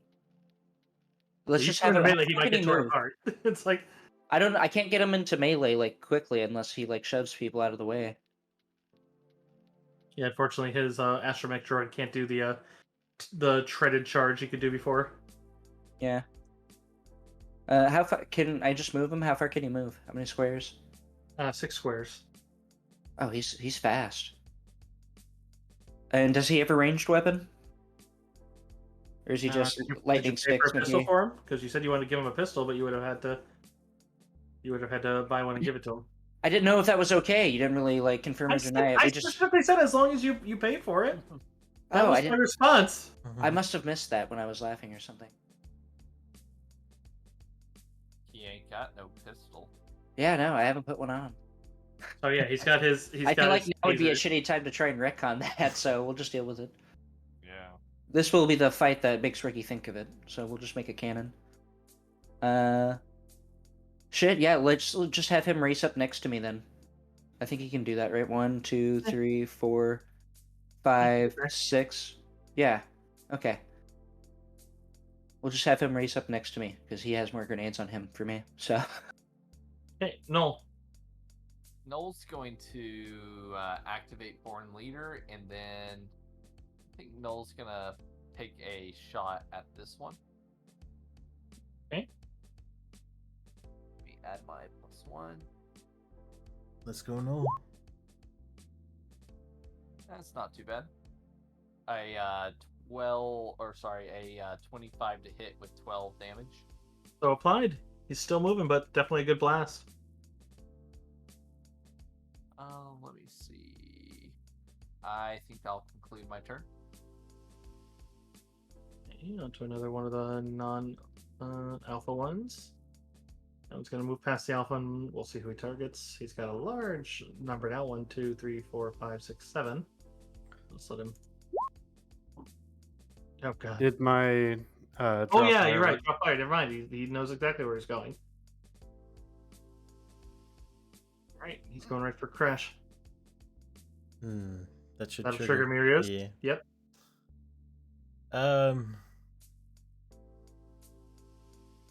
Yeah, what the hell? I'm going to Rapid Strike. Might as well, right? I was just laughing about like my headcanon of this, where it's like I'm being charged with some monster, and I'm just like swing now, swing now, swing now. I'm modifying -2, so then I guess I probably have a mischance. And we gotta do mischance. So even odd. I gotta roll an extra die if I do hit. Oh, even odd, Deckle. Even. It's a hit. Oh, That's so scary. Oh, nice. Add another 8. 27. And their threshold counts as 5 lower. It doesn't matter. He's down even without that. Okay.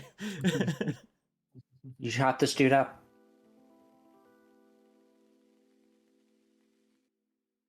That goes on to one of the Nice. squib, who's going to shoot the one that's currently grappling his buddy.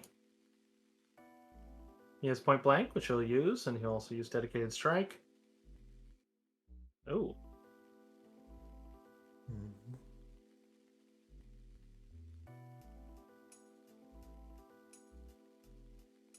Dedicated strike turns it into full level, so that's 7.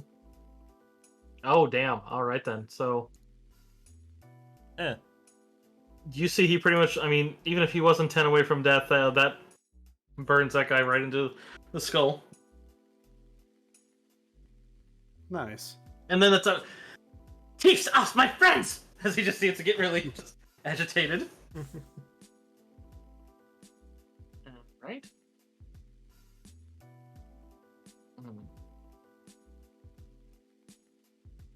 This one's gonna move. Actually, he can move over the buddy. So, well, they're large, but no, but that's like a medium moving over a medium. So, remove these guys to the map layer, so the other two can step onto them.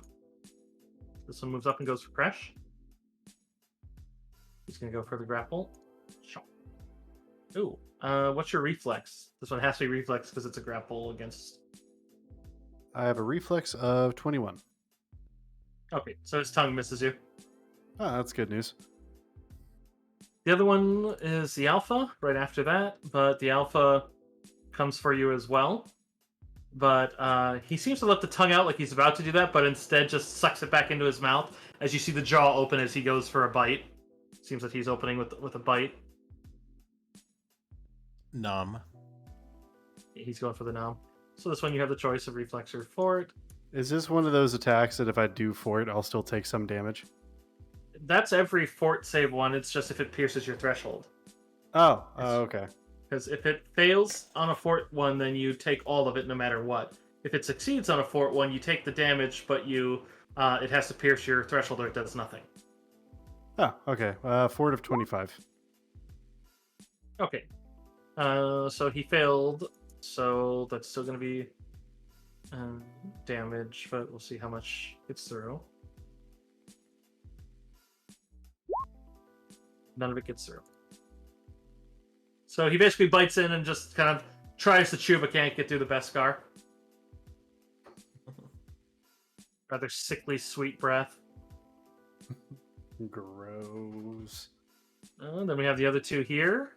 They are going to kind of look at each other as the other one motions back, as they're going to 5 foot back each before taking their shots. And yeah, seeing as you're currently being bit by one, they're going to shoot that one, even though there's one much closer to them. So they're both going to use dedicated shot, so it increases their crit, and they're not doing any other action. So other than a 5 foot step, which doesn't count because it's free. So point blank, pow, pow. Pew. And it's a hit and a hit. But that one's still up. So I shoot into the alpha. Miri, Miri, you're ready. So I gotta put you before the. That one is there.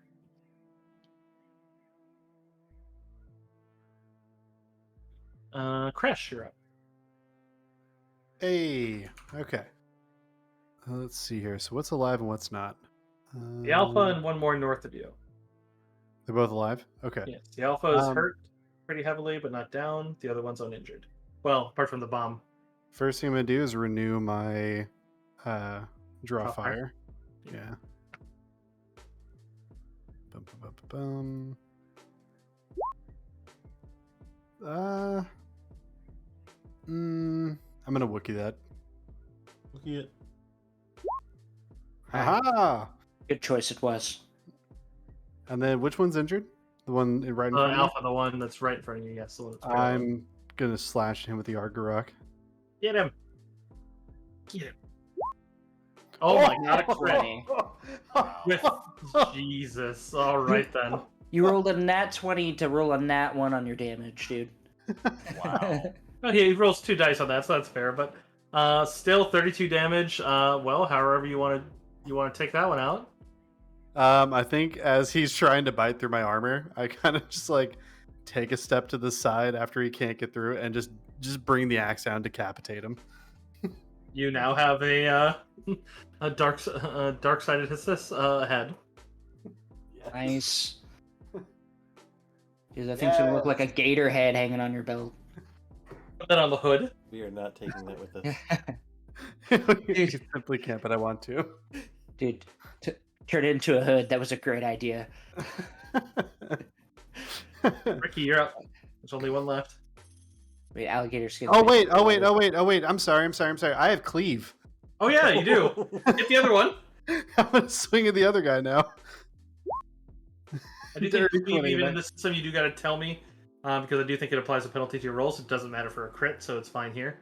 But Oh, I do okay. think cleave does give you or maybe it's your AC. Double check for me on your feet. I will check right now, but I will 20 keep is that in gonna mind hit. for future reference. 19. +2 damage from the rage. Okay, so 44. Foreign leader, did that apply any to damage or just accuracy? Born leader is just accuracy, I believe. Yeah, there's no Thank penalty you. on cleave. Just if you drop an opponent, you get an immediate attack. Fantastic. Okay, that one's still up, but looking heavily wounded. Cool, and that's it for me. All right, cool. After that display of fucking awesomeness, I'm just gonna quick draw my heavy blaster pistol and shoot him. I'm getting. Oh no, wait! I'm not just gonna do that. First, You know what the I'm gonna hilarious? move. I'm gonna move 1, 2, 3 to here. Shoot him from in between the poles because it's cool, Okay. and I get bonuses for it. Skirmisher is a +1 to my attack roll, not my defense roll. That's by what the I thought way. when you said defense. I was like, because I had bad guys that had skirmisher, and I was like, Yeah, no, yeah. Huh. Usually Yeah, that's the improved skirmisher. It adds that to it. also I heard a die roll, but I don't see any dice. No, I haven't. I didn't roll any dice yet. Okay. Okay, and then in point blank, so 27 to hit for 10 damage with a heavy That'll blaster hit. pistol. And So you like that'll drop chop, him. chop. Yeah. Then I shoot him in the head. Yeah, Quick so draw the the fucking bolt, blaster pistol. Pew! bolt just puts out one of those cinder eyes, and it's just the other one just blinks out in the darkness. Nice.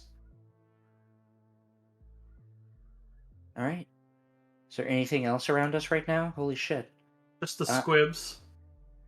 You can see from a distance in one of the alleys, the Ugor are kind of watching with a bit of amazement as they realize you killed those. Even the squibs are like, "You guys are strong." Hey, you guys helped. Yeah, I mean, They grin their little teeth. Ricky's gonna be like, "Hey, we don't help people for free. You can pay us back with that robot." Yeah, that's fair. Very special treasure, but that's Here. fair. Here. I Talking want you to treasure is the go best treasure. Empty-handed. She's going to hold out a 500 credit stick. Oh One my of the god. squibs. I kind of look at that. What'd that do? Do you not trade with Ricky is visibly sickened by all of this. credits? We have other things. Or what things do you like to trade? Those things hunt a lot of squib. You save more than just the squib here. They kind of walk over, and one comes with a crate over his head. If that's fine with you, then.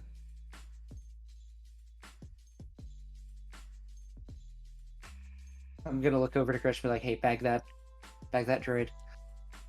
No. Hey, do you guys have a We have net? net for droid. They shake the net.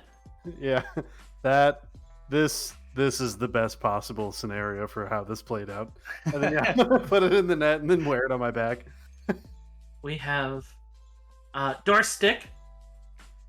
You have probably no idea what a door stick is. There's nothing in any shop called a door stick. You see, as one of the small little things pulls out, and you recognize it right away. It's a battering ram, but they just hold it up, and they're just like kind of struggling to hold it up. It's like, Oh, a door stick.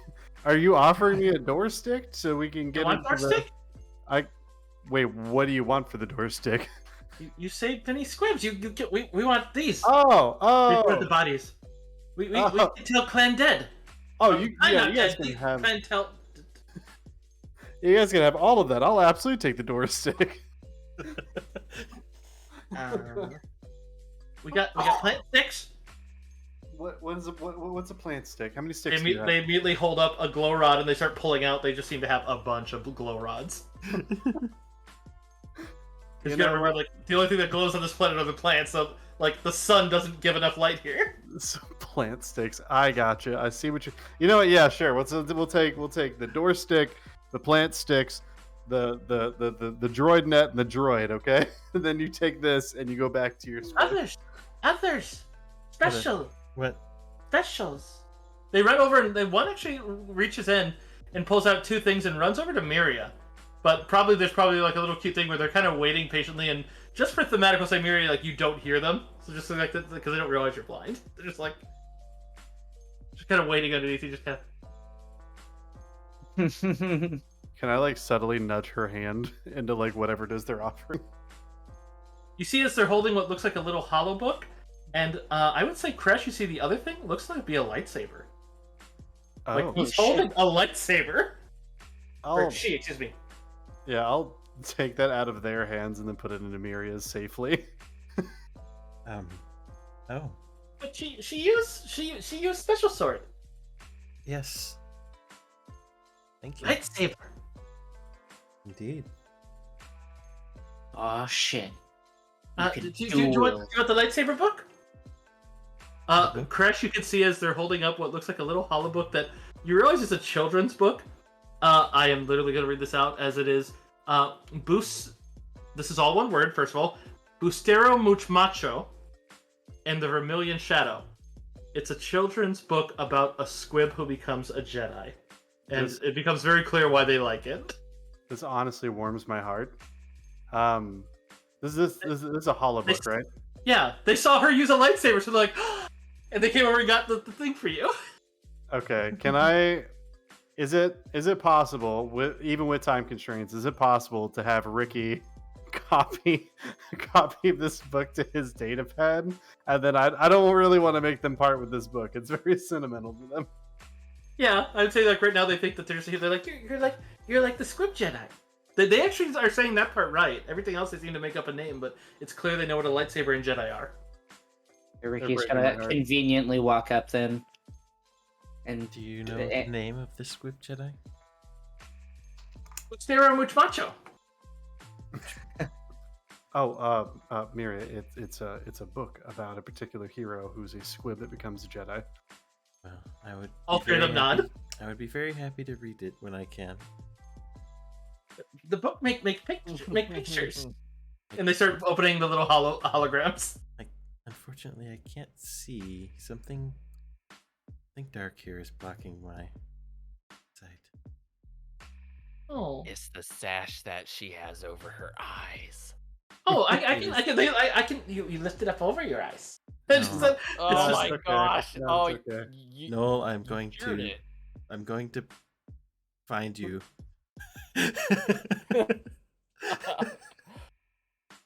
Wow, I can't believe they just cured blindness. No, I only see with the Force. So Ricky's gonna download that book. That's what. Yeah, you could easily do that. You just won't have you'll have the files for the holograms, but you need a holo projector for the rest of it. But We'll play it on the ship. yeah, you certainly could. But These guys are like space kobolds, and it's breaking my heart. I mean, you have plenty of space on your ship if you want to take little squibs with you. I mean, they have a whole clan, but you could probably take a couple. They'd probably be like, adventure. Okay, listen, I might do that, but I need to run that one by the party after we get done here. Just have to force sense each of them to see which one has the potential to be a Squib Jedi. Yes. They would be so excited. They would... Okay. As long as you guys are feeding them. I'm Yeah, fine. with it. I'll do that. That's fine. I've You're had a feeding dog them. before. It's like the same thing. You clean up after them. Yeah, make sure you clean up after them and feed them. I guess that's fine. Hey, look, I can't deal with this right now, right? My heart can only swell so big. All right, let's just we have things to do. I have a lot more heads I'm just to cut off. saying I'm dirty enough. We don't need 3 more. But if you really Yes, we fine. do, and Okay. we can't do it right now. Okay, we have to get you all are very adorable. We have to leave for right now. Thank you very much. Do you know any entrances into the temple? Yes. Oh, They kinda I go guess running you over to ain't yet. Oh shit. They go running, leading you over. Yeah, I'm gonna keep up with them and tell MDM to keep up too. I am holding on to Crush's big furry paw. I've actually, at this point, just because they're running, I've scooped Miri up in a very similar fashion. Whenever I jumped off the world, and then I'm just gonna run and catch up. Yeah, there's 8 rectangular buildings surrounding the main tower. And then there's the remains of whatever ship crashed on the north yard. Ooh, hiccups again. Hmm. But the circular structure are immediately identified as Coruscantian in design. The main tower is clearly toppled. But as you pass the main yawning entrance into the main tower, where the 5-meter hard double doors were ripped from their hinges by someone who valued only their material worth, you can see that as there is, whereas normally that walked into the tower, you'd see as there's 2 side passages that move straight across to where the tower would normally be going up. That is all pretty much ruined. But the main stairwell actually goes down, where it looks like the main entrance down into the remainder of the temples. Although we are looking at 10:45, so I'm thinking this might be a good place to stop. You have some squibs that they're a little afraid of going in, but they do mention that they do know that the best treasures are in there. One thing I do want you to write down, it's not something that Miria would be able to tell until you guys figure out the interference, but I don't want you guys to forget this, and I don't want to forget it. The lightsaber is one that belongs to Dorv Tilsta, DORV''TILSTA. And you would be able to recognize them because they were part of the Order, Miria, so you would know them, and they were the Padawan of Master Vin Thorla. Which Vin Thorla was one that Denia had mentioned as being one of the masters of this place when it fell. Was it Vin like Vinny? Like the cousin? Vin, VHIIN, apostrophe THORLA. Okay. The very, you wouldn't know them personally, but you know of them just because a lot of Jedi can, and it does mention specifically that Jedi would know it. Okay.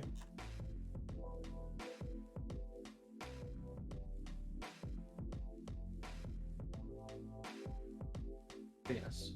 Pustero Muchmacho is a squib that is not small and cute in that little book. They are big, muscular, like overly strong, like kind of He-Man-ish, and it's the lightsaber that gives them their power. They think that it's clearly written as if the lightsaber is what gives the Force.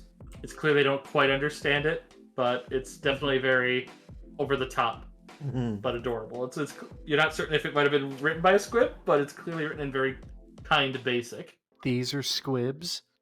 We have to bring a couple of these along. There's no way we can't. We simply have to. Oh my god. No, you don't understand. They're adorable. Oh, did you look up what they actually look like? They're I adorable. Google searched them. They are so cute. Well, you know. They're basically little space kobolds. They're like little rat kobolds in space. And they love Oh, Jedi. yeah. Well, these ones love Jedi. They kind of it's clear they romanticize Jedi. They don't quite understand, but Well, you know, next level I'll be a Jedi Knight. I'll need a Padawan, right? There you go. that's when you get this little squib Jedi that actually is just like a little badass, but just they think it's all a giant game. They think you're just playing pretend. Love that. Dude, they're so like on our way out we should definitely see if they want to come along. Ah, yes, only 2 lines down into the Google image search and you can find Nahego squib. Of course. Mm-hmm. So What? clearly the Terrifying. Rule 34 applies. Oh yeah, for sure, Arthur. oh no. I'm just curious if the Saga edition has stats for them. I'm curious what they are. Clearly my character description that I send you is force sensitive squib. They have a page for him with ages and stuff. Oh yeah, no, it's a full race. Yeah. Hell yeah. Um, One of us could have been a squib, Imagine if you were and you came here, my brothers. right? Okay, I love that the description of the squibs is literally how they describe these NPCs. That's literally the cheerful, curious, and overconfident to the point of egotism. It's like, yeah, so they get a +5 species bonus to persuasion on haggling, and persuasion is always a class skill for them. yeah, fun fact, the ones with you also get to roll twice on persuasion to haggle. So like if you brought one with and got him to help you, he or she would get you the best deals ever because they just would be a dwarf. adorable the whole time. They have Molly? tech savvy. A squib can reroll any knowledge technology check, but the result of the reroll must be accepted even if it's worse. A squib is not limited to common knowledge when making an untrained knowledge technology check. Oh, they can use the tensor rifle as a normal rifle, not as a exotic. That's cool. That's a tractor beam rifle. Yeah, it's just 3d8 damage. Okay, listen, on our way out, we're going back by the squibs. I want one. I want a squib. I was thinking like, oh, I'll keep in touch with that pit boss. That Trandoshan is cool. Nah, these squibs won my heart.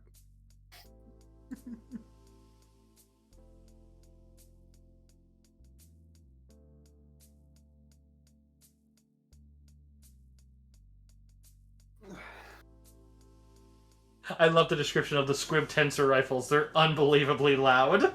It's like, yes, it's the noisy cricket. Because it uses tractor beams, but it's like, it's too strong for more like biological cells, so it just tears your cells apart. So Yeah, it's just, it's extensive cell disruption upon living targets with successive blasts. Nuts. Yeah, I'd take a lot of shit too if I had one of those. Goddamn. Known for being incredibly particularly loud. high. So why is it so expensive? I'm trying to see what it does that makes More it. than- It shreds. Oh, because if they hit you, it's a guaranteed down on the condition track. That's Yeah. why. That is amazing. Oh, and it's always against their fort defense. That's also really good. It's like, Yeah. you don't dodge this. You have to survive this. Yeah, it's That- nuts.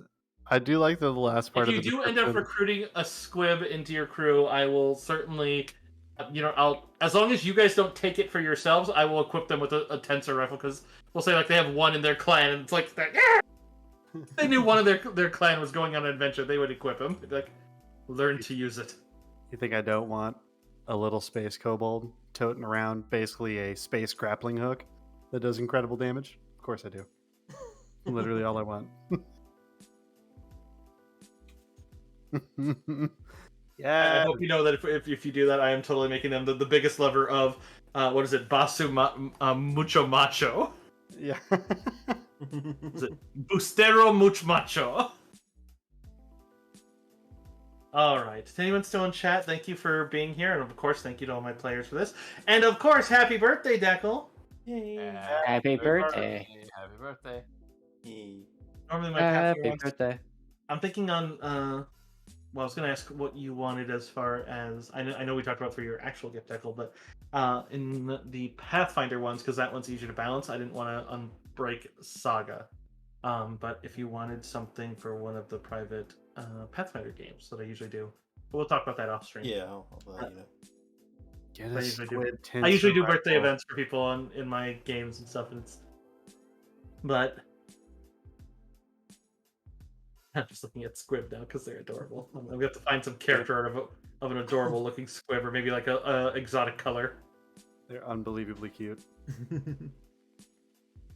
And I love kobolds too, so the fact that you're describing them as space kobold. And you know what's fun? The Ugor also had their own like stuff they'd offer if you save them, and man, they just don't compare. It's just fuck the Ugor, the Squib are where it's at. I was genuinely trying to not scare away either faction at the beginning. That is real. I was not trying to scare away anybody. I mean, Ugor do have one cool thing in there's actually, now that I relook at it, but it's like, eh. But because you might meet them later, you might. What was that? So you know what they're not? Super Cute. cool. Yes. Super cool space kobolds that are also somehow space rats. They're fuzzy and huggable and slightly not bipedal because they like to walk around on their hands. What they Yeah, remind me of is the fucking Yinglets. Ricky probably doesn't like these guys. He's like the exact same yet exact opposite thing as him. You know what I mean? He's slightly threatened. Yeah, he's like, you're also like a rat person, but you're not nearly as dirty and filthy as I am. You opted for cute, I'm gonna act adorable, whereas I am real. I like to imagine. I Like, am lethal. I like to imagine the entirety of like the downtime of us like walking through this temple, like just like us transitioning scenes. It's literally me Crash talking to Ricky like, no, look, like this is an opportunity for you to like show them the way of like being a dirty little rat man. Like, you can be like, you can be No, like, do not. Do not. You will not corrupt our little friend. Miria's literally trying to uncorrupt everything Ricky ever teaches him. Never bathe. Bathe every day. The little squib's like, I bathe half of me every day. As long as you alternate. It's simple. I put egg on only one of my hands, not both. Eggs aren't That's tasty. brilliant. Use... We can afford meat. Egg is better. That's so funny though.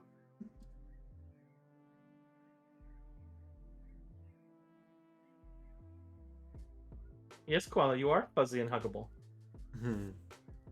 Is this that this art in our Discord of the cyborg chick? That was that pirate lady, huh? That was talking Yeah. shit. Yeah. Yeah. I should have got her number. We did get Oh wait, a we have a number. number. You do Yeah, typically like- every number, yeah. Ricky got her number. Just make that clear. Ricky did that. Yeah, and then Ricky, put it under, what was it, jack-offs. Yeah. Yeah. Ricky, you got a hot pirate lady's number. I am fully allowed to have squibs.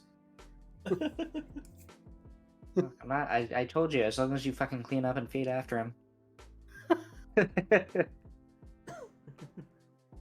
This is when the squib one day is just gonna come up and be like, I have something for you. You're gonna be like, what is it? And just gonna be like, this is, I think you called a thermal detonator. I have 3. Just that. Ricky would cry. He'd love them. He would just rub dirt on them. Just like, look, just a little bit. Don't worry, it's an act of love. It's okay. I This just is traded a this is a broken sign of glow stick respect. for it. Yeah, next time we're on a civilized planet, I'm gonna look for like basically an army surplus store and get them like deactivated thermal detonators to give to Ricky. You know what else I know you're gonna do is you're gonna go find yourself a small race set of Beskar and be like, all right, little squib. I just might. This is the way. It's gonna have like a little muzzle cut out for him so they can have their little. Yes. I wasn't fully planning on it, but now I am. There's got to be muzzled races that are Mandalorians. There's 2 of them. There's an apprentice for each of you. Right? Yes. We each need an apprentice. Jedi squib and Mandalorian squib. Right. The best part is Crash is fully not a Mandalorian. You teach him the way of the Wookiee, dude. Sharpen your claws on the trees. Right? If they decide to go Mando later, that's up to them. You know. I mean, I'm going to, but like they can come with if they want. Right? This is my foundling. He's coming along. Yeah, you're fully not going to stop me. You are welcome to try. We'll be progressing into the Fallen Jedi Temple down there. There'll be some dark side. There's definitely a bunch of really good throwbacks and some exciting shit down there, so it'll be fun, I think. Also, it Yeah. sounds like there's some Assidious bastards down there, so you'll have some Empire to kill. I hope I can see Alright. before we find them. Yeah, imagine dueling the, like, Yeah, I had one question I meant to ask while we were in session. I was wondering, like, is it? I guess it's more of like for Mira to ask, really. But I was wondering if like Mira can like kind of sense where, like, if it gets like I don't know, like worse in like certain direction. Like, is there any way she can like kind of figure out? I mean, I kind of Whereabouts figured is it it? out. I It's coming from the middle. you can't. Yeah, you know it's coming from the temple, and you have a general location, but it's not enough that she can pinpoint. The most that happened is when the lizards were approaching, she did feel a sense of dark side strengthening, but it was in all of it. So it all felt worse. So it basically was like, imagine as if like if you were in a normal room and suddenly it all tinted red. You wouldn't know where it's coming from, but you know it just got close. Yeah. Yeah, fair enough. But I do need to do my sign off, so I'm gonna say to. Well, here I can mute up, so I'm not talking over you guys. I apologize. Alrighty. All right. Well, I'll see y'all later. Hey, Trey, we got to coordinate in separate voice chat. Yeah. I'll see you in a sec. Alrighty. And to my chat, Hope you had a good night. We are going to end it here, and we'll see you all again very soon. Take care of yourselves. Stay beautiful. Drop us off at let's see who is on.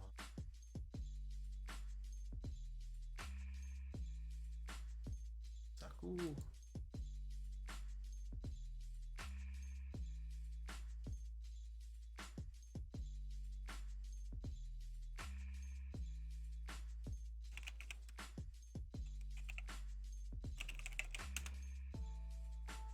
Alright, we're gonna raid Saku Demon. See you all again soon. Yeah, bye-bye.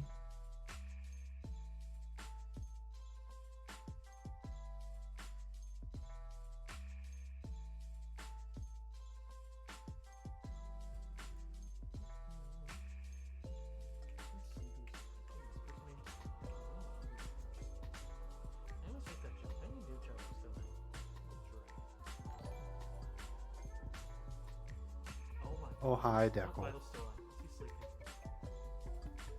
Oh, hello, hello.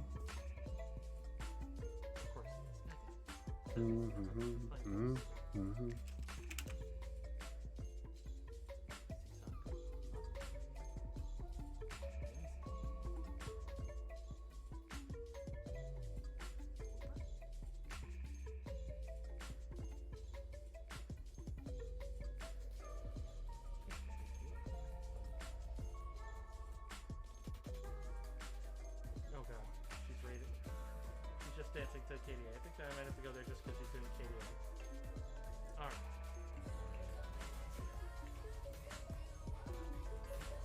She's dancing in the Silent Hill house. That's a little terrifying.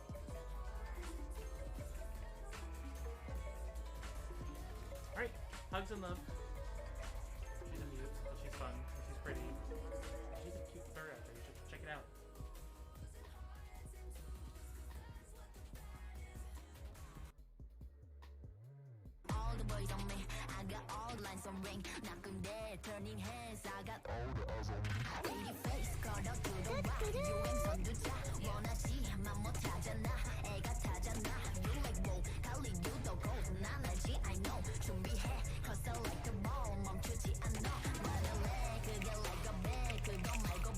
So, all in all, how was your birthday? I had fun. Yeah? That's good. Two. Your birthday for me? Great. It was a great time. Today was alright. Work was a little boring, and then got off work and did a whole bunch of adulting. Yeah. But after the adulting, it was cool.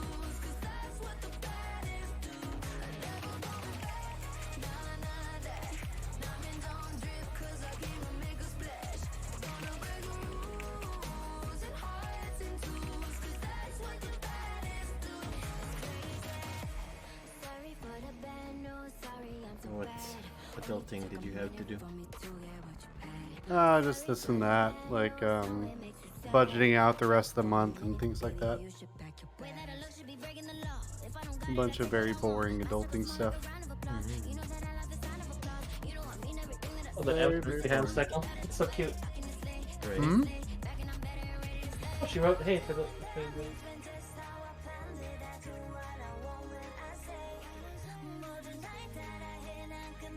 I had to go there because she was doing the baddest deckle. I was like, okay, yep. Yes, I hear that. Oh, I'm sorry. What? Oh, you sounded annoyed. Oh. And that was a nice happy hardcore pop by Cherry. Yeah, thank you, though.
Yeah. And she's worried about people being too lewd. I was just thinking that. I was like, I Smell feel my like you might be feet. soliciting a particular audience, to be fair. Just it's so weird to pick for. You know where I'm gonna go dance? It's the Silent Hill house. Like, and it's not even like we're not talking the Hill Hill. We were talking the missing Silent Hill, the one where the guy who was making it died.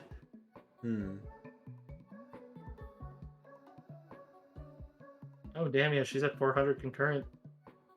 Very nice. Yeah, I think she's partner. That would make Entirely sense. done, dude. Like slightly sexual dancing, but you know, it's like, hey, more power to her, in my Hi, opinion. Bruno. Hello, Yeah, I mean, if it hello. works, it works. Welcome, welcome. You're gonna wait for me to come back for you to go to sleep? Hi, Gabriel. Hi, welcome. How are you doing? I don't have the Thanks for skill to refraining from dance in playing VR, but Tabletop. Were you most of my playing avatars I grabbed are D&D dancer or, ones just because it's like, I some like having the sort of option other open, and it does tabletop also mean RPG? like I love TTRPGs. if I am actually standing and going full what's called half body, it's like it actually Welcome to our little responds cult nicely. party. Demon Charge to BRB. Star Wars campaign. Oh, that's cute. I like the blush. Star Anywho, Wars hope you guys had fun. campaign. Oh, yeah. Yeah. I'm actually still deeply in love with Anyone this wants to join system. this raffle, they are able to. I'm wondering if I just get more into sci-fi for But tabletop than I it's only do works on desktop right fantasy. now, unfortunately. But there's a little prompt that should pop That's just something I've up. been thinking about lately. Is like, it's not like I don't have fun in fantasy. It's just like, this is the Star Wars second Saga sci-fi game I Except think for I've ever done. Ooh, The first one being some homebrewed Ozzy, monster. go I guess down. third technically Okay, because like I'm back. there was that Halloween game also, which was a blast. Yeah, that was I do fun. want to revive the Traveler one, just because I mean it's harsh because number one it uses curves, which already is a harsh by default system, but it's like I enjoyed Traveler for the fact that it was a realistic one. What's Traveler? Traveler is an old system that has its own game system, but the Traveler game I have has a set setup that is very fun. And the two times I've tried to run it for my groups, because the guy who ran it, number one, I'm the only, from what he's told me, or at least the time that he gave it, I was the only person at the time that he trusted with basically the setup for his main campaign, which he always ran the same way, which is basically you start with, it's in a world where basically even the smallest ships are worth millions of credits. They're just like super expensive. Jumping takes a week no matter where you go. It's always a week. Because you basically go into a little sub world that you have to be there, and then but then also some of the weirdest shit happens there sometimes. But basically he has a ship, this or not he, but there's this really rich philanthropist who has a ship that it jumped and was gone for a month, and everyone just thought it died somehow. And then it showed up at its location, but it was twisted, but nothing damaged. Like everything still existed properly, as if someone had stretched it like taffy into a corkscrew. And a year later, after that, he basically does a tournament. That's basically he invites a bunch of crews, whoever wants to enter. That basically anyone can enter, and it doesn't cost you anything to enter. And it's basically you use whatever you'd like to, as far as between you go to this ship graveyard he has. And you're welcome to any of the ships. The thing starts with basically a race to put a key card into the cockpit that locks the ship as your team's. From that point on, you can either buy supplies from them, or you can scavenge from the rest of the unclaimed ships. And you basically try to repair a ship to a point that it can do a jump, race to a beacon, and then race back with one jump all entailed. It's basically just like a celebration of the thing, and then basically the winner gets their ship for free, whatever they choose, as long as they can get it rolling and they can win the race. So like if they wanted to grab a battleship and do it, you could. And then anyone else who gets like second, third, fourth, basically based on their position, gets a discount, a sizable discount, because like we're talking like 90%, 80%, 50% down to 50%, or like 60 down to 50% at the lowest ranks. So everyone's getting a discount, which is huge, so it makes it very popular. It's like even if you lose, as long as you complete the race, you're guaranteed a discount. That's pretty awesome. And then, because like to him, it's like, well, you're fixing ships out of my graveyard. I don't care. And so it's like, but and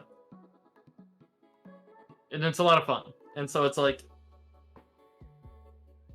because it also lets the players choose what they want to go for. Because you basically just have to figure out, okay, well, if you want to take a capital ship, that means you're going to need 200 people. Like, so that means you're going to need to be the right.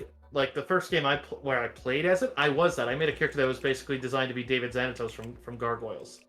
basically a super rich, There we didn't go. have as many skills because I bought a Feels bunch like of points into almost got money. in raffle, which So is I fine. was literally like Or they're not multi-billionaire. able to, one of the And two.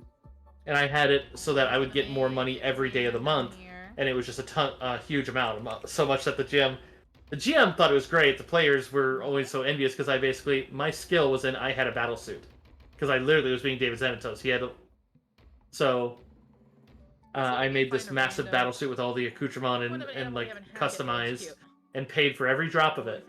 So that's where all my skill was, and they got really mad when we got in a fight, and I kicked ass, and I'm like, but you guys realize that because they thought, well, you didn't even pay any points for that. I'm like, yeah, I did. I paid 200 on a 500 point character. I paid 200 points for my wealth. So it's like you paid 100 points on your combat ability. So I've technically paid more. So I'm worth being better at combat. Mm-hmm.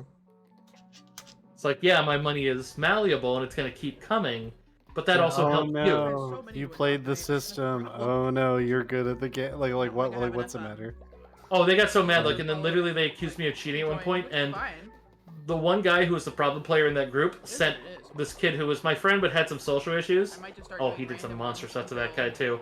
But he basically sent him to like, oh, let's go out and eat at Perkins. And so we went out to eat at Perkins, but he wanted me to bring my laptop in case we wanted to do any sort of fun stuff at his place after. I'm like, that's cool. And then when we get there, he's like, after we eat the food, he's like, yeah, so I was told to bring you here so I could check, so that I could see you load up your sheet and I could check it and see if it actually is what you say it is when you play. And like, or see if there's any duplicates. And I'm like, you are well. And I even looked at it, I was like, first I said, wow, because like the guy was not the type to come with that. I was like, you came up with that? And he's like, well, Steve did. And I'm like, ah, that makes perfect sense. Because Steve's an asshole. But I just looked at it, I was like, you are welcome to. I will even tell you, if you type in this extension, that's all my files of the character sheet of that creator. You can look at them all. And you can see that none of them are fake. Because the way the KISS system worked is you could connect to another computer and just hit roll on my skill. And it would roll on their thing if you were on the same LAN. And it would roll on the skill, so you knew that it was accurate. So they thought that mine was heavily adjusted. Because every time you adjust it, it alerts the host. So it's like, they thought it must be fake. And it's like, no, it was just well made. And the funniest thing is, every game I play, people will notice, like, Nikki knows, I make very good characters. A lot of my NPCs are, like, when you're facing my bosses, a lot of them are toned the fuck down. Because if I made it as hard as I could, I would kill everybody. And that's not me trying to, like, you're flexing. It's just that, no, that's not fun. I'm all about table should have fun. Which I might actually end up doing. Indeed. But yeah, Yeah, Traveler would be fun to go back to. That guy was fucked up. I think I told you about this one, Crix. That was the one who actually went to a guy with mental issues and started trying to gaslight him to the point that he thought he had grown up with him rather than the two of us that did grow up with him. Oh yeah, That was that same bastard. some real mindfuck stuff. Yep, and the guy literally got to the point, like, by the time we managed to try to fix it, he believed him more until we got his brother and his mom to come and tell him that, no, you are being manipulated. Those are the people you grew up with. He is literally trying to take their position in your memory. And it took forever for him to, like, finally I got a message from him saying, like, yeah, they made me realize the truth, and I'm not hanging out with that guy anymore, but it still feels weird. I'm like, yeah, don't worry about it. You're gonna be... Haven't hung out with them since, because it still hurt like hell. Because just, I understand it on paper, but it's hard to understand it and to think that someone that you care about might forget you because someone told them that was them. You know? Yeah, I don't know how to feel about that, to be honest. I get he has mental issues, but it's just, I don't know. You're another sick one. Also, as far as the Ripper thing, it's like, well, I don't think that it's wrong. Like, if, like, cause like right there, it's like she was clearly, no one's streaming, right? No. Right.